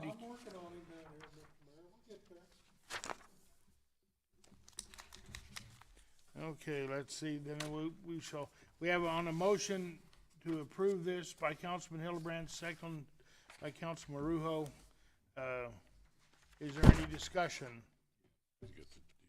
Oh, who's presenting? Myself. Counselor Arnold. It's Officer Aldana. Yeah. Well, yeah, both of us, actually. We were both asked to. Oh, you're both doing, okay. Councilman Arnold and then Councilman, or, sorry about that, officer. Good evening, all. I think this is just to allow us to submit for that grant Yeah. to help us with the behavioral health program. Yeah, so basically, in trying to implement jail diversion, one of the main parts of jail diversion is a LEAD program and CIT training. And so we needed, well, actually, I'm sorry, Dan Jennings of Hagerman Ford presented this grant to us that provides additional funding for the police department to create a program for behavioral health and to be a first point of response when dealing with mental health. And so basically, this program is a 3-year program. It is a 20% match, but Dan also is the one that informed me about HB 177, the New Mexico Match Fund. And on our 20% match, we also have opioid funding. So, but in order for jail diversion to truly work, our police department has to be prepared to be trained in crisis intervention training and to be trained in understand law enforcement adjudication diversion, because they are our first point of contact. So anyway, I'm asking, and I want to thank you, Mr. Mayor, for putting this on here. And I'm asking that you guys assist us and approve so that we can just simply apply for it. That's the first step. Okay, next we have Councilman Corn. Thank you, Mr. Mayor. A couple of questions. You mentioned, and I got a little problem with this. Thank you, Mr. Mayor. You're talking about using opioid funding. We don't have any funding. We're sending it all to the county. So have you conferred with anybody at the county that they'll go get that 20%? Yes, Commissioner Daradana has been part of the whole process. Just checking it out. And the 80% grant, we haven't applied for the grant yet, correct? No, that's what we're asking for your approval so that we can just apply for it. Because it's a federal grant, so it's going to be a little bit harder to get. So what's the chances of us getting this grant? Well, I'm optimistic and always sunshiny, so 100%. I understand you're optimistic. You wouldn't be bringing this up if you Yeah. weren't optimistic. Oh, yeah. No, I always try. Yeah, you don't know till you try. Worst they can say is no. Always curious, Mr. Mayor, about all this stuff that's going on, and we're hypothetical, basically, that we're gonna be awarded these grants. Federal government generally a little easier on you if you're early in the program. I don't know about these state grants. So I'm just kind of curious. Thank you. I do want to add to that, Councilman Corn. See, the big thing here is what a lot of people don't see on the flip side is that the state is preparing for court jail diversion. Our court system will be having a jail diverted system. And as communities, it would behoove us to start preparing and laying the foundation to assist and service those court systems, because that is what's coming. Now we're trying to figure out what the court's going to do, Mr. Mayor. This is a subcommittee from the court. This is an AOC subcommittee. That's what we're on. Dara Dana and I were appointed by Judge Hudson. So this is a court, and they are the ones telling us jail diversion is coming. There's a 5-year plan. And if our community isn't actually at least moving forward in some way, we're going to be way behind the 8 ball. Well, having served on many of the court's committees for 15 years, it's always questionable. And sometimes what they talk about and what ends up in the final document are two different things too. Been there, done that, got that T-shirt. Okay. Thank you, Councilman Cabin. Thank you, Mr. Mayor. I'm not making any point. I hear 80-20. What's the dollar amount? What's the 20% that opioid or whatever? I mean, is this a $100,000 deal that we're working? I think it's actually, I'm trying to remember. I think I want to say 500,000. Okay, so it's enough that the whole point is because I understand that our police department and our general funds, this actually can help with that. I understand, and Commissioner Dana and the county. I mean, we've collaborated with one another to manage this, and so that's great. I mean, and I think that's where we're headed. But I just wanted to know what the dollar figure was versus just doing 80, so 20. It's over a 3-year period, and I think there's like 40, and correct me, I don't know if you know, Deputy Aldana, but I think there's a portion, like a 40% given in the first year, and then the other portion is given in the last 2 years. It's divided up over the 3 years, but it's enough to get the plan and like a program director and someone appointed into there. And so that's why it kind of, do you have it? Thank you. Let me see. Okay. It's on page 558. Okay, yeah. So budget narrative is total budget is 250. Federal is 200,000 match. I don't know why I thought it was 500. 50,000 is the match. Program coordinator is 93,000. There's a salary for that. So it's basically on page 559 in your, but yes, and so the thing is that the actual match, I just didn't want you to worry that was going to come from the general fund, because there's two options to cover that, which is this New Mexico match or opioid funding.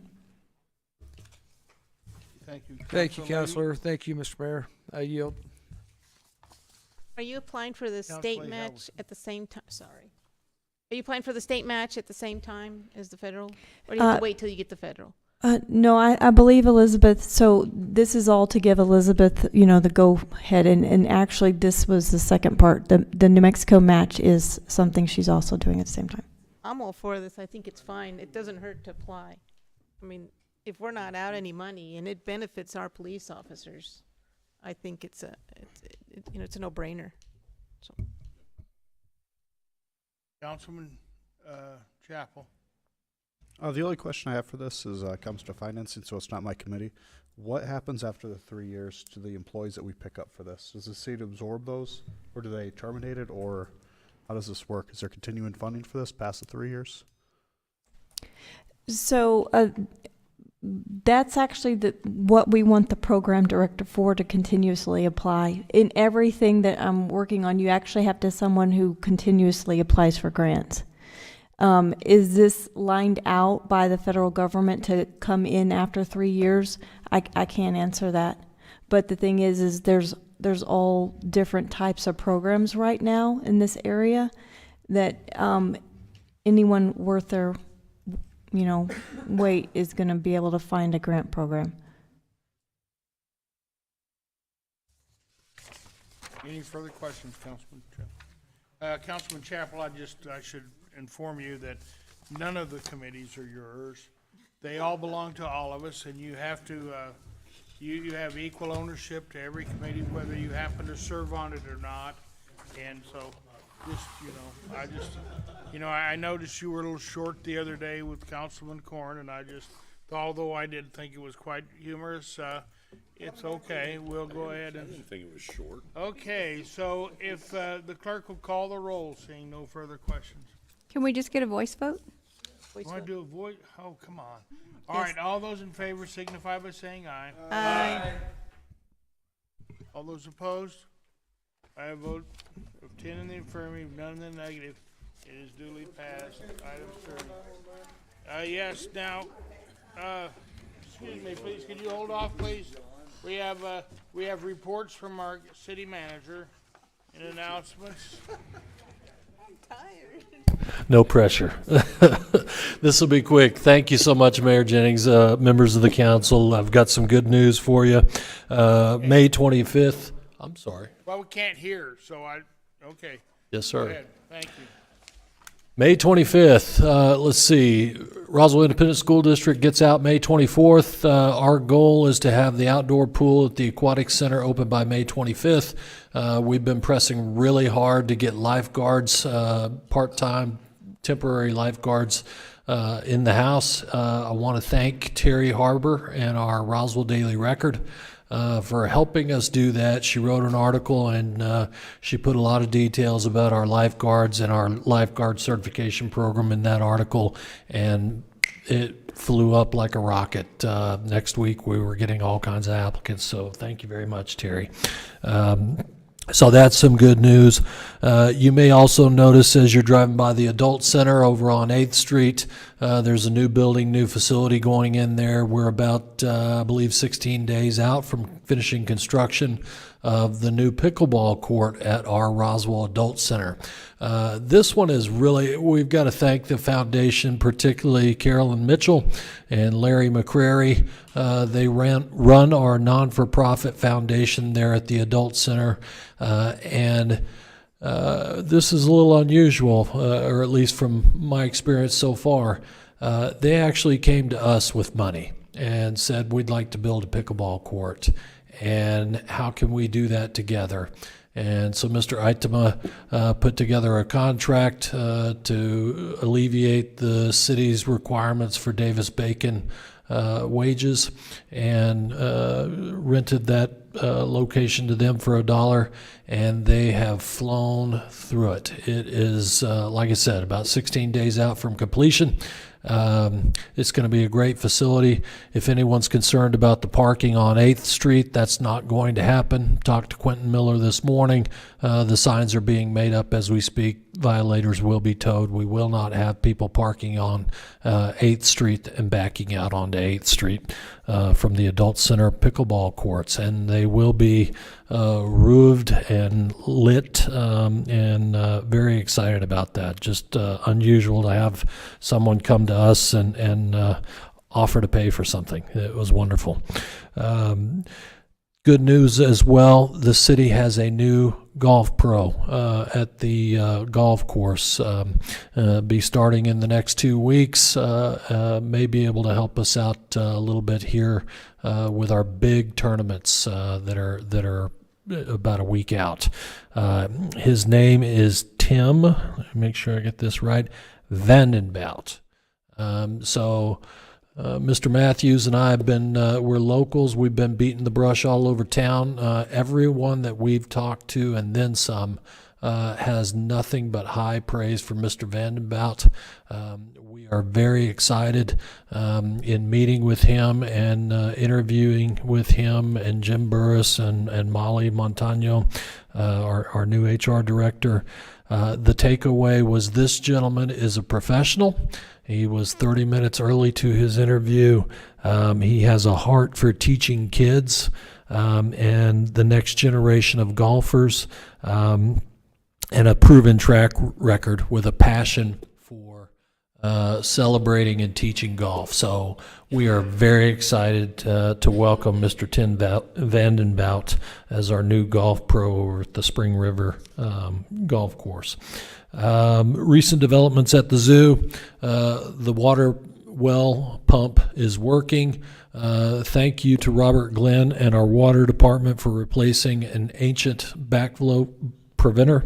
That pond is being filled up as we speak, and we will have at the end of April, New Mexico Game and Fish will be bringing the first delivery of fish for our young men and women in this community to fish for free. So fishing derbies are on the way at Spring River Zoo. Thank you, sir.